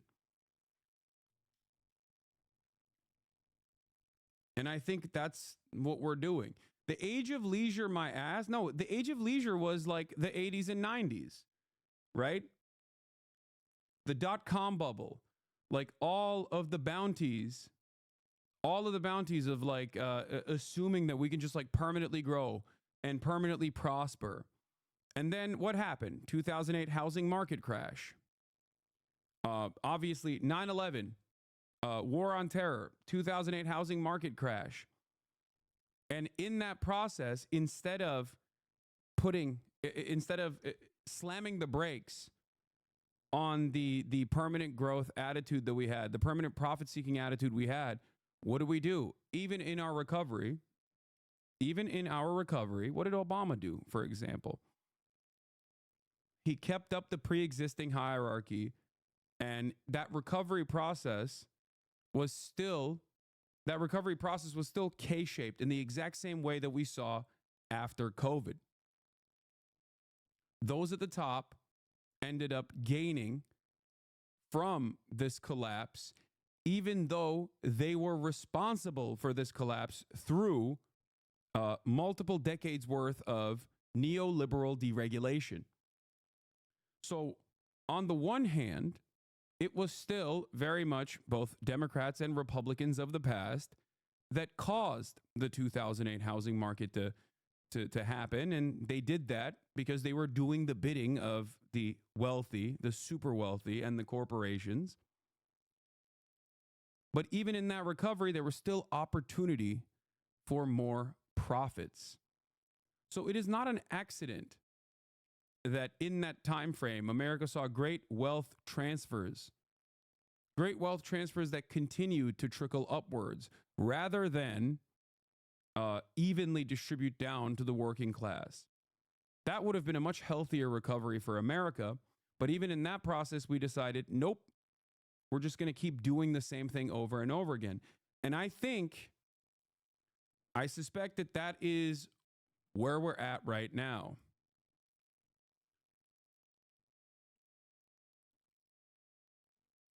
I think as things worsen, as societal collapse becomes inevitable, the same profit seekers, corporations, and the super wealthy will continue trying to generate as much wealth as they possibly can. And they will do so by genuinely worsening the material conditions of the American labor force as well. So I think Yanis Varoufakis is correct when he says we are in the age of techno-feudalism. But first, we must be honest about the challenges we face. While they are plentiful, they will be annihilated by this great momentum that the world is now witnessing in the United States of America. As we gather today, our government confronts a crisis of trust.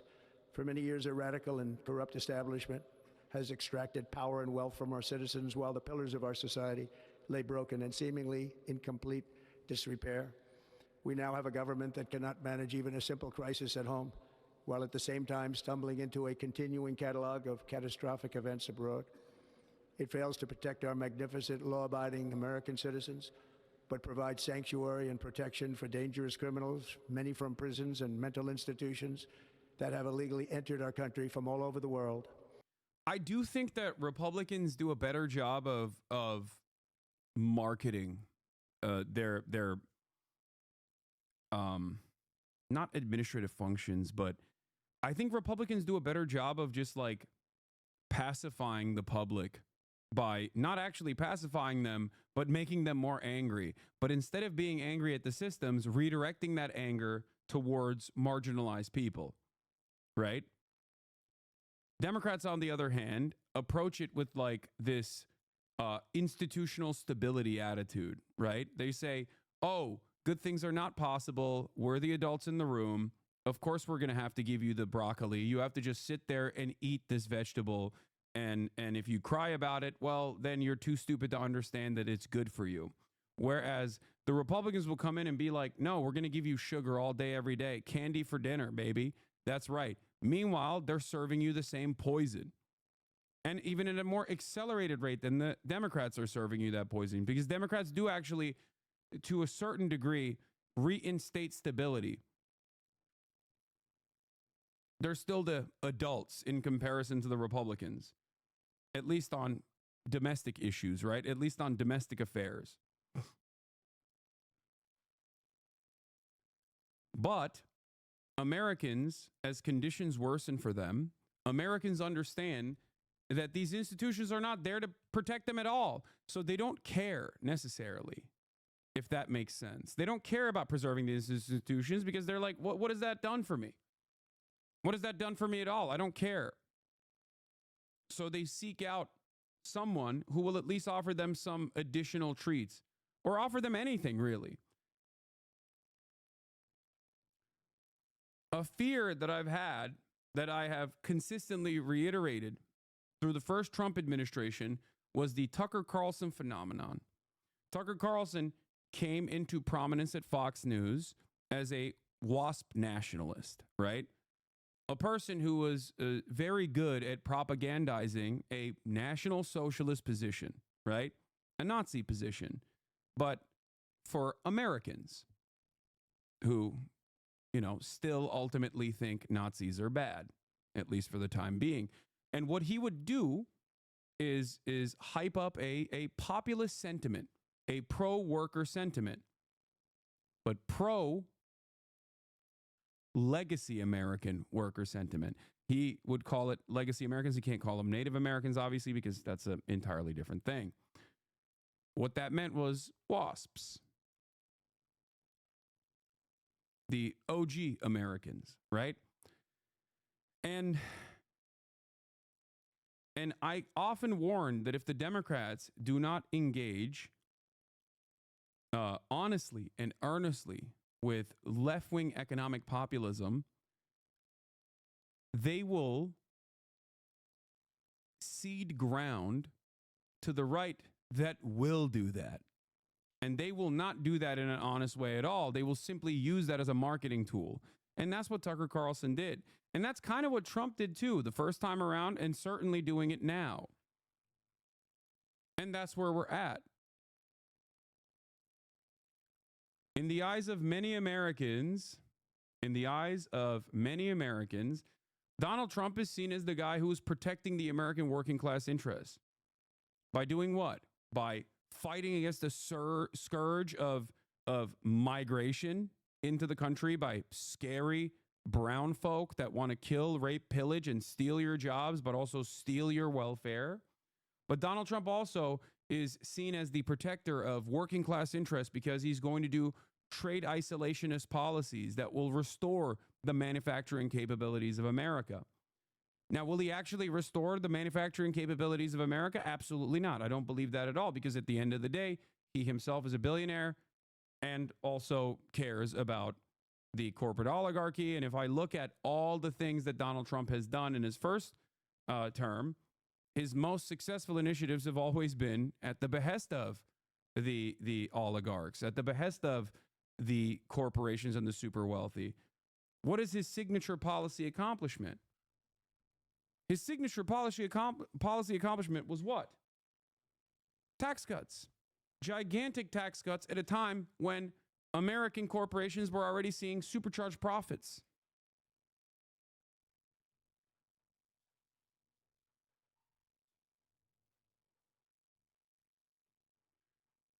Corporate tax rate being lowered and a permanent tax break for the top marginal tax rate. And he's going to do that again. All of that actually accelerates the demise of the American working class because it greatly increases the wealth disparity. It greatly elevates income inequality in this country. It is the opposite of what America needs right now. And part of the reason why we have never gotten that is because the Democratic Party is also invested in the same endeavors. They are also bought and sold by the same corporate oligarchs.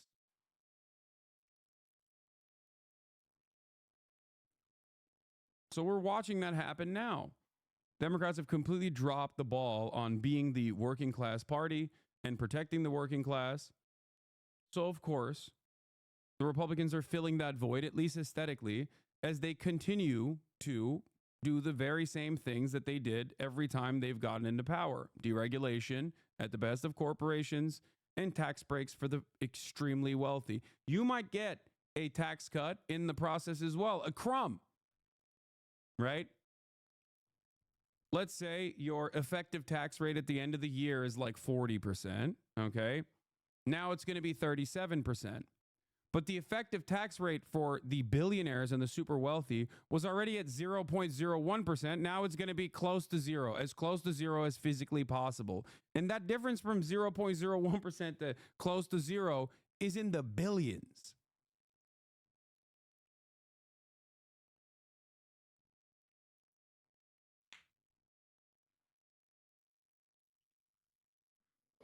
We have a government that has given unlimited funding to the defense of foreign borders, but refuses to defend American borders or, more importantly, its own people.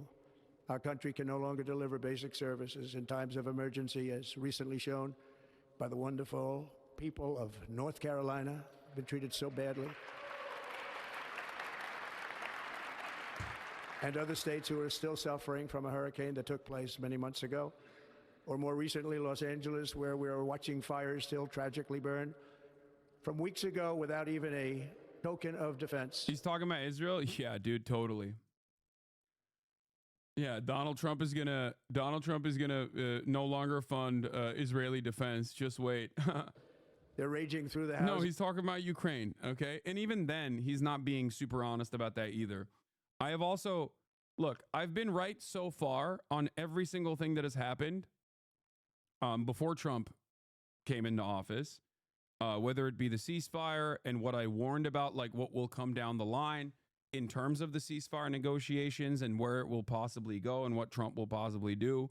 I also told you that TikTok most likely was not going to get banned because it's like far too important for American small businesses, and that basically treats are the most important thing for Americans. It's like it's the thing that keeps the American social contract together. Okay.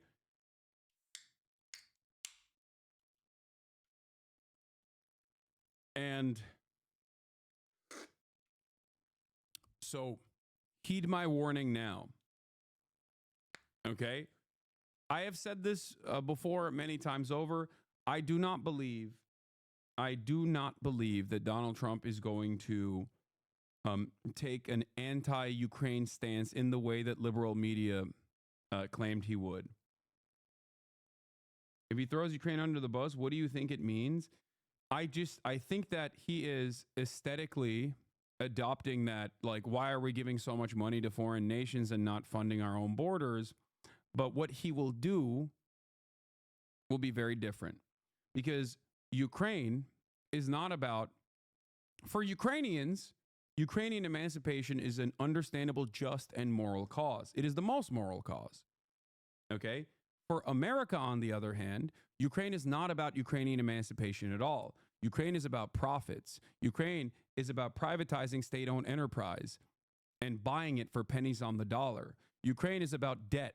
Ukraine is about our surplus weapons that we send over there so that we can, so that our military-industrial complex can justify larger sums, larger bounties down the line, because now we have to rebuild our supply. Ukraine is about military Keynesianism, building artillery factories in Scranton, Pennsylvania. That's what Ukraine is about for the United States of America. It's for profit. And for those reasons, I do not believe that Donald Trump is going to undermine the interests of the military-industrial complex, as he did not do so his first time around. He might have actually dealt with Afghanistan and talked about pulling out of Afghanistan, but he never actually succeeded in pulling out of Afghanistan. That was Joe Biden that did that. And then Ukraine happened. So I don't think that he is going to, I don't personally think that he's going to do something that's like dramatically different than Joe Biden in terms of dealing with Ukraine or NATO in general. After all, one thing that you have to remind yourselves is that Trump actually ran as an anti-NATO candidate, right? He claimed that he was like, why are we giving so much money to these NATO countries? And what did he do when he was president? It's not like he undermined NATO.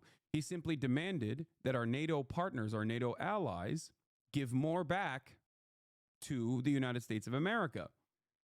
Like a mob boss coming in and demanding more from the local Italian food restaurant for protection, because NATO at the end of the day is a protection racket.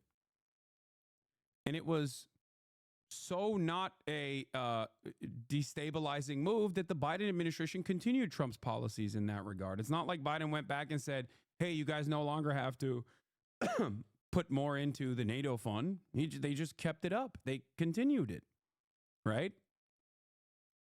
And I think that things like that are more instructive of understanding what Donald Trump is going to do next, right? So I don't think that he is going to destabilize NATO or undermine it, or he's like secretly Vladimir Putin's guy. Okay? What is this? Hassan is right. He called it. Now media is saying it. Why Biden's Ukraine win was Zelensky's loss.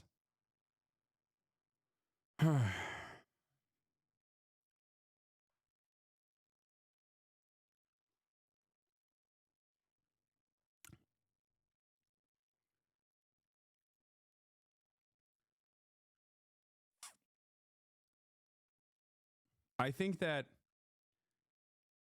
we'll see if he actually tries to do a ceasefire in Ukraine. It's entirely dependent on our profit-seeking military-industrial complex. I think that ultimately that is what matters most. The best possible way to go about it from Trump's perspective, where he still maintains a steady flow of weapons being shipped out to Ukraine, but also gets an aesthetic victory would be to minimize the conflict to the best of his ability, where there's still need for Ukrainian security. You can still say, you can still ship out weapons to Ukraine, while simultaneously you can tell your base, like, we fixed it. We fixed Ukraine. Russia's no longer invading Ukraine. I don't know what that looks like. But like I said, I don't think that Trump is going to greatly undermine or, genuinely change the trajectory of American foreign policy on Ukraine.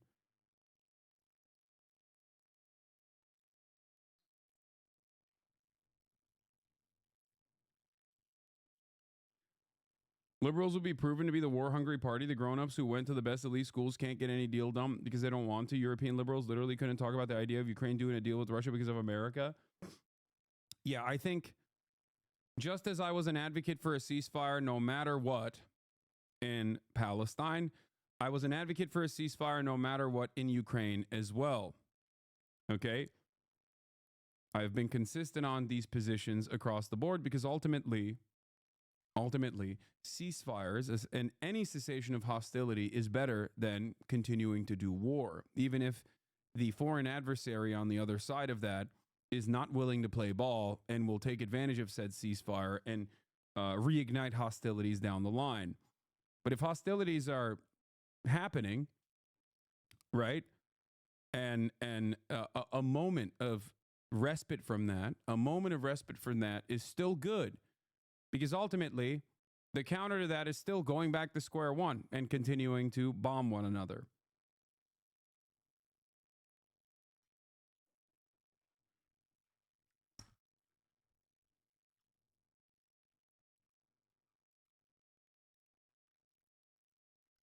If we had a competent leadership in Biden, if Biden truly was the foreign policy PhD that his administration propped him up as, I think that he would have forced Israel to cease hostilities in its military operations and its genocide instantly. Okay? And started the rebuilding efforts. But he never did that. That led to Donald Trump winning the election and also immediately sending his envoy there to actually apply pressure to the only party that was ruining the ceasefire negotiations. That gave a ginormous W to Donald Trump. In that process, I suspect that Donald Trump cut a side deal with Israel as well. I believe that he ultimately wants Israel to permanently annex the West Bank. At least that's what I suspect is going to happen, because that's what Miriam Adelson gave him $100 million to do so.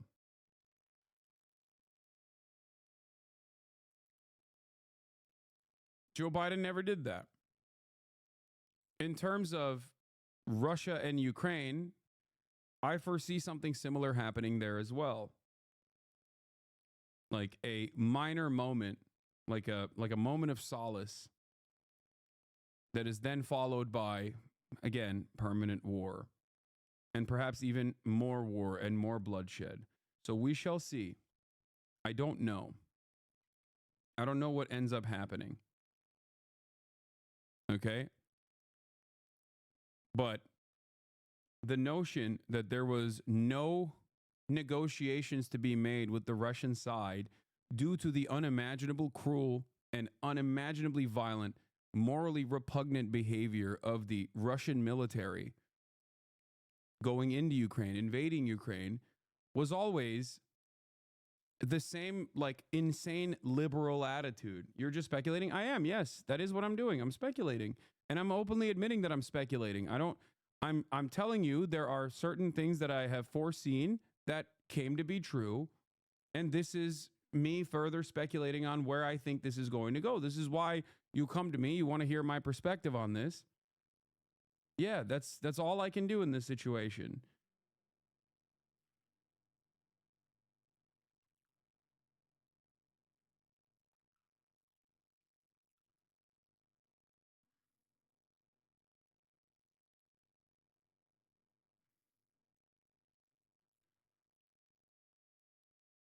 But as far as like Ukraine goes, as far as what happens in Ukraine, I don't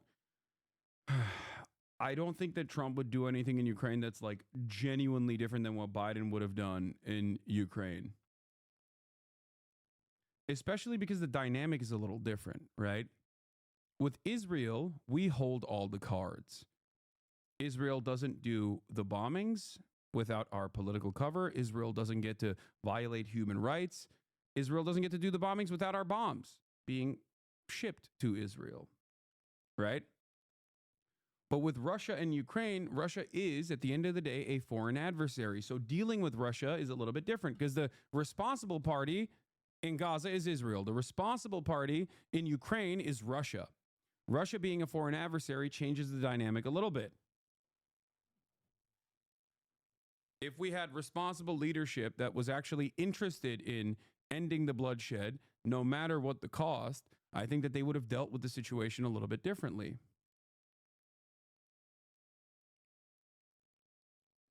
Okay?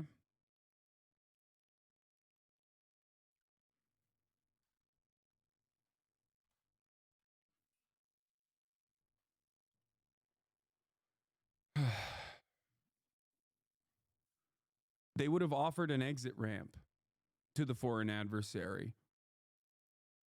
They would have at least started the process of communicating with the foreign adversary. And the only time they ever did that in Ukraine was when they wanted to do hostage negotiations. So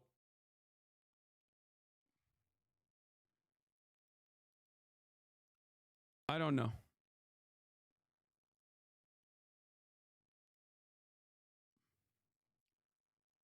Trump has already said that he wants Ukrainian conscription age to go down to 18 because the reality of the matter is, on the field of battle, Ukraine is running out of people. They're running out of people. They don't have the necessary amount of weapons either, but they're also running out of people to hold those weapons to begin with. Go join Hassan? Wait, what? I want the war to end. Why are you talking to me like I'm some Redditor? You should maybe keep that energy for all the people that have made a living off of the bloodshed and the trench warfare. The people that literally kept egging it on over and over again and saying it was awesome and that it should continue no matter what the cost. You know?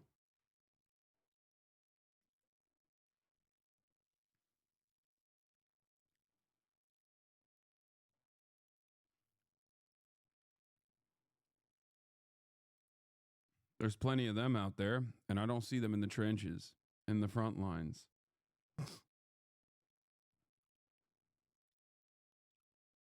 And I was never that person for Gaza either. So don't come to me with that shit either. But let's get back to Donald Trump. In communities, even affecting some of the wealthiest and most powerful individuals in our country, some of whom are sitting here right now. They don't have a home any longer. That's interesting.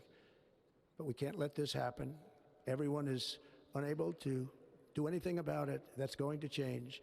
We have a public health system that does not deliver in times of disaster, yet more money is spent on it than any country anywhere in the world. And we have an education system that teaches our children to be ashamed of themselves in many cases, to hate our country despite the love that we try so desperately to provide to them. All of this will change starting today, and it will change very quickly.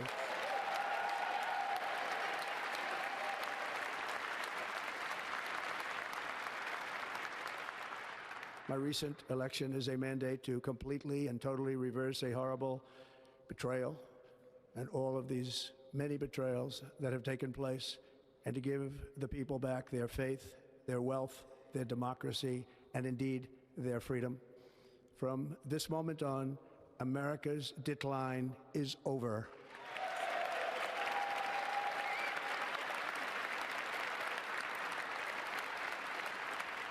our liberties and our nation's glorious destiny will no longer be denied, and we will immediately restore the integrity, competency, and loyalty of America's government. Over the past 8 years, I have been tested and challenged more than any president in our 250-year history, and I've learned a lot along the way. The journey to reclaim our republic has not been an easy one, that I can tell you. Those who wish to stop our cause have tried to take my freedom and indeed to take my life. Just a few months ago in a beautiful Pennsylvania field, an assassin's bullet ripped through my ear. But I felt then, and believe even more so now, that my life was saved for a reason. I was saved by God to make America great again.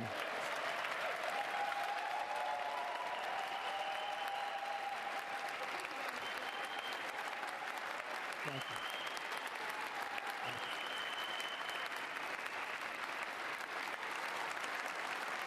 Thank you very much.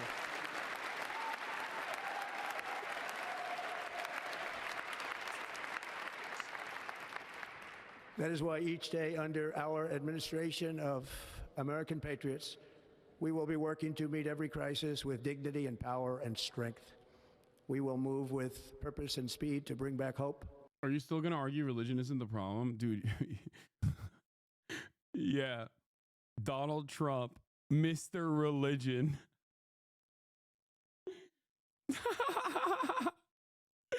That is, I'm sorry. That is the funniest. Dude, looking at the Antichrist and being like, wow, dude, are you still acting like religion isn't a major issue here? No, it proves my point. It's not about him, it's his supporters. Dude, what are you talking about? What religious person that is a Trump supporter that you know is actually godly? They're all going to hell. If Christian hell exists, they're going there, okay? Virtually every single evangelical Protestant that is a Trump supporter is perma-burning in hell. If there is a God, if there is a Christian hell, they're going to it, okay? Who abides by the religious standards of the religious doctrine, of the religious dogma? What are you talking about? It's just a weapon to wield, okay? That's it. Religion is ideology. It is a way for people to contextualize the world, okay? It is a galvanizing principle. Religion in this regard, is no different than white supremacy in this regard. Being used as a tool to divide, being used as a tool to galvanize. That's it. You think Trump is a religious guy? You think half of those congresspersons are religious people? Yeah, religious people that think homosexuality is a sin. And then, you know, except for when RNC is happening or CPAC's happening, then homosexuality is awesome, okay? It's nothing. It's not real. Like, this is not a real principle. This is not a real principled approach. It's just religion is a tool, okay?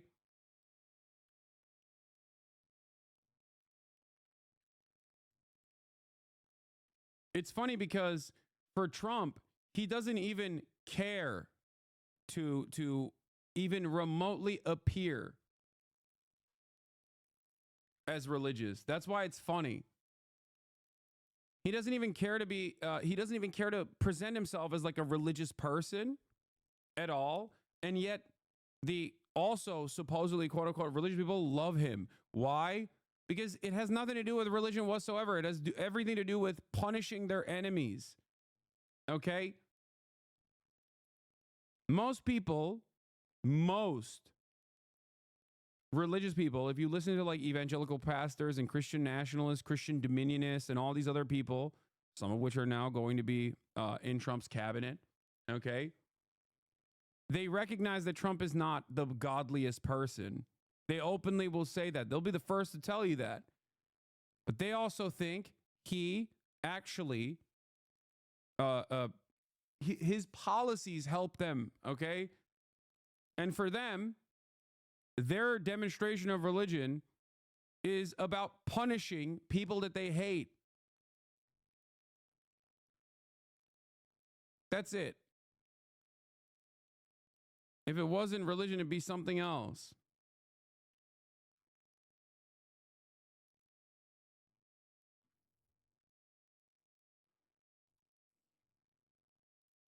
Prosperity, safety, and peace for citizens of every race, religion, color, and creed. For American citizens, January 20th, 2025 is... Look at, dude, I love this. 2 hours after performing a very energetic sermon at the inauguration, Pastor Lorenzo Sewell has launched a crypto token.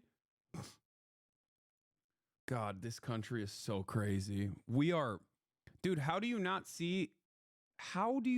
recognize how messed up things are, man? We are farming the dullards for the last dollars that they have. It's griftonomics all the way down, baby. And ironically, all the way up. It is crazy. It is crazy.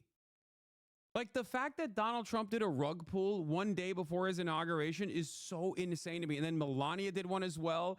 And then another Ryan Fournier or whatever, the other Trump students guy also did one back to back to back. Who is buying that Trump coin? Who is actually getting grifted here? Who is losing their money here? It's his own supporters. I'm not buying the Trump coin. People who hate Donald Trump are not buying Trump coin. People who love Donald Trump are buying Trump coin. So when you do stuff like that, you're actually rocking your own captive audience.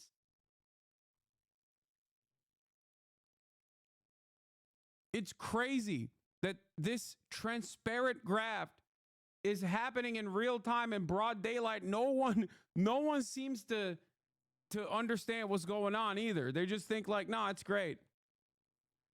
I'm never missing out like this again. I'm setting up alerts for everyone in that world. 4G auto blow, Ryan Fournier, I don't care. I'm getting it on the ground floor, the next 10 shit coins or however many it takes for me to buy an F-15. The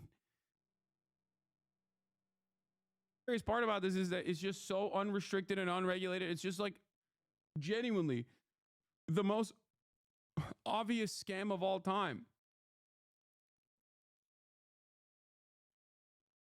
But as conditions worsen, as it becomes increasingly harder to actually earn a dollar in the normal way through your wage, and as things get more and more expensive and upward social mobility becomes less likely, what do? You gamble. You spend money on things that maybe help you no longer, and you think maybe I can also get one off on the other person by engaging in this like cryptocurrency stuff. That's where we're at. So I think it's still going to get worse. I think it's going to get worse and worse. People will, one, try to pacify themselves through a litany of different vices, whether it be drugs or any number of different things. And I don't have an issue with these vices in moderation anyway. But I do think that it spells trouble for the American future in general. But as conditions worsen, they will also try to, grab onto whatever they think is a mechanism of prosperity. What is the greatest immediate get-rich-quick scheme? Cryptocurrency. So all these people, knowing full well that shitcoins are, memes and obvious grifts, will jump on that train thinking they can fuck over the next person. That is where we're at. They think, oh, I'll be able to scam the other guy. I'll be able to get out before anyone else. And that's how these schemes work. Is Liberation Day.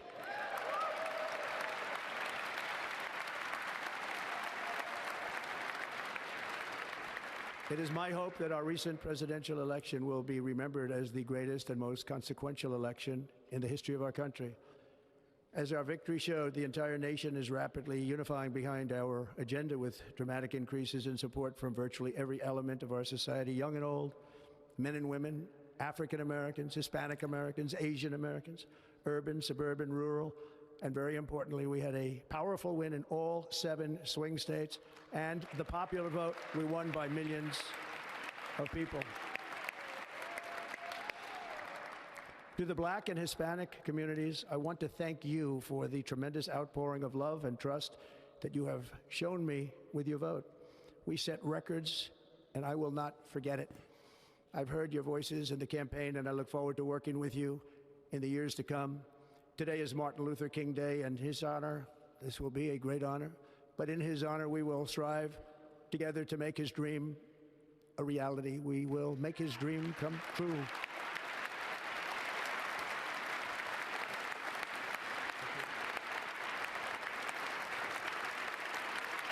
Thank you. Thank you. National unity is now returning to America, and confidence and pride is soaring like never before. In everything we do, my administration will be inspired by a strong pursuit of excellence and unrelenting success. We will not forget our country, we will not forget our Constitution, and we will not forget our God. Can't do that.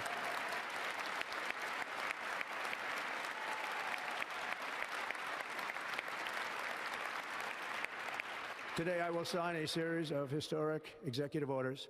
With these actions, we will begin the complete restoration of America and the revolution of common sense. It's all about common sense. First, I will declare a national emergency at our southern border.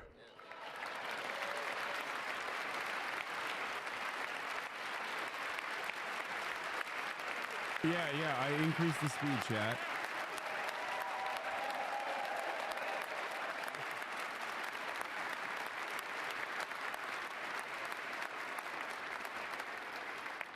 All illegal entry will immediately be halted, and we will begin the process of returning millions and millions of criminal aliens back to the places from which they came. We will reinstate my Remain in Mexico policy. I will end the practice of catch and release. And I will send troops to the southern border to repel the disastrous invasion of our country. Under the orders I signed today, we will also be designating the cartels as foreign terrorist organizations.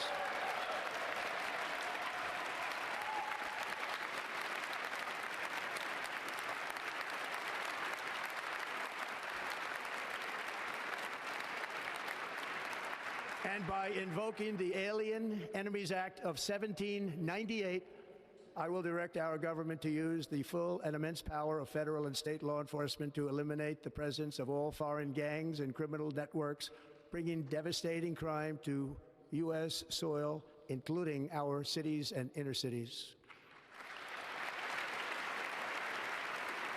War on Terror redo. As Commander-in-Chief, but I Mexico. have no higher responsibility than to defend our country from threats and invasions, and that is exactly what I am going to do. We will do it at a level that nobody's ever seen before.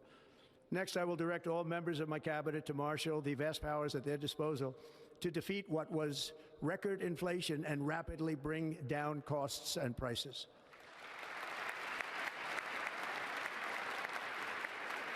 The inflation crisis was caused by massive overspending and escalating energy prices, and that is why today I will also declare a national energy emergency. We will drill, baby, drill.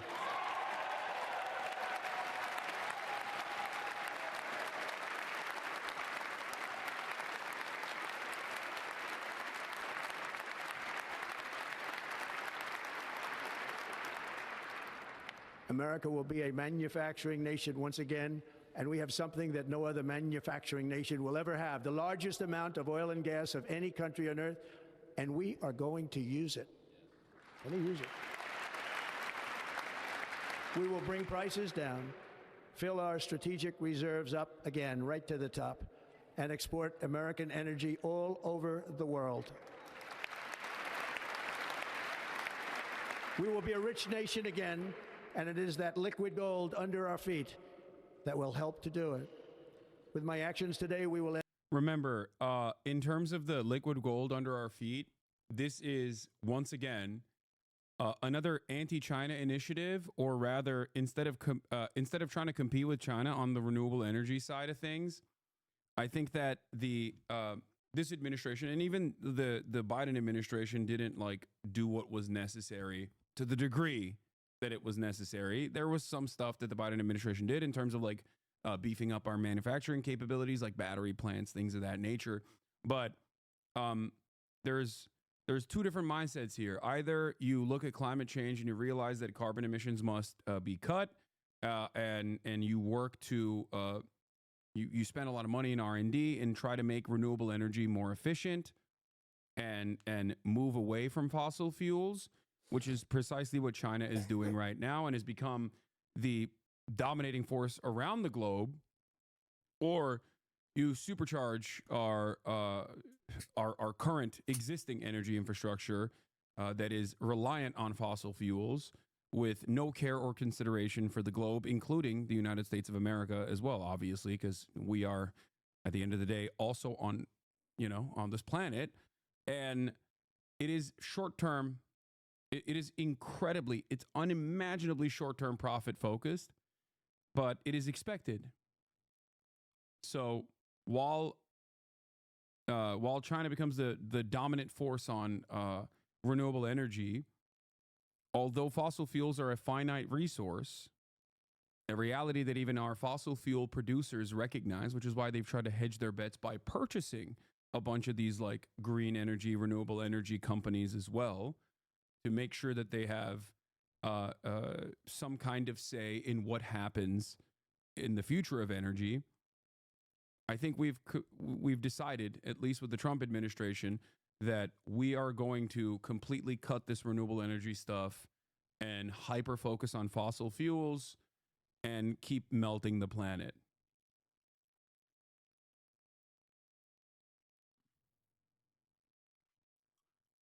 God forbid we collaborate and cooperate with a foreign adversary and try to fix the ecological disaster that is already happening and will only get worse.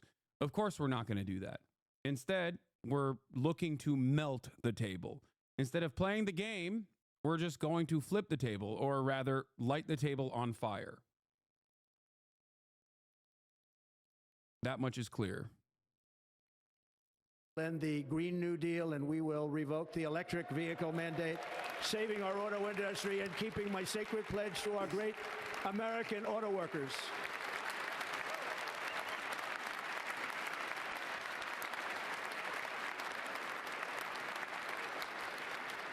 In other words, you'll be able to buy the car of your choice. Unless it's a Chinese car, by the way, just saying.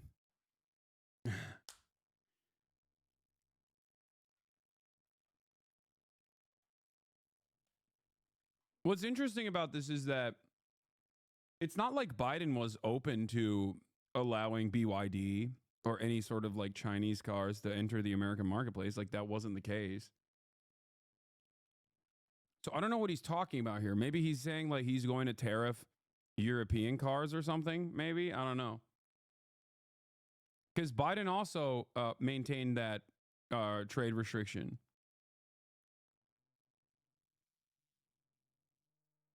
We will build automobiles in America again at a rate that nobody could have dreamt possible just a few years ago.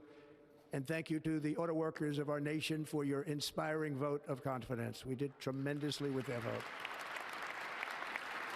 I will immediately begin the overhaul of our trade system to protect American workers and families.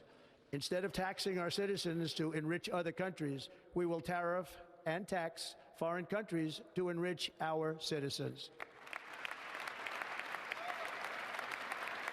For this purpose, we are establishing the External Revenue Service to collect all tariffs, duties, and revenues. It will be massive amounts of money pouring into our treasury, coming from foreign sources. The American dream will soon be back and thriving like never before to restore competence and effectiveness to our federal government.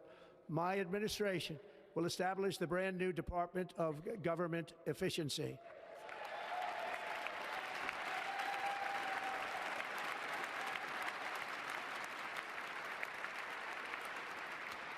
After years and years of illegal and unconstitutional federal efforts to restrict free expression, I will also sign an executive order to immediately stop all government censorship and bring back free speech to America.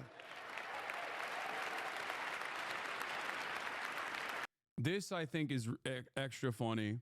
Saying we're going to bring back free speech to America is basically, I mean, that's just, it's gone, okay? Like, there's always been restrictions on free speech, as I talked about extensively earlier. And I do think that it's going to get significantly worse. Project Esther, under the Project 2025 banner, quite literally has a task force designated to combating anti-Israel sentiment. Okay? And I do think that they're going to follow through on that.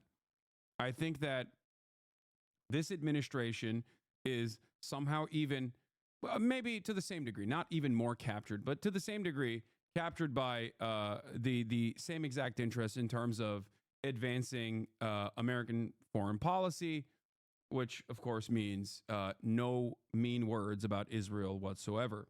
So I do think that in terms of like free speech, we're going to bring back free speech. Like, remember, these guys actively are anti-CRT, anti-DEI, or whatever, right? Like whatever they call wokeness, that is anti-free speech.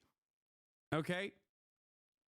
In terms of going after teachers and schooling and educational materials that teach the accurate the accurate history of the United States of America, that is anti-free speech. Book bans, anti-free speech. That is real cancel culture. Okay? No one ever seems to see it that way when the right does it, but that is true. And they're going to continue doing that. Okay? They are going to continue doing that, and they're going to further prosecute, in my opinion, further prosecute people who are naysayers of Israel, but also even the American government too.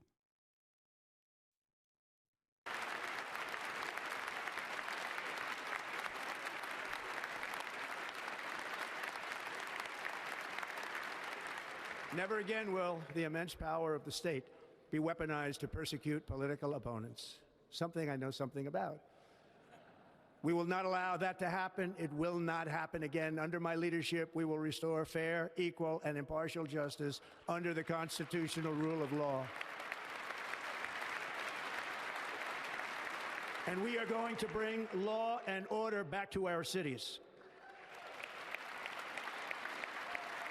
This week, I will also end the government policy of trying to socially engineer race and gender into every aspect of public and private life.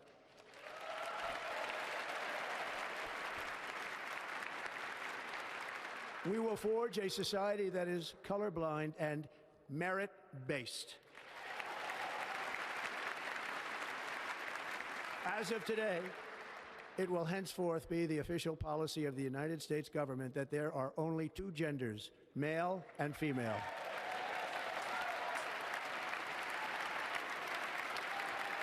Hell yeah! Let's go! No more non-binary. Like, what is this? What is this? What is this? What are you clapping for? You're such a fucking idiot, dude. I'm serious. Like, I know that understandably a lot of trans people in this community are terrified of this because this is a telltale sign that he's going to hyper focus on, like, you know, trans people and trying to like eviscerate them from public existence. Okay. But the idea that this in any way, shape, or form, like dominating trans people, being a top priority of this administration is so insane to me. And I keep trying to explain this to normies to the best of my ability, but it's like, if you think that stopping trans people from getting medication, okay, or going to the doctor is going to somehow make it so that rent is cheaper, you are the biggest delusional loser on the planet, okay? You are a bot. You are a bot. You're an NPC. You are the easiest to fool sucker I have ever seen. Okay?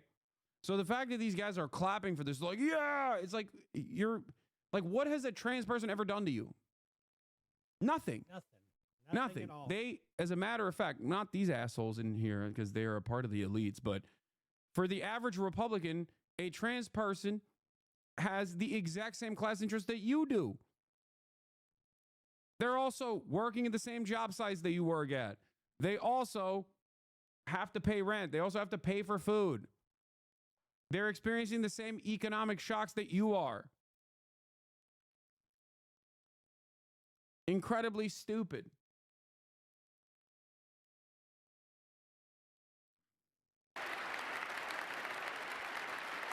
Same goes for undocumented migrants, by the way. Once again, like, these guys think, oh, if we just harm, you know, the Mexicans or whatever, maybe the situation will be better for me. That's not how it works, and it's not going to be that way.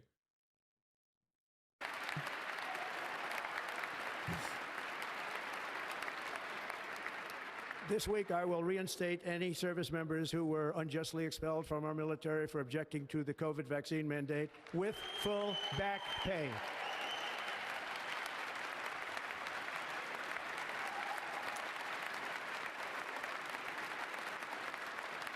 And I will sign an order to stop our warriors from being subjected to radical political theories and social experiments while on duty. It's going to end immediately. Our armed forces will be free to focus on their sole mission, defeating America's enemies.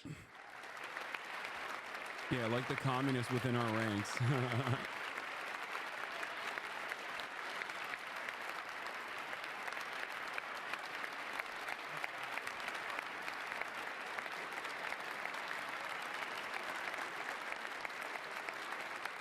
Like in 2017, we will again build the strongest military the world has ever seen.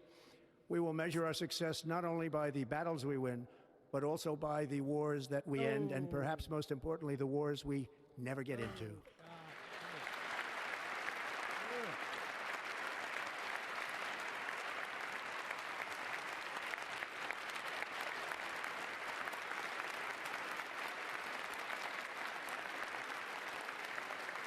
My proudest legacy will be that of a peacemaker and unifier. That's what I want to be, a peacemaker and a unifier.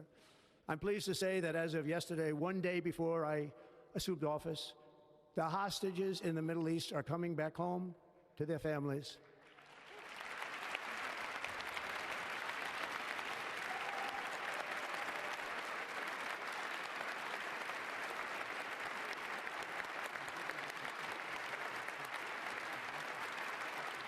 Thank you. America will reclaim its rightful place as the greatest, most powerful, most respected nation on earth, inspiring the awe. Even, yeah, Biden put some respect on it. He'll stand for Israel. You know what I mean? His old ass heard Israel. I'm Israel Ha, Jack.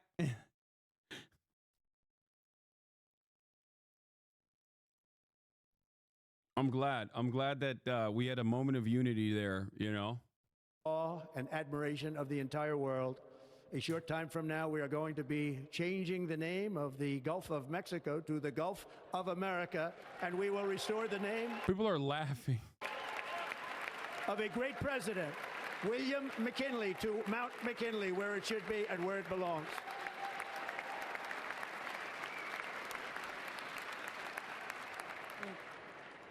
President McKinley made our country very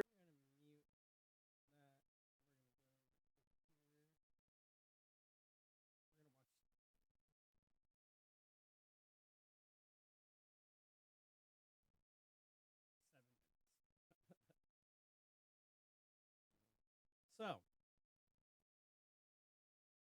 I don't really know exactly how to feel at the moment. I'm pretty emotionally worn out from watching this motherfucker lie his ass off. I take a break, I eat some food, do some puzzle work because I need something to focus on that's not insanity. Only for me to come back and start looking at, all the socials, and it's like, oh, hey, Elon is speaking live on television and he's giving the Roman salute.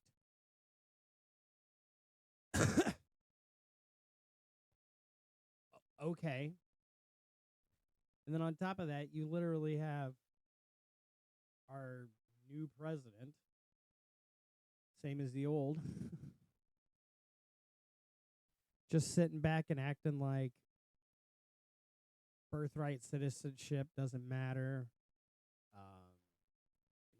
That these January 6th rioters that have been found guilty are patriots, and he's going to, give them pardons and all this. I mean, it's totally unabashedly crazy. He's basically just decided we're going to do it. Fuck you if you want something else.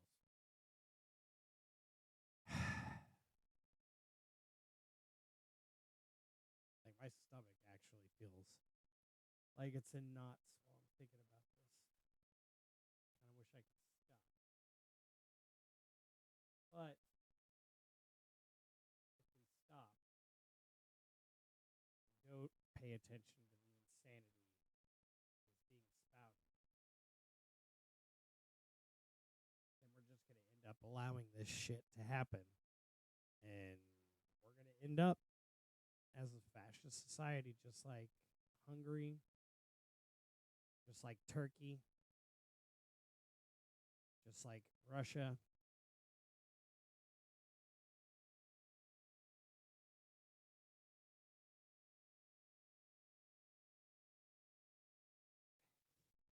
I don't know.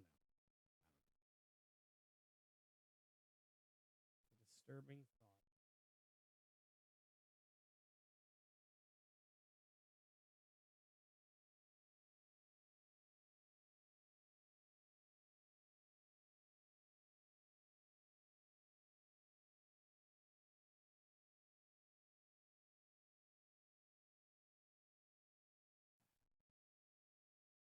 Transfer of power. Watch him.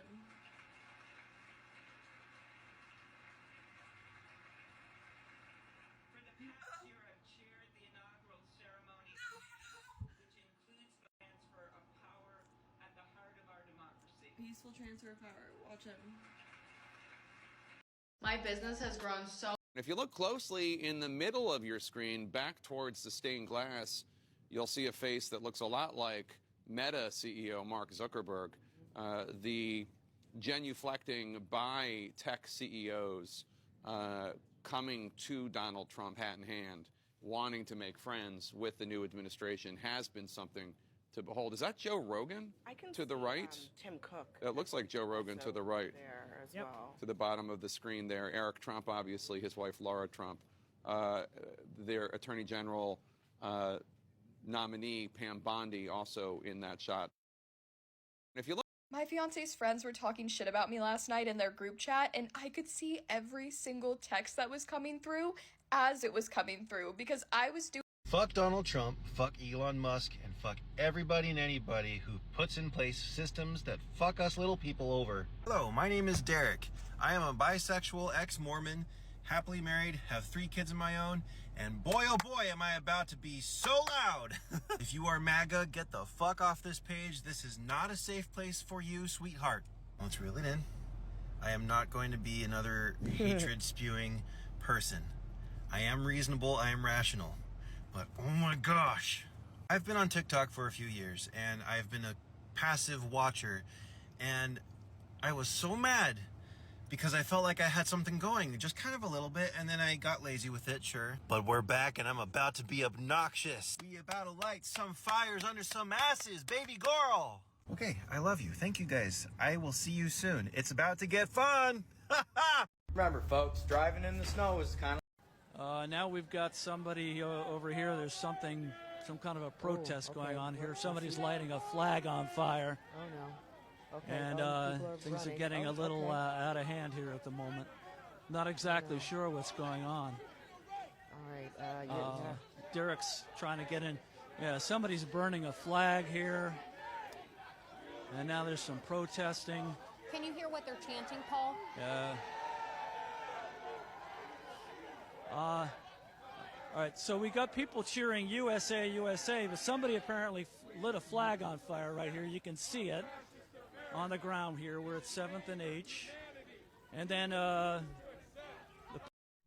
If you Superheroes. So Germany's ambassador to the U.S. just reported back to Berlin that Trump is becoming a dictator, with him reportedly writing in a confidential cable that the Trump administration will rob U.S. law enforcement and the media of their independence and hand big tech companies co-governing power, with him then reportedly warning of maximum disruption that will bring about what he said was a redefinition of the constitutional order, maximum concentration of power with the president at the expense of Congress and the states. They also then went on to warn of Trump using the military against civilians and an attempt to redefine the First Amendment by two methods, claiming one, by using lawsuits threatening criminal prosecution and revoking licenses, and two, manipulating algorithms and blocking accounts. With him then finishing out by saying that, quote, basic democratic principles and checks and balances will be largely undermined. The legislature, law enforcement, and media will be robbed of their independence and misused as a political arm. And remember, follow to stay in the loop. So Germany's ambassador to the U.S. just reported back to Berlin that Trump is becoming a dictator, with him reportedly writing in a confidential cable that the Trump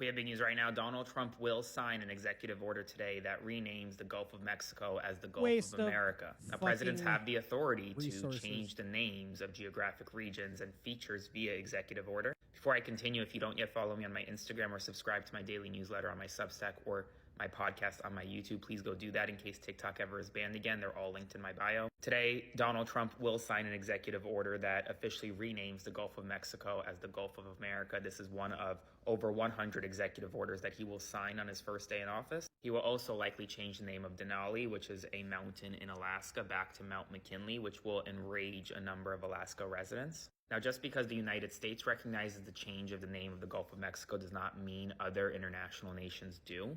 So here in the United States, the Gulf of Mexico will be deemed the Gulf of America, according to the executive order, but that doesn't mean international nations will follow suit. As always, comment below your thoughts, spread the word, and follow along to stay up to date on all the news you need to know about. We have big news right now. Donald Trump will sign an executive order today that renames the Gulf of Mexico. Oh my gosh, guys, Donald Trump saved TikTok. Donald Trump saved TikTok. Donald Trump can kiss my... Oh my gosh, guys, Donald Trump saved TikTok. Pros and cons of different... And now, the handshake and the handoff of power begins here. Aside from having his mommy go to a city council meeting last week and basically demand that they put up signs congratulating her son, nobody seems to know where in the hell J.D. Vance is.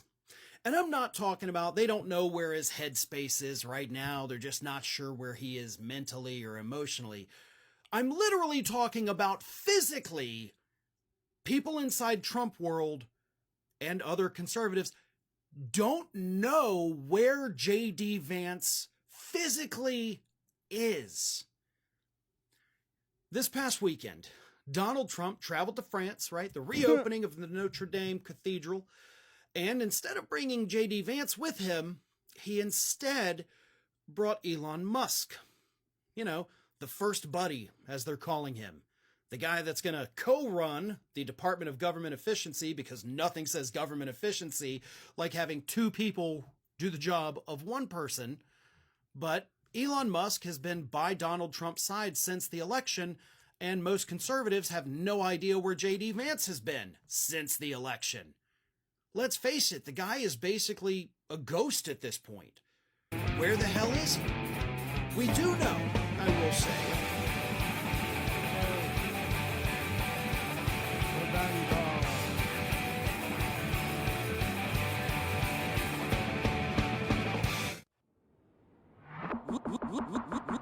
Look out the door if you hear an ambulance. The Vanguard will be there, sir.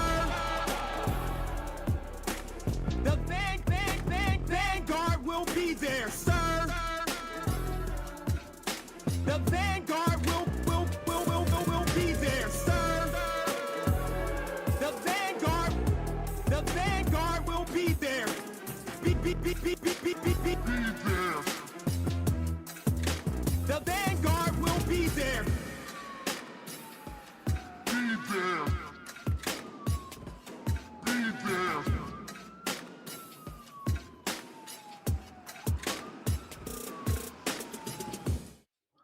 What's up, everybody? It is officially the Trump era once again. How you doing, Gavin? I'm doing good, man. Crazy shit. Wild morning, insane, fascist explosion of vicious insanity at the Capitol this morning. I was watching that go down this morning, taking a couple tokes of the bong, like just an absolute abject horror of what's going on. And all on Martin Luther King Day, no less. So shout out to Dr. King. I know it's kind of horrifying, right?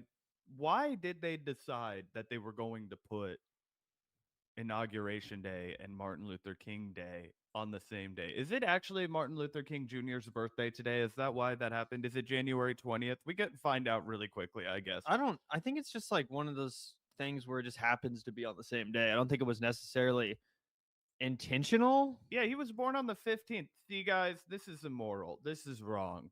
You can't have the Inauguration Day and Martin Luther King Jr. Day be on the same day, even if it only happens once every 4 years. Seems wrong. Seems unacceptable to me. Somebody should have thought that through. Yeah, at least if the president's a fascist like Donald Trump, like a racist piece of garbage, you know, maybe it was a king-like figure. That would be one thing. But Donald Trump seems like a real spit on the grave of King. But again, why is today Martin Luther King Day if not his birthday? Was today the my instinct, my gut would tell me as an uninformed individual that it was easier for them to assign it to a Monday after a Sunday if they wanted to make it a bank holiday, if they wanted to make it an official government holiday. It's just kind of like Columbus Day they would have put on a Monday. And now nobody shuts down anything for Columbus Day. We just argue about whether or not it should be Columbus Day or Indigenous Peoples Day.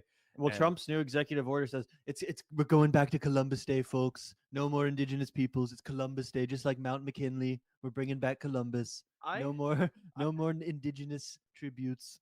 I totally forgotten about Mount McKinley. In fact, I read about it, and it was like Trump to rename Gulf of Mexico, Denali, and I was like, is Trump invading somewhere? What the fuck is going on? Guys, hold the phone. I know we talked about the Panama Canal. I know we talked about Greenland. Denali sounds serious. I don't know where that's at.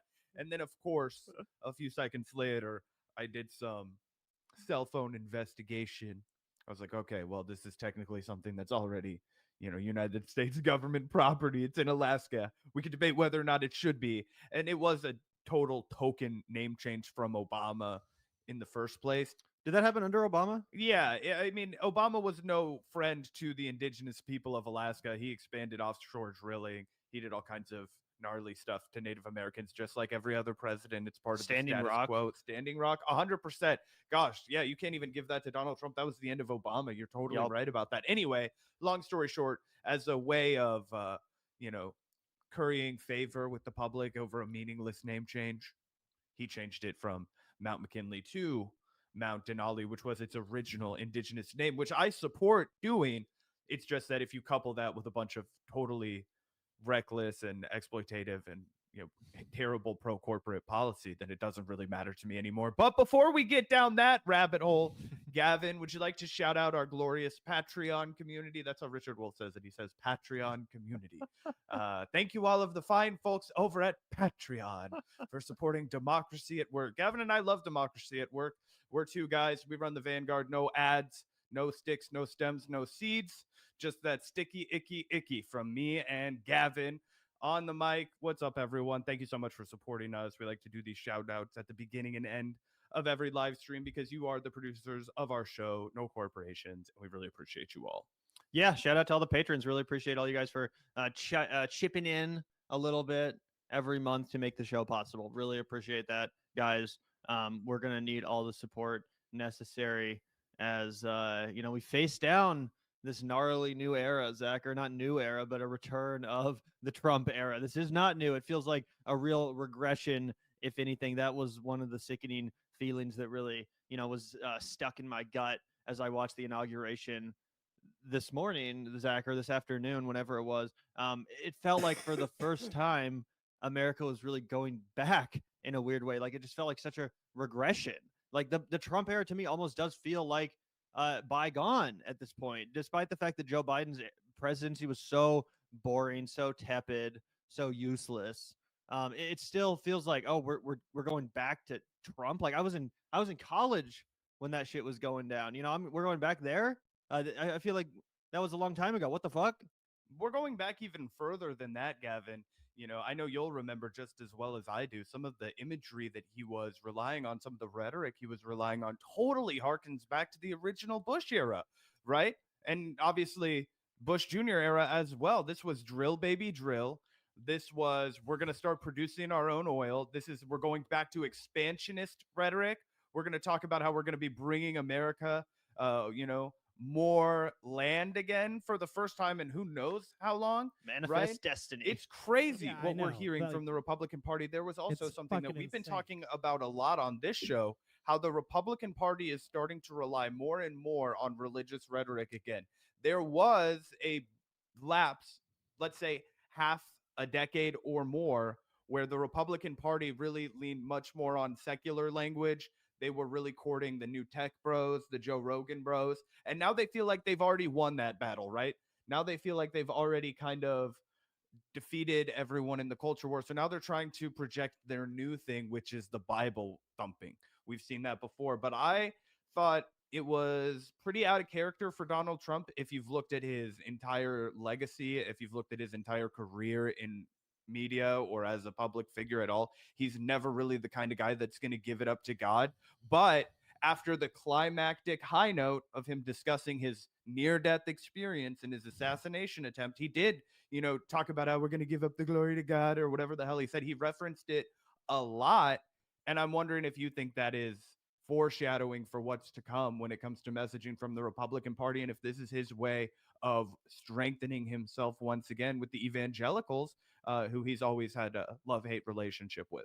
Yeah, I definitely found it very creepy how much he leaned into God and talking about how he was chosen by God. I mean, what a terrifying thing to say. What a terrifying thing to hear from the man who's about to be in control of this country. And not just in control of the country, but potentially in control of the expansion of the country. As you mentioned, Zach, Donald Trump is going full imperialist. At his inauguration, Trump invoked the colonialist manifest destiny, promising to expand our territory and vowed to forcibly take over the Panama Canal. And it's pretty crazy to hear this sort of language rear its head again. To me, it very much seems the culmination or the end result of so much of the right wing and Republican Party embracing the leadership of Vladimir Putin in Russia, to be honest. I mean, currently Putin is obviously in the midst of trying to expand his empire. And I think Donald Trump says, why not do the same thing? China's clearly, in the midst of similar pursuits, expansionist pursuits. And Donald Trump clearly thinks that, we need to be on their level, I guess. So very, very weird. I think it's bizarre that he's pivoted so heavily into this kind of stuff since actually winning the presidency, because I don't really remember him talking as much about this shit. I don't really remember him talking about like manifest destiny and expansionist bullshit when he was on the campaign trail. It seems like someone got him obsessed with this as soon as he won the actual presidency, and now he really wants to do something big, bold, something that will be memorable, something that will add to his legacy. And sadly, Zach, I'd be interested in your opinion, but I do think that it's gonna kind of work. I actually think this is the right way to disguise the true imperialistic ambitions that he has. I think it's actually a stupid idea that we've seen in the past from neocons like George Bush to pretend like, oh, we're going to liberate people, we're going to help them and take down dictators. People have see through that now. But I think Donald Trump just going, full imperialist, talking about manifest destiny and unabashedly advocating for expansion. I actually do think that people, at least on the right, will kind of appreciate the honesty, one, but also it just seems like something big and bold, which people tend to like, expanding America, bringing in other territories to the fold. People seem to like that sort of big, bold, sweeping gesture. Do you agree with that, or do you think this will be rejected? Oh, people are definitely not going to reject it, right? For the exact reasons you laid out. I also think it's very illustrative of how Donald Trump's mind works, how his priorities are set. You're totally right. There may have been one or two references on the campaign trail to how, oh, I'd like to have Greenland. Greenland would make a great addition to this country. I don't remember particularly, but I wouldn't be surprised if you could be like, actually, he said it once in 2023. He was like, we have to do this. We need the Panama Canal back, because he says so much shit, right? And then people just project what they want to agree with or disagree with onto the vagueness of what he's laid out. That's his entire shtick. That's how he's risen to prominence in American politics. So I completely agree that he's going to go through with this. Here's why I think it'll work in addition to what you said, Gavin. After what is essentially from a domestic standpoint, and I know people like Mehdi came on the show and he really passionately laid out, like, these are the things that Joe Biden actually did and they were good. But to the American people, the point that Gavin and I were making is that they didn't feel any of it, right? It wasn't a big enough deal for it to have meaningfully impacted their lives. So what feels like did meaningfully impact their life was watching a genocide unfold, watching the United States aid and abet this merciless destruction of an innocent people. That we all saw, that we remember. But outside of that, I think it was pretty fair to say that it was a lame duck presidency, right? 4 years that will be easily forgotten, right? There might be a footnote in a textbook about how he was the first president to stand on a picket line with organized workers, striking workers during a demonstration. But outside of that, he's not going to be the kind of guy that's remembered. So in juxtaposition to that, Donald Trump saying, we are going to expand America. We're going to go back to what was making our country great. We're no longer going to roll over. We're no longer going to be the cowards of the world. We're no longer going to be disgraced. And it's been disgraceful. And all these things that he said, because it's doing something. And Americans are so tired of having their government do nothing for them that they're going to be thrilled and excited to see some action from the executive branch. And the Democrats didn't do themselves a single favor leading up to this. I have to say, they set up so many easy layups for Donald Trump coming in, right? He did a temporary ceasefire, which we're going to examine over the course of this episode, because I finally got to do my homework on that while we were gone for a few days. We're going to talk about how the TikTok ban doesn't matter, that it was totally planned and that Donald Trump was going to negotiate behind the scenes to get an easy W for himself. Guess what? It worked. He got an easy W for himself, and that's because Joe Biden's an idiot. Okay? So he has that. In addition to whatever benefits Americans do feel from Build Back Better, they're going to start to come now during the Donald Trump presidency. And don't kid yourself, he's going to take credit for every last bit of it. So now you have him setting up 3 homers off the bat, and he's going to continue to promise the moon to people and deliver nothing but corporate tax cuts along the way. Yeah, well, I think that's the ultimate hypocrisy of the Donald Trump movement, obviously, as well as his speech today in D.C., right? Here was Mark Zuckerberg, Jeff Bezos, and Elon Musk, the 3 richest people on the planet, with the Google CEO, all standing prominently on the inauguration stage among Donald Trump's cabinet. From what I heard, they actually had better spots than members of Donald Trump's cabinet. So they were actually better positioned, clearly being rewarded for all of the loyalty that's been promised and all of the groveling that's occurred at Mar-a-Lago since Donald Trump won the election. And of course, then Donald Trump has the gall to come out here and talk about how he's anti-establishment. And, you know, people like Cenk Uygur, for example, come out here and say, congratulations on a revolution well done. They act like there's been some sort of an anti-establishment revolution that has occurred. If anything, no, the establishment powers, the creatures of our oligarchy, have only become more emboldened. Now this corruption is all out in the light for everyone to see, and it's not even being hidden. The veil has been ripped off, guys. We live in a straight up oligarchy in a very, again, Russian sense. Think about what I was just saying about how Donald Trump's new expansionist ambitions seem to be very clearly inspired by what Putin is doing and what the Russian Empire aims to achieve. In the same way, Russia has very, blatant, not hidden at all, oligarchs that control things, that call the shots. Does this not seem like we're doing the same thing? Does it not seem like we're leaning into this in a very intentional way from an optics perspective. Of course. And do you know what I think really cements it, Gavin, is this right here. Guess who is the most recent crypto billionaire in our country right now? The majority of Donald Trump's net worth, I believe the last time I checked, it could be more now. 89% of Donald Trump's net worth on paper has come because of Donald J. Trump coin, right? Which is valued at $56.6 billion. A lot of people have pointed out that's more than Kroger grocery store. Okay, that's more than you name it, real company, AMC theater, somewhere you go and actually do something. Yeah, they're not even close to valued at that high. Why? Because it's all on paper. And we talked about this a few days ago, Gavin, how one of the important reasons why they decided to launch a Trump coin was because Trump had been flirting with cryptocurrency, but a lot of individuals felt like he didn't have enough of a personal stake in it for him to actually be invested in fighting back against the wave of the, more cash is king, traditional old school investors. He kind of had a foot in each camp. This now gives him an entire reason to just open up the floodgates more than ever before. And really what it is preventing any floodgates from ever being built on cryptocurrency, because he loves being one of the richest men in the world. And if as soon as he decides to sell any of this Trump currency, it's going to tank in value, right? So he has to hold on to it. It's not real money. It's not liquid money. I also have heard this. I'm not quite as familiar with crypto as you, but is it also true that this is kind of a way for foreign governments and corrupting, corporate influences, for example, to just basically pour as much money into Trump's coffers as they wish? You know what I'm saying? Like through this cryptocurrency?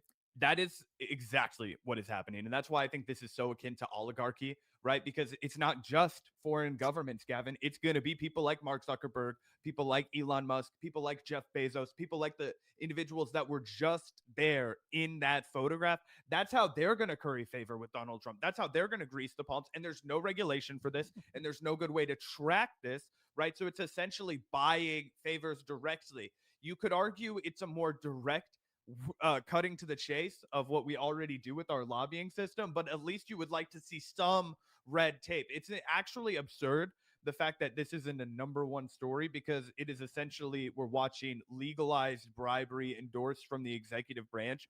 And of course, in addition to those folks that were in that picture, it's Mohammed bin Salman, it's folks that are connected to Narendra Modi, it's folks that are connected to any other foreign government. And don't kid yourself, fucking Israel, and we have a Saudi great Arabia, yeah. Saudi Arabia, exactly. We have a clip from Norm Finkelstein, Professor Finkelstein, who we've interviewed on this show. Don't always agree with him, but he's inarguably an expert on the Israel-Palestine matter. He's going to talk about exactly why Donald Trump chose to force a ceasefire now, and he's going to illustrate that it's actually more of a demonstration of Joe Biden's cowardice and his inability to take action during the entirety of his presidency than this is somehow a flaunt of success for Donald Trump. Yeah, 100%. Speaking of cryptocurrency scams, by the way, I also wanted to throw this up on screen. I don't know if you guys remember from the inauguration, but right after Trump's inaugural speech concluded, this anti-woke black pastor guy took the stage and was straight up doing an MLK impression. Like, I'm not trying to be racist, but that is straight up what he was doing. But it was like the anti-woke MLK or some shit. Again, you guys know what I'm talking about if you saw the inaugural proceedings. But as soon as his powerful, energetic sermon concluded, Pastor Lorenzo Swell launched his own crypto token, Zach. So right after delivering this pro-Trump sermon, this energetic, again, impersonation of MLK in a just totally disgusting and shameless way, he takes to Twitter to say, the crypto community was kind enough to send me Lorenzo, so I have permanently locked my tokens into a liquidity pool so that I will never sell on the community, but rather just earn fees as our token continues to flourish. Amazing day. All the glory to God. So just utterly shameless, but this is the world we live in now, guys. This is the new thing, this crypto bullshit. It's really taken root in the highest office of our land.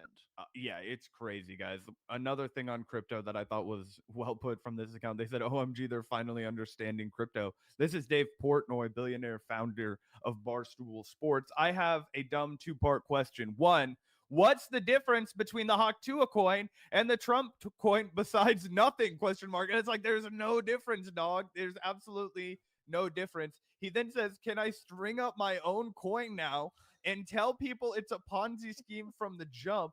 And I'm gonna rug pull at some point, and you just better hope you're out when I do, and that would make the entire thing legal. And it's like, dude, you don't even have to tell people it's a Ponzi and that you're gonna pull the rug out. You could just be like, you know what, guys, I've decided that this is the technology of our time. I want to invest in it. I don't want to just be a thought leader. I want to be a mover and shaker, guys.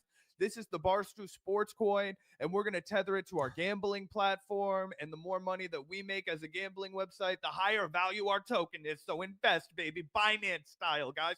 And if you guys want to know how long I've been following this, guys, I bought Binance tokens, okay, way back in the day for like $3.50. Okay, I bought so many Binance tokens. Do you know why? Because I'm not a fucking idiot, and they were the first token that came out, the first platform exchange that came out, and we're like, hey, the more exchanges that people do on our platform, the higher this token is going to go. Paid rent when I fucking liquidated that shit, but the government will send you a fat bill for taxes, everyone. So if you ever do have to, you know, do a little bit of the zhuzhing to pay your rent, I'm fortunate to not have to do that anymore.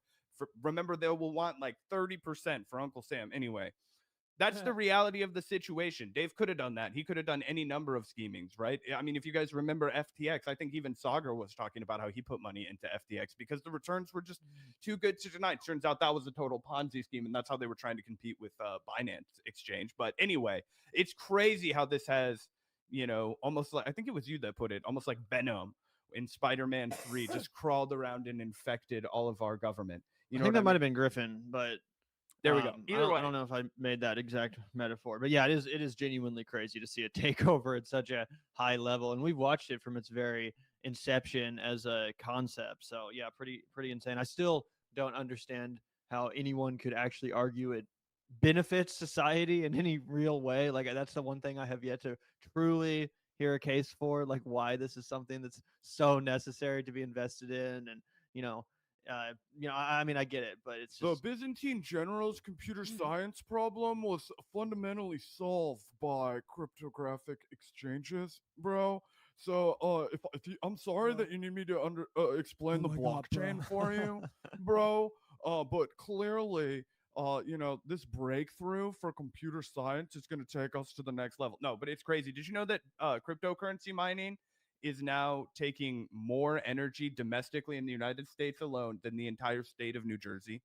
Yeah, I did know that. I also know that a bunch of these technology companies, including Google and Microsoft, have all already broken pledges they made less than 2 or 3 years ago, you know, relating to their emissions and, you know, fossil fuel burning and stuff like that, all because of crypto and AI.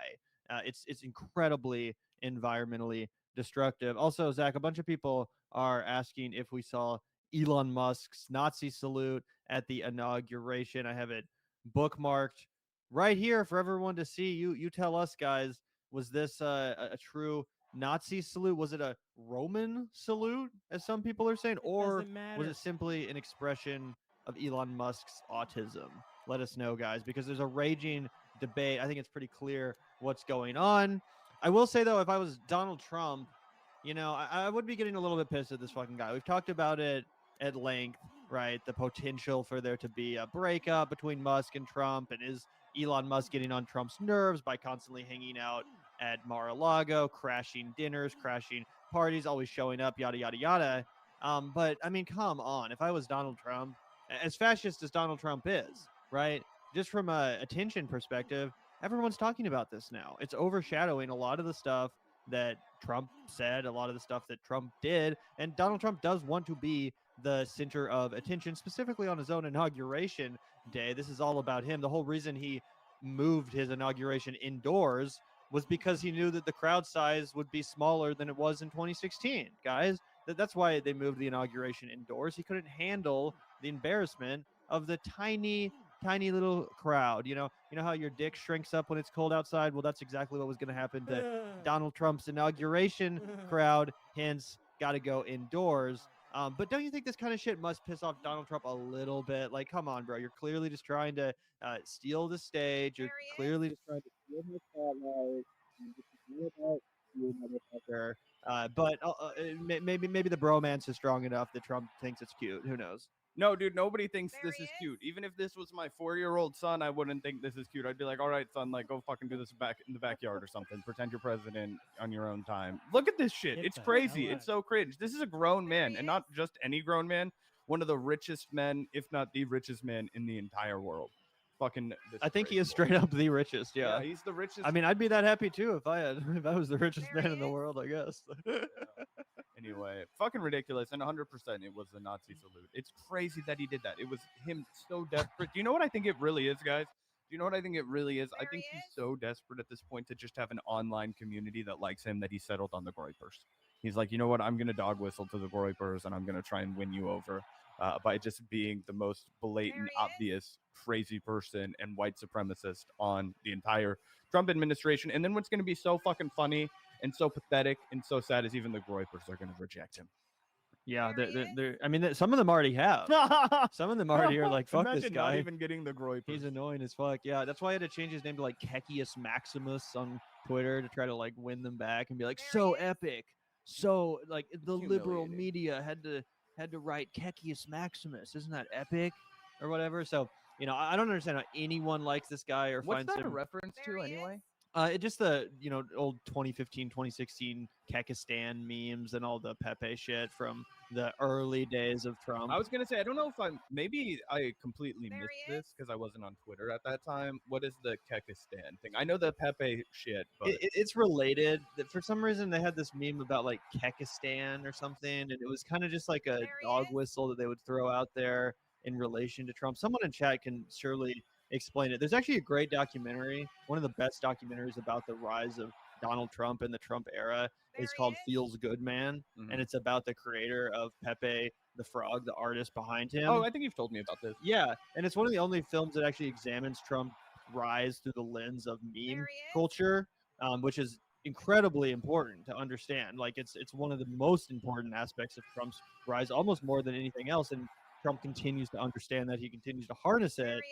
But, you know, I forget exactly what the Keck repeating, or sorry, what the Keck reference exactly was. Someone feel free to let us know. Yeah, no, that makes sense. It's just some white supremacy. Also, do you have some audio playing in the background?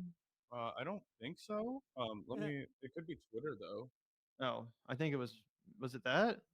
Yeah, I don't have anything shared on mine. LOL. Sorry, guys. Could you hear our conversation, or was that like? I'm sorry, everyone. Oh, is it still going? I don't think so. I don't hear anything. There's nothing playing in our headphones. It was the Elon loop. Sorry, guys. LOL. Sorry. LOL, trying to blame me. Anyway, I do have a clip hold of Norm Finkelstein that I did want to play for everyone because I think it makes it easier to understand what went down over the last 4 or 5 days, right? It was baffling to me and baffling to Gavin watching so many people be like, oh, this is crazy. Donald Trump just walks in and demands a ceasefire. And no, he actually is going to be stern with Israel and he's not going to let Benjamin Netanyahu do whatever he wants. I think you guys might have a slightly different takeaway after we watch what's happening with Norm Finkelstein. And that's not to say that every single day where bloodshed has stopped is a bad thing. Of course, it's a very good thing. Of course, that's what we all want to happen. We're all desperate to see a ceasefire happen, but we need to make sure that we're clear-eyed and level-headed when we examine this. And this is a maneuver that's been pulled before by presidents of the United States who are about the farthest thing from doves you could imagine on the issue. Gavin, do you have anything to add before we take a listen to this? Yeah, I'm super excited to get Professor Finkelstein's reaction to the ceasefire. At first, admittedly, I was a little bit confused about how to feel, right? Because as you said, Zach, obviously any end to the suffering, even if it's just a day or two, is better than nothing. It gives people a chance to regroup, potentially escape, you know what I'm saying, get some aid, etc. So even if the ceasefire is literally just a couple weeks or a couple months or something like that, better than nothing. But I fear that will be the case. I fear that it will not be a permanent ceasefire, and ultimately this will not only just be a performative win for Donald Trump to take, but also Netanyahu saying, see, we got the hostages back, and then, going back to the slaughter just a few weeks or a few months later, and everyone will have moved on after already giving them both credit. That's my fear. So we'll see, but can't wait to hear, Finkelstein's thoughts. Yep.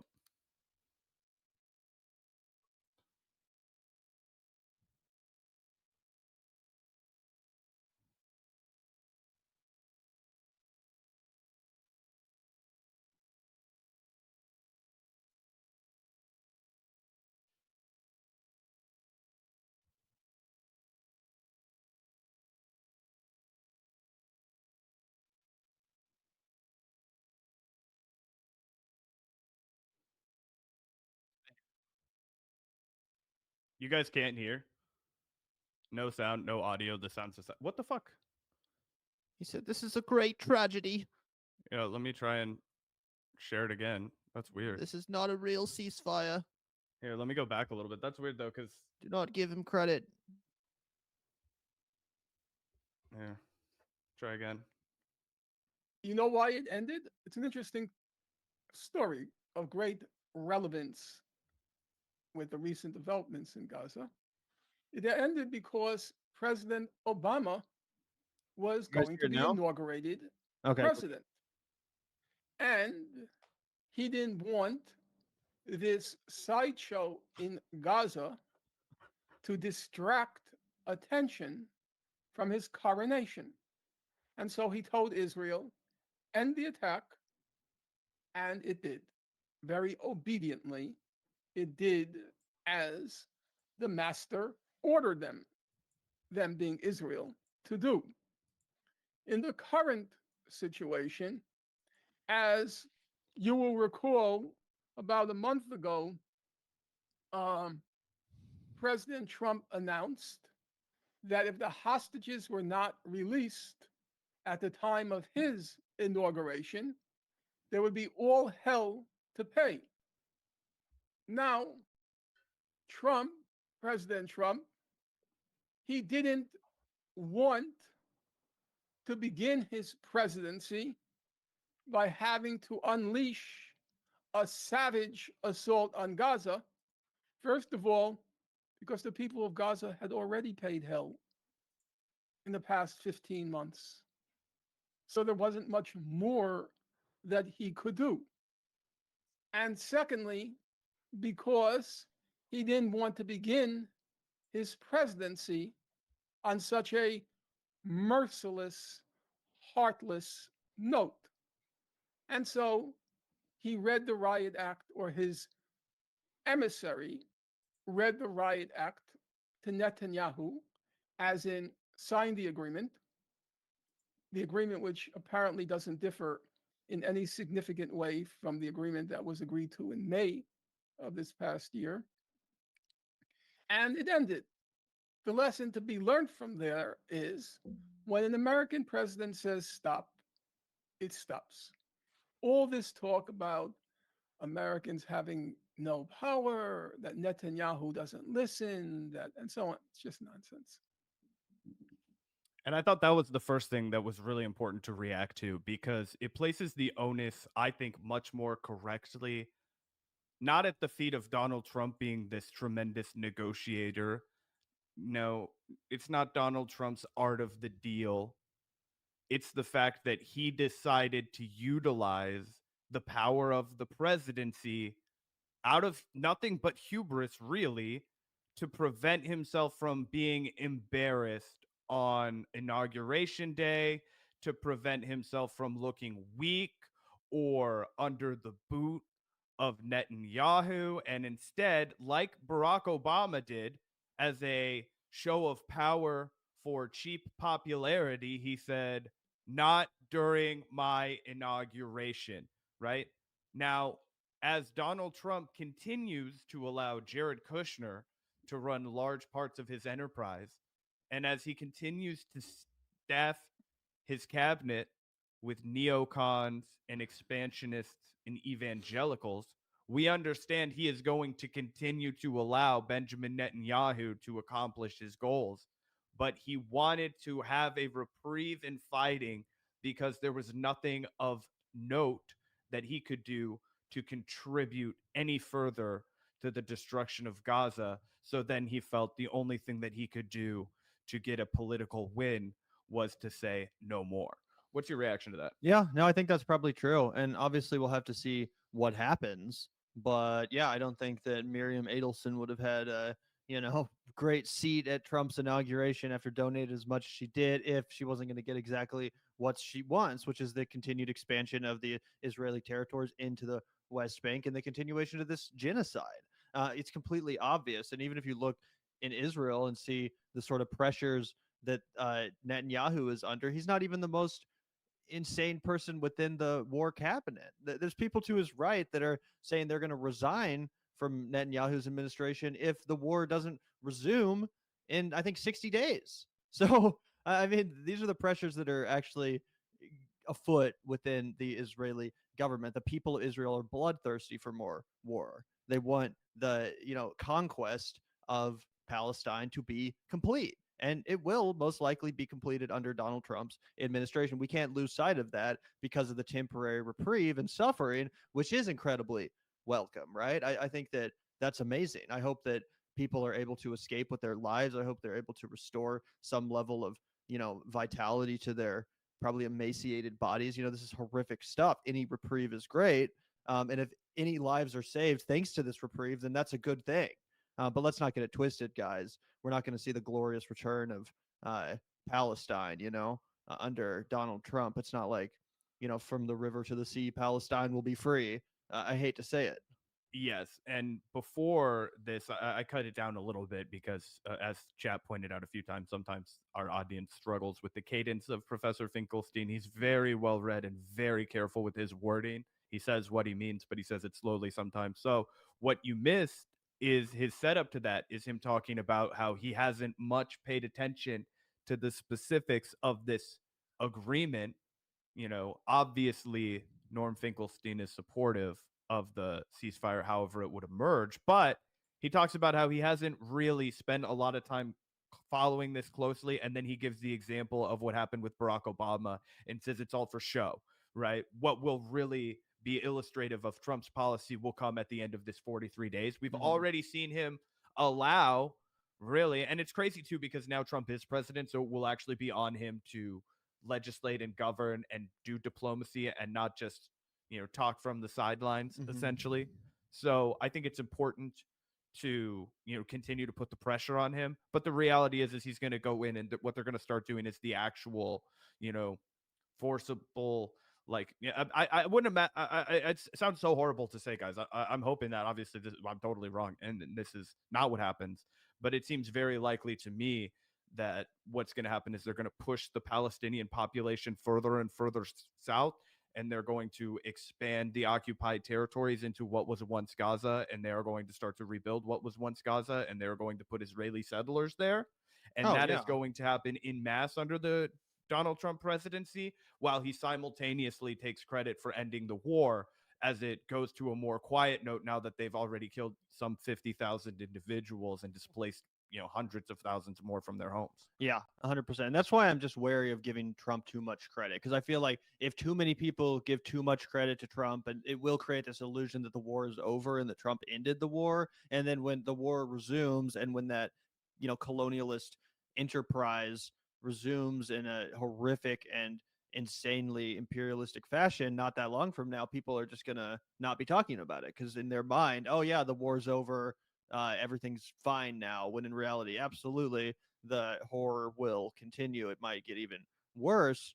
And, I guess the only silver lining is the mask has been ripped off Israel. And that was a big part of the reason why Hamas did October 7th in the first place, because they knew that the response would be savage, and they knew the response would be vicious and unforgivable in the eyes of anyone with a fucking conscience, in the eyes of anyone with a soul. And that is true. Israel's mask has been ripped right off. There's no more pretending that, oh, this is, this peaceful country of Jews just trying to pretend themselves. No, they're genocidal lunatics. They're genocidal monsters, and the world now sees them for what they are, at least most of the world. And again, that's the only silver lining in all of this. Yeah, I think you're totally right to point out that people will go back to business as usual, unfortunately, and just look at our own country, right? Let's look at our own very recent history. We are still actively occupying the independent sovereign nation of Iraq.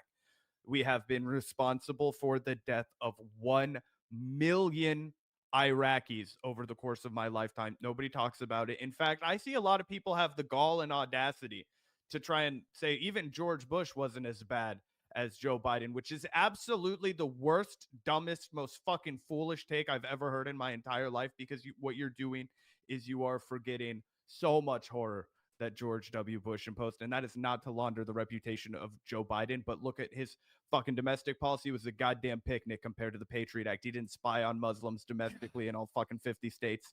Okay. And one of the only good things Biden did do was ending the fucking Afghanistan war. Exactly. So either way, we cannot lose sight of the fact that our country is as evil and as willing to do terrible, atrocious things as Israel. And we have, as a nation, effectively forgotten a lot of it. Yeah. Also, I mean, Israel is, I mean, it basically is part of this country. Exactly. It's the 51st state.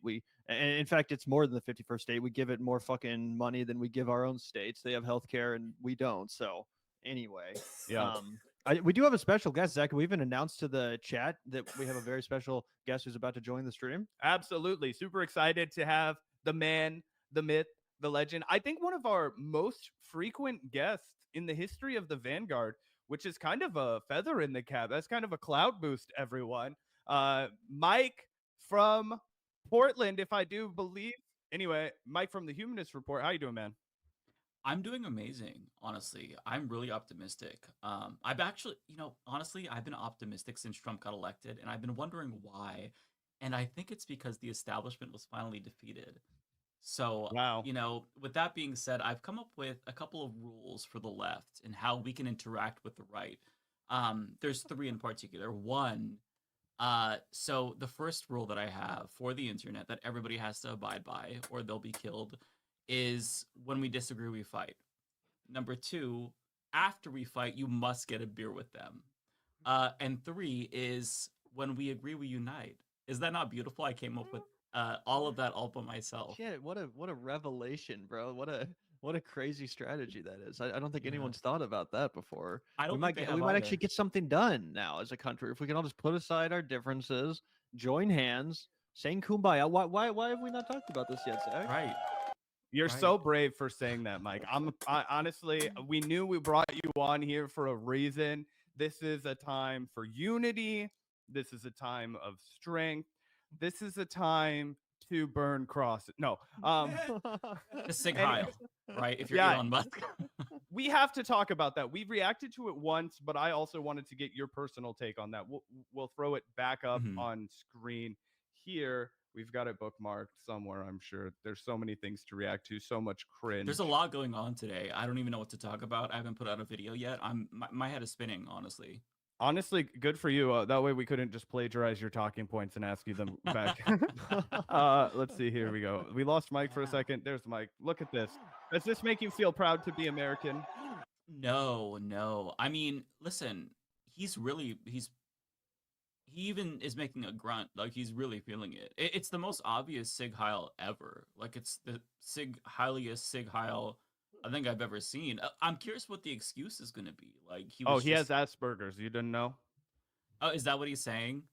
That's not what he's saying. Gavin showed me that there were people that were saying that. Many earlier. people are saying. Oh, is that? Okay. He has autism, and well, it was a simp of his in particular that was like, Elon Musk loves the Jewish people. I think this is just like his Asperger's. He got excited. Or something. Okay. So, like I guess he's that just stimming.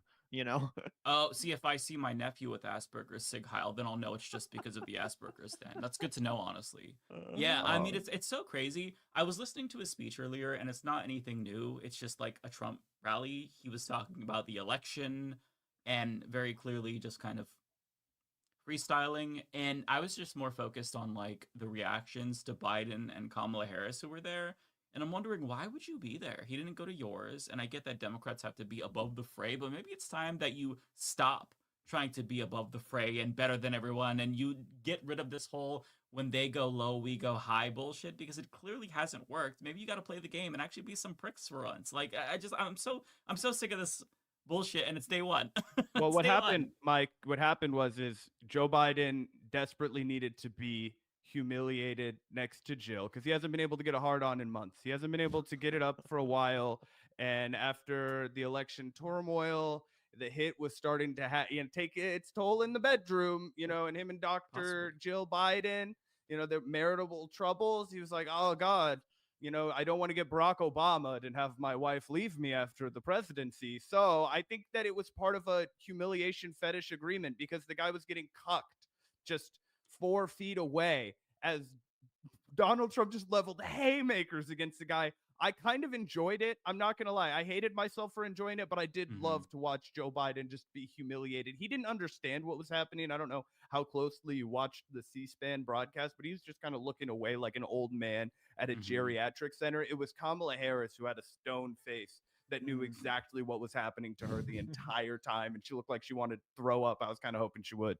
Yeah, that was crazy having the, defeated opponent of Donald Trump right there and Joe Biden too. It seems like they both, were kind of his defeated opponents. And honestly, the whole inauguration to me had a very weird vibe to it. For one, it was supposed to be outside, but then it was moved inside at the last second. I think, in my opinion, because Donald Trump was scared of there being an even smaller crowd than 2016. He didn't want to have to deal with that discourse again. You guys all remember the crowd size discourse. Remember, I think that's where the alternative facts thing came from back in the day. But either way, it was inside. It kind of felt like Trump was just doing a campaign rally or something. Like it felt like he was trying to get people to vote for him still. And it's like, bro, you won. You're the president now. I don't know why you're doing all this bullshit, but very little unity. A lot of just typical unhinged Trump bullshit. I guess what was your main reaction to that, Mike? And do you have any optimism that we're going to get through this next 4 years?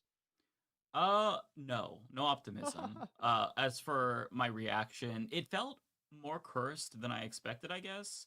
I mean, it was a Trump inauguration, so I wasn't expecting to, get that rosy feeling about America. I've never had that, but like, I wasn't expecting to feel any joy.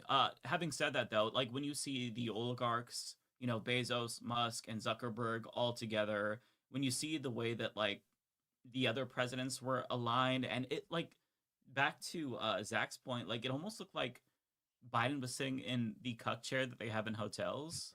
Like it was so weird. Just all of it was very strange, and it's not like there was really anything different. I feel like honestly, his speech this time was not as divisive as the first time. I can't remember what word he used in particular at the first inauguration that got a lot of headlines. I can't remember. Something fascist coded, I'm sure. Yeah, it was like carnage or something. There will be carnage. Yeah, it was something like American carnage or something. Yeah, like that. I don't remember specifically, so don't quote me. But it felt really.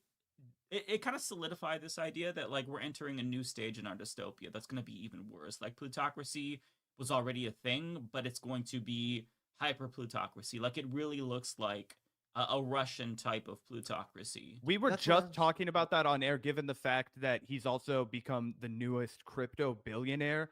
Right. 89% of Donald Trump's net worth on paper, or at least on blockchain, is because of the Trump coin. And, Gavin and I were talking about how obviously easily it's going to be to manipulate him and bribe him with no consequences and no trail of breadcrumbs to leave behind. It is 100% the Russification of America.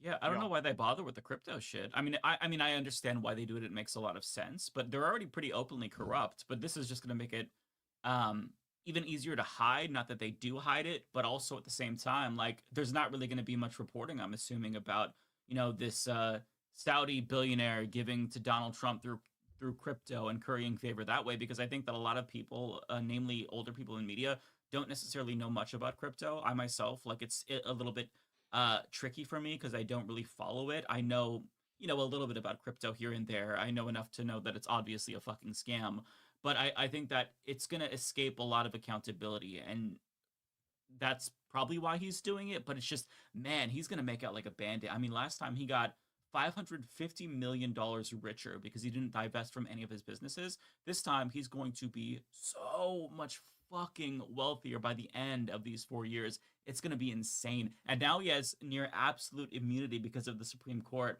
And like, he's already scamming his supporters. It's going to be so fun.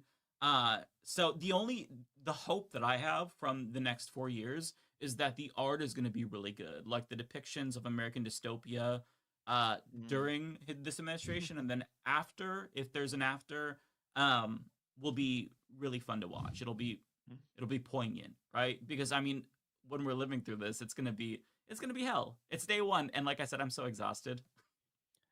Yeah, it's crazy. It's almost like we just shred the emoluments clause after the first Trump presidency, and I don't even think it's at all unreasonable to talk about how Joe Biden was wrapped up in all of this. I mean, the Burisma scandal, our Ukraine funding, his son Hunter Biden. I mean, there's a lot of there. This that is the the liberals- pro Hunter podcast, Zach. Yeah, right. I know. I'm pro I'm a anybody huge that's fan of hung Hunter, like so a tread fucking lightly moose. there. You know what I mean? We Careful. hang with our own. He But got anyway, pardoned. Right. Innocent.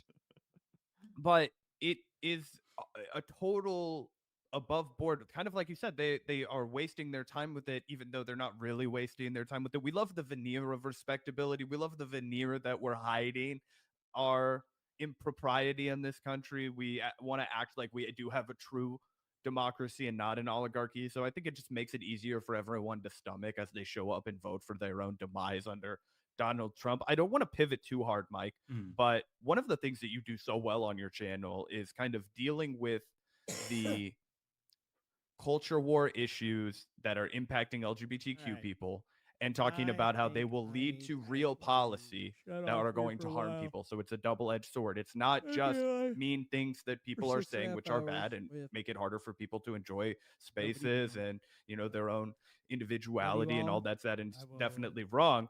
But it gets a lot worse when it meets the road and it becomes a policy issue. I wanted to play this clip from Donald Trump's inauguration and then get your thoughts on it, particularly as it pertains to